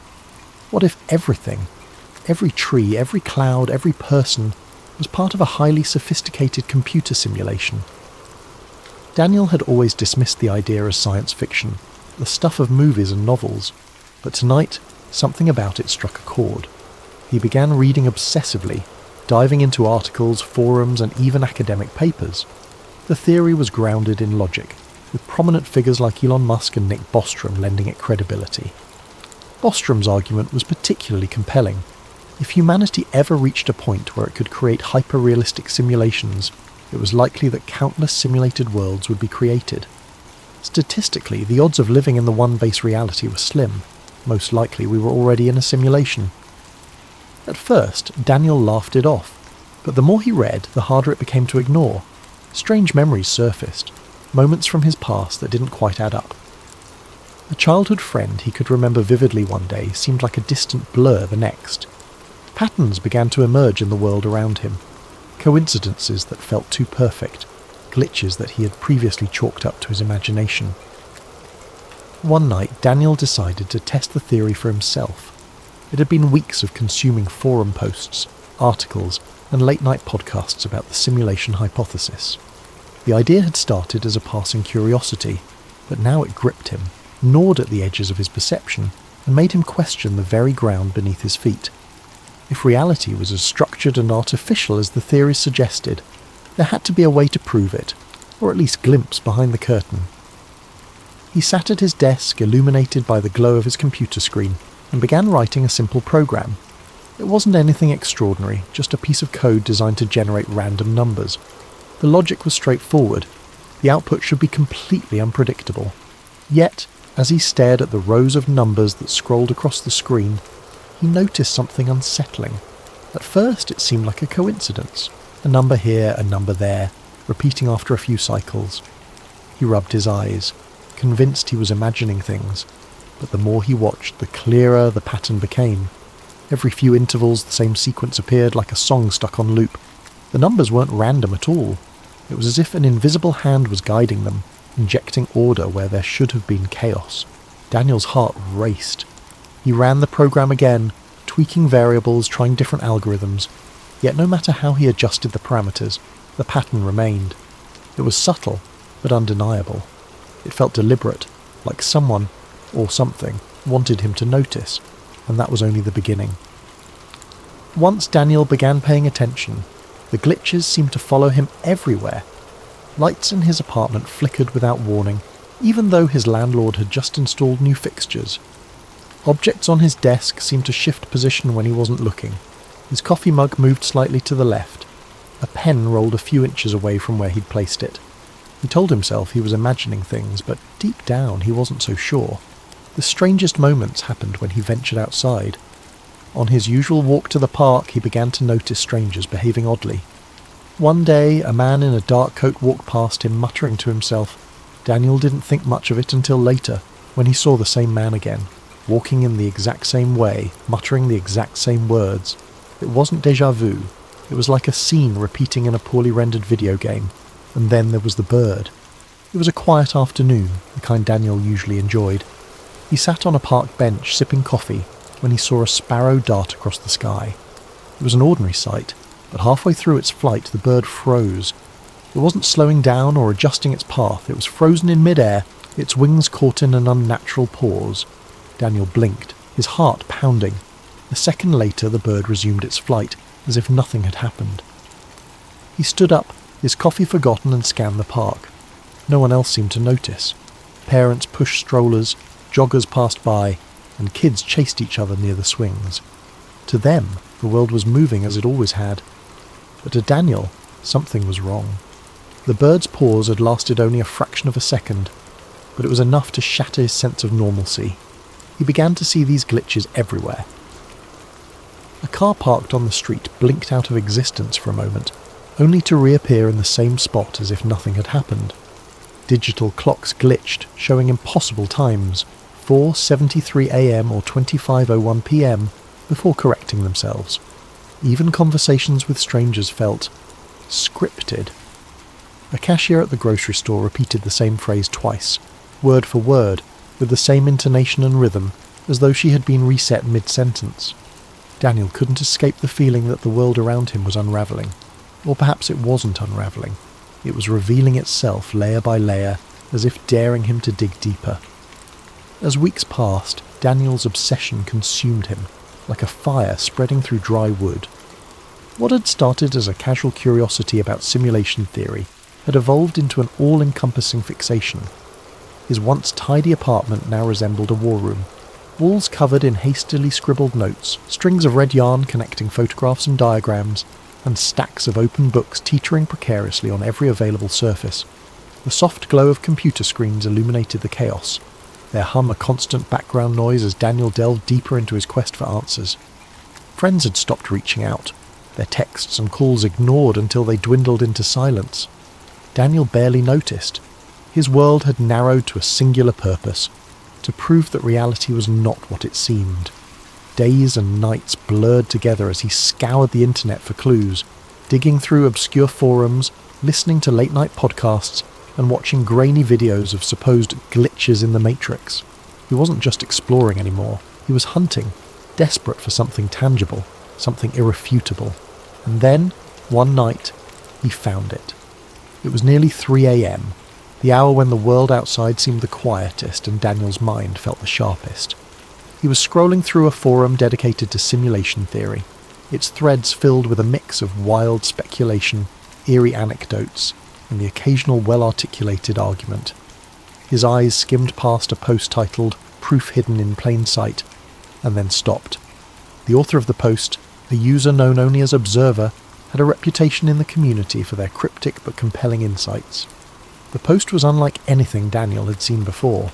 Observer claimed to have found evidence of the simulation, not in the form of glitches or anomalies, but encoded messages embedded within reality itself. The post included no direct evidence, only a series of cryptic clues and riddles, each one urging readers to look for patterns in everyday life. "They don't hide the truth," Observer had written. "It's right in front of us. Numbers, symbols, alignments, they all point to the same thing. Pay attention to the things you ignore. The messages are everywhere."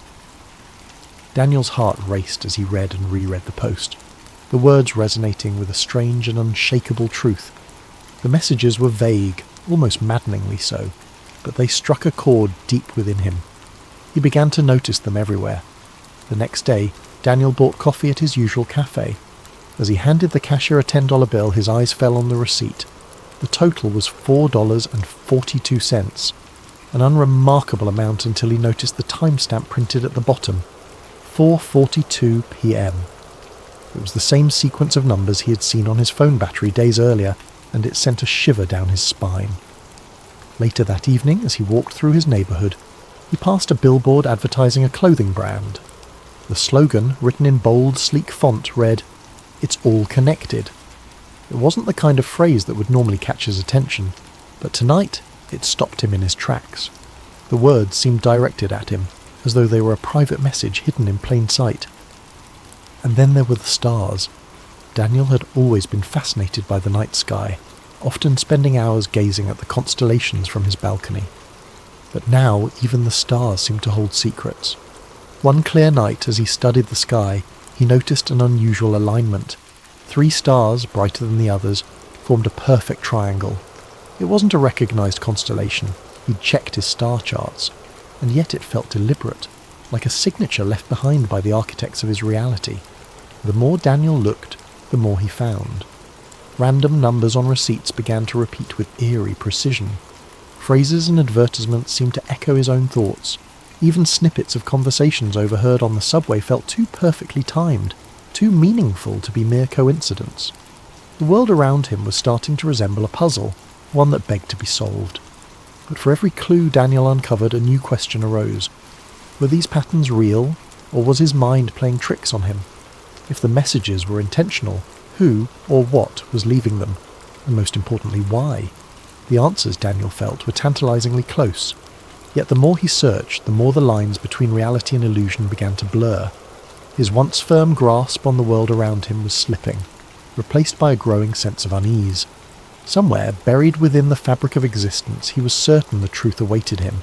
All he had to do was find it. Daniel couldn't shake the feeling that someone, or something, was watching him.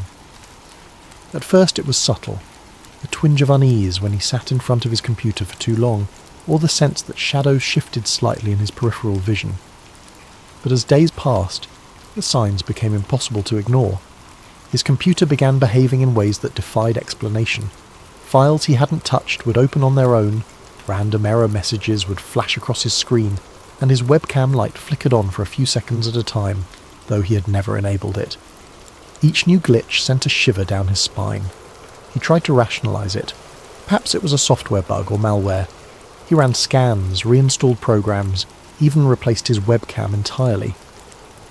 But the anomalies persisted, and with each one, the sensation of being observed grew stronger, like an invisible presence was scrutinizing his every move. Then came the night everything changed. It was late, well past midnight. The quiet hum of the city outside was barely audible over the faint whir of Daniel's computer fan. He had been sifting through yet another obscure forum thread, his tired eyes scanning lines of cryptic text, when the screen suddenly went black. His fingers froze mid-typing, the room plunged into an unnatural silence. Even the gentle buzz of his desk lamp seemed to fade away. Before he could react, white text flickered onto the dark screen. The words were simple but chilling. "You're getting close." Daniel's breath caught in his throat. His pulse quickened as he leaned forward, his face illuminated by the eerie glow of the message. He stared at the screen, half expecting more text to appear, but none did. He tried to type something, anything, but the keyboard was unresponsive. The message remained for a few more moments before vanishing, leaving the screen blank once again. He sat back in his chair, his heart pounding in his chest. Was this a prank? Had someone hacked into his system? Or more terrifyingly, was this a response to his relentless digging into simulation theory? The thought sent a cold chill down his spine. The message felt deliberate, as though whoever, or whatever, had sent it was watching him in that very moment. In the days that followed, Daniel's world began to feel more surreal. Conversations with people took on an uncanny quality. Friends and strangers alike spoke in clipped, almost mechanical tones, repeating phrases with eerie precision. The cashier at the grocery store said, "Have a nice day," in the exact same cadence on 3 separate visits. It was as though the people around him were following a script, their responses pre-programmed and devoid of spontaneity. Even the sky seemed unnatural. Daniel noticed that the clouds rarely moved, hanging in place like props on a painted backdrop. The colours at sunset were too vivid, too perfect, as if rendered by an artist with an overactive imagination. The air itself felt heavier, charged with an invisible tension that made his every breath feel laboured. And then, one fateful night, it happened. Daniel was sitting at his desk, staring at the blinking cursor on his screen. He had been trying to write down his thoughts, to make sense of the strange events that had been unfolding. But his mind was a whirlwind, and the words refused to come. Suddenly the lights in his apartment flickered and went out. The hum of his computer died, plunging the room into an almost oppressive silence. He sat motionless, his eyes adjusting to the darkness. For a moment he thought the power outage was a coincidence, a mundane inconvenience.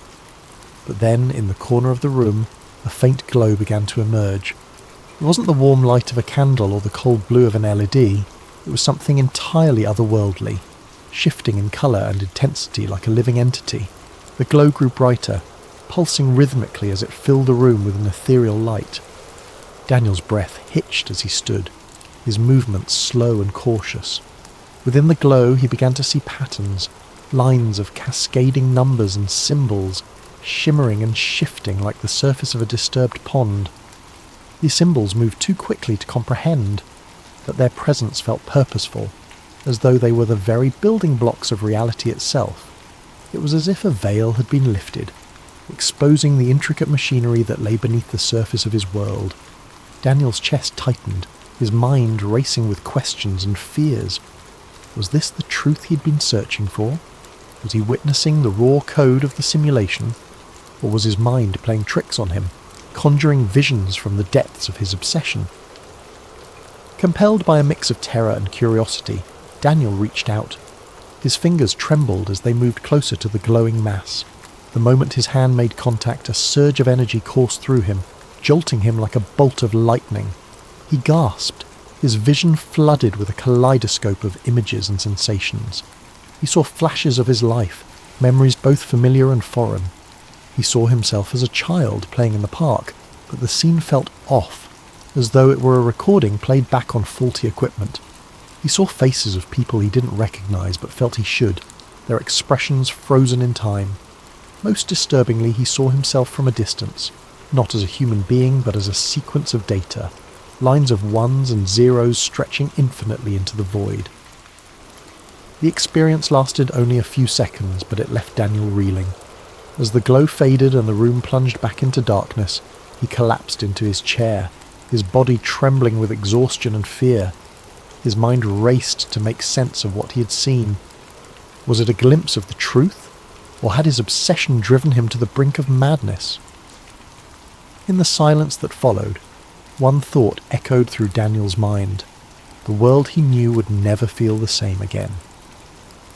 In the days that followed, Daniel struggled to make sense of what had happened. He replayed the events over and over in his mind. The glowing code, the surge of energy, the kaleidoscope of images that had flashed before his eyes. Was it possible that he had truly glimpsed the underlying fabric of reality, or had his mind, pushed to the brink by his obsession, simply conjured it in a moment of exhaustion? No matter how many times he turned the question over, the answer remained elusive. He began to move through life with a strange sense of detachment. Every moment, every interaction, every sensation carried with it the faint echo of artificiality. The world around him, once vibrant and full of life, now felt like a carefully constructed facade. Conversations felt scripted, as though the people around him were reading from lines they didn't fully understand. The sound of traffic outside his apartment seemed monotonous, like a looped recording playing on repeat. Even the city lights that twinkled in the distance felt calculated, their brightness too perfect, their arrangement too deliberate. Daniel spent hours staring out the window of his apartment, watching the world unfold below. He noticed details he had never paid attention to before. The way pedestrians seemed to walk in synchronized patterns, the way the wind rustled the trees as though following an unseen rhythm. It was as if the simulation, if that's what it was trying harder than ever to convince him of its authenticity. But the harder it tried, the more artificial it felt. One evening, as he watched the sun set behind the city skyline, a strange calm settled over him. The colours of the sky, vivid oranges and purples fading into deep blue, felt impossibly beautiful, almost as if they had been painted just for him. And in that moment, Daniel realized something profound. Whether the world was real or simulated didn't matter. His experience of it was all he had, and it was no less meaningful for being uncertain. The laughter of a child playing in the park, the warmth of the sun on his skin, the taste of his favourite coffee, these things felt real. They brought him joy, comfort and connection, and perhaps that was enough. Daniel didn't stop wondering about the nature of reality. His curiosity was too deeply ingrained to simply vanish, but he no longer let it consume him. Instead, he began to focus on the things that grounded him, the friends he had neglected, the hobbies he once loved, the simple pleasures that made life worth living. If the world was a simulation, then it was a beautiful one, and he would cherish it for what it was. As he sat by his window that evening, the city lights twinkling in the distance, Daniel felt a sense of peace he hadn't known in months. The question of whether his world was real or fabricated faded into the background, replaced by a quiet acceptance of the mystery. Some truths, he realized, didn't need answers. Sometimes the beauty of the question was enough. Thank you for joining us tonight on Sleep Theories. May this story of reality and illusion inspire you to reflect, to wonder, and to find comfort in the unknown. Sleep well, and let your dreams carry you to a place of endless possibility. Sweet dreams. For thousands of years, people have whispered about a lost civilization, an ancient world that was rich, powerful, and far more advanced than anything humanity has ever known. This is the story of Atlantis, a place that many believe holds secrets capable of transforming the world. But Atlantis isn't just a legend. For some, it's a conspiracy, hidden away by powerful forces who want its secrets buried forever. For those who believe in the conspiracy, Atlantis represents more than just a lost city. It's a symbol of everything that has been suppressed throughout history. The idea that an ancient civilization could possess technology, wisdom, and knowledge far beyond our current understanding is both thrilling and terrifying. What if the Atlanteans had harnessed the power to manipulate energy, cure diseases, or even travel across the stars? What if they had discovered truths about the universe that we are only beginning to understand today? And yet, despite the tantalizing possibility, Atlantis remains elusive, its true nature hidden beneath the sands of time and the depths of the ocean. This, to the conspiracy theorists, is no accident. They argue that powerful elites, whether governments, shadow organizations, or ancient secret societies, have worked to keep the truth about Atlantis buried, believing that such knowledge could destabilize the world's current power structures. Imagine the upheaval that would follow if such a discovery were to be made public. Industries built on oil and energy would collapse. Technologies we have only dreamed of could become reality, and the entire way we understand human history might be turned upside down.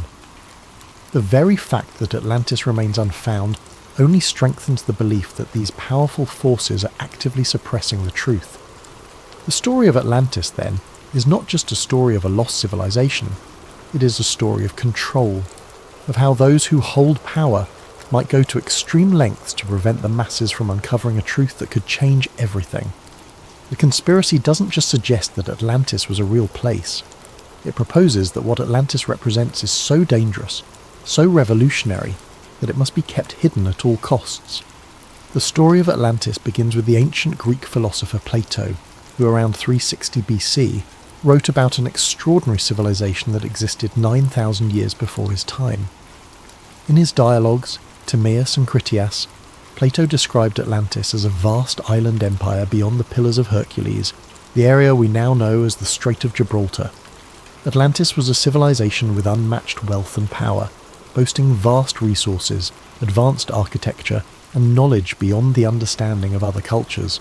The Atlanteans, however, grew arrogant and morally corrupt, challenging even the gods. As punishment, the gods supposedly sent a cataclysmic disaster that sank the entire island in a single day and night, taking the city and its secrets with it to the bottom of the ocean.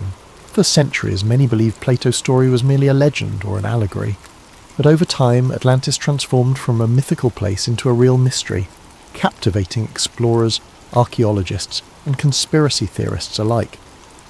The story grew as new theories surfaced, each claiming Atlantis might not only have been real, but might also hold answers to some of humanity's deepest questions. As explorers searched for Atlantis, they proposed countless possible locations. Some pointed to Santorini, a Greek island that suffered a massive volcanic eruption that wiped out a flourishing civilization around 1600 BC. Others looked to the waters off the coast of Spain, believing underwater structures found there might be remnants of the lost city. There were even more far-flung theories that placed Atlantis in South America, under Antarctica's ice, or in the Sahara Desert, where a strange ring-like structure known as the Richat structure, nicknamed the Eye of the Sahara, resembles Plato's description of concentric rings in the city's design. Beyond the search for a physical location, the mythological aspects of Atlantis have fascinated scholars and storytellers for centuries. In Greek mythology, Atlantis represents more than just a city. It's a symbol of humanity's reach for greatness and the tragic downfall that often accompanies it. Plato's account of Atlantis wasn't just about an advanced civilization. It was a tale of ambition, power, and ultimately, divine retribution. In his dialogues, Plato presents Atlantis as a place blessed by the gods, particularly Poseidon, the god of the sea. According to legend, Poseidon created Atlantis by carving an island for his beloved mortal wife, Cleito. They had 5 sets of twin sons who became the kings of the island, dividing it into 10 distinct kingdoms. The Atlantean kings ruled over the people and were initially just, wise, and aligned with the virtues Poseidon embodied: balance, power, and respect for nature.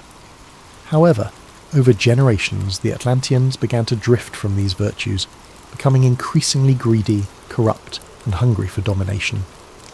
Their once harmonious society fell victim to excess, losing touch with their divine origins. This moral decline is crucial to understanding Atlantis as a myth. The Atlanteans' downfall wasn't merely a result of natural disaster, but was symbolic of divine punishment. In the ancient world, myths often served as warnings, teaching that pride and moral corruption would invite the wrath of the gods. When the Atlanteans turned away from their principles, Zeus, the king of the gods, called a council to punish them for their hubris. In a single day and night, he sent earthquakes and floods that sank the entire civilization beneath the ocean, erasing it as if it had never existed. This mythological element emphasizes the idea that Atlantis represents a golden age of human potential, lost to greed and arrogance, a recurring theme across many ancient tales. Some researchers have even suggested that the story of Atlantis draws from older myths that span multiple cultures. Similar tales of lost cities and sunken lands appear in the lore of other civilizations. The ancient Mesopotamians told the story of a great flood in the Epic of Gilgamesh, which has striking parallels to both the Atlantis myth and the biblical flood in the story of Noah's Ark. In Hindu mythology, there are references to a great ancient city named Dwarka, which was submerged by the sea after a cosmic battle. These stories collectively paint a picture of a recurring archetype in human consciousness, a fear of losing everything to the forces of nature or to the gods as a punishment for moral failure. Atlantis also evokes the concept of a lost paradise, similar to the Garden of Eden in Abrahamic traditions. Like Eden, Atlantis is thought to have been a place of purity, wisdom, and divine connection, lost because humanity strayed from its original path. In this way, Atlantis serves as both a cautionary tale and a reminder of humanity's potential, a vision of a time when humans were closer to the gods, possessing wisdom and technology that have since been forgotten. In esoteric traditions and mysticism, Atlantis has taken on an even deeper significance. Some mystics believe that Atlantis was not only advanced technologically, but also spiritually. The Atlanteans, according to these accounts, were highly enlightened beings who had mastered forms of energy and consciousness far beyond what we know today. Some stories describe the Atlanteans as being able to communicate telepathically, access different planes of existence, or even achieve physical immortality. In these mystical views, the fall of Atlantis wasn't just a loss of a city, but the loss of a spiritual and intellectual height that humanity has not yet regained. For many in modern times, Atlantis has come to represent an idealized utopian society, a lost civilization that embodied humanity's greatest strengths and fell to its greatest weaknesses. It is both a paradise lost and a cautionary tale, warning of the dangers that come with power, arrogance, and the abandonment of moral principles. The story of Atlantis endures because it reflects timeless human themes, resonating across cultures and centuries, blending historical speculation with deep mythological roots. In the end, whether Atlantis was a real place or simply a product of myth, it serves as a powerful symbol in our collective imagination, a reminder of both the heights humanity can reach and the depths to which it can fall. But where Atlantis might lie buried is just one piece of the mystery. What really fuels the conspiracy are the claims of what might be hidden there. According to some theories, Atlantis was a civilization so advanced that it possessed technology far beyond anything we have today. Many believe the Atlanteans had discovered a limitless source of energy, supposedly harnessed through massive crystals that channeled energy across the city, powering everything from their transportation systems to their weaponry. Others speculate that the Atlanteans had mastered flight, agriculture and medicine in ways we still don't fully understand. If true, such discoveries would be invaluable to the modern world, and perhaps that's exactly why some argue the powers that be don't want us to find it. This is where the conspiracy deepens. According to theorists, there are powerful groups, governments, corporations, even religious institutions that know the truth about Atlantis and have been actively working to keep it hidden. Why? Because if Atlantis' secrets were uncovered, they could threaten the global power structure as we know it. Imagine what would happen if an ancient sustainable energy source were discovered, one that could replace fossil fuels overnight. Entire industries would collapse, and the world's economic order would be thrown into chaos. Some say that big energy companies, particularly those in oil and gas, would do anything to keep such a technology from ever seeing the light of day. The conspiracy stretches beyond just governments and corporations. Some even believe that religious organizations, particularly the Vatican, might be involved. Throughout history, the Church has guarded countless ancient texts and artifacts, many of which remain locked away from the public. Conspiracy theorists argue that the Vatican might be hiding documents that contain details of Atlantis' history or even instructions on how to harness its technology. If Atlantis existed and held advanced knowledge, it would call into question our current understanding of human history, evolution, and ancient civilizations. It might suggest that humanity's origins are far older and more complex than we think, perhaps even influenced by extraterrestrial beings. Yes, extraterrestrials. Another popular theory in the Atlantis conspiracy suggests that the Atlanteans were either in contact with aliens or might even have been extraterrestrials themselves. Proponents of this idea point to ancient legends from around the world, which tell of gods descending from the sky, bringing advanced knowledge to early human civilizations. Some conspiracy theorists believe that these gods were actually aliens who shared their technology with the Atlanteans. This theory ties into the broader ancient astronaut hypothesis, which claims that extraterrestrials have influenced human development throughout history. If this theory holds any truth, then Atlantis wasn't just an advanced city, it was a bridge between humans and otherworldly beings. But every time researchers get close to finding concrete evidence, something strange seems to happen. Some claim that underwater expeditions have mysteriously lost funding, that valuable documents have disappeared, or that independent researchers have been silenced. There are rumours of researchers who came too close to finding Atlantis suddenly facing threats, lawsuits, or even accidents. To conspiracy theorists, these stories aren't coincidences. They're proof of a deliberate effort to bury the truth.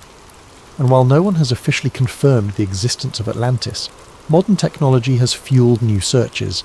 Satellite imagery, underwater drones, and ground-penetrating radar are revealing more about Earth's hidden landscapes than ever before. Some claim that ancient structures on the ocean floor could be remnants of Atlantis, though these findings remain unproven. Still, every new discovery seems to bring more questions than answers. So, was Atlantis a real place? An advanced civilization that perished overnight, taking secrets of unimaginable power to the ocean floor? Or is it simply a myth? A story crafted by Plato to warn of the dangers of pride and hubris? For those who believe in the conspiracy, Atlantis is more than a cautionary tale. It's a hidden chapter in human history, one that's been intentionally erased. And the fact that we haven't found it yet doesn't discourage them. It only deepens their conviction that powerful forces want to keep Atlantis' secrets buried forever. Whether Atlantis is waiting to be discovered under the waves or forever lost to history, its legend endures. And as long as there are those who believe in its secrets, the hunt for Atlantis and the conspiracy theories surrounding it will continue. But perhaps what keeps the legend of Atlantis alive isn't just the mystery of whether it existed, it's the tantalizing hope of what it represents. Atlantis stirs something deep in the human psyche, a fascination with lost knowledge, untapped potential, and the possibility of an ancient civilization whose achievements could still reshape our understanding of the world today. For believers, Atlantis is not just a piece of ancient history, but a blueprint for humanity's potential, a lost paradise that, if found, could open doors to discoveries beyond our wildest dreams. Some conspiracy theorists even suggest that Atlantis' secrets could include revolutionary technologies that we have yet to rediscover, like the ability to harness limitless energy, profound medical knowledge that could extend human life, and scientific principles that could explain phenomena still unexplored. These theories weave Atlantis into modern discussions of everything from quantum mechanics to alternative energy sources, implying that a trove of Atlantean wisdom might lie buried beneath the waves, capable of catapulting humanity into a new golden age. If only it could be unearthed. And yet, for as many who yearn to find Atlantis, there are those who believe that powerful entities have gone to great lengths to keep it hidden. They argue that governments, secret societies, and powerful corporations have suppressed evidence of Atlantis to maintain control. To these believers, it's no coincidence that promising discoveries vanish, or that funding for Atlantis research is mysteriously pulled. They believe that a world order dependent on fossil fuels, financial hierarchies, and centralized power would have everything to lose if Atlantis, and the technologies it may have possessed, were ever uncovered. Even more mystically inclined theorists claim that Atlantis holds keys to spiritual truths and enlightenment, suggesting that the Atlanteans had access to higher levels of consciousness, or even contact with celestial beings. Some argue that Atlantis was a civilization that bridged humanity and the divine, with its knowledge guiding humans to higher planes of existence. Until that knowledge was lost, either through human folly or deliberate erasure. For these believers, rediscovering Atlantis could mean reclaiming a path towards spiritual awakening, allowing humans to reconnect with an ancient divine understanding of the universe and our place within it. So as modern technology improves and underwater exploration pushes into new frontiers, the question remains, will we ever uncover the secrets of Atlantis? Is it possible that sonar scans or satellite imagery might someday reveal a submerged city, finally proving Atlantis was real?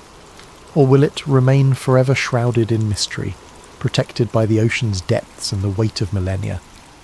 Perhaps it's this very elusiveness that keeps Atlantis alive in our imaginations.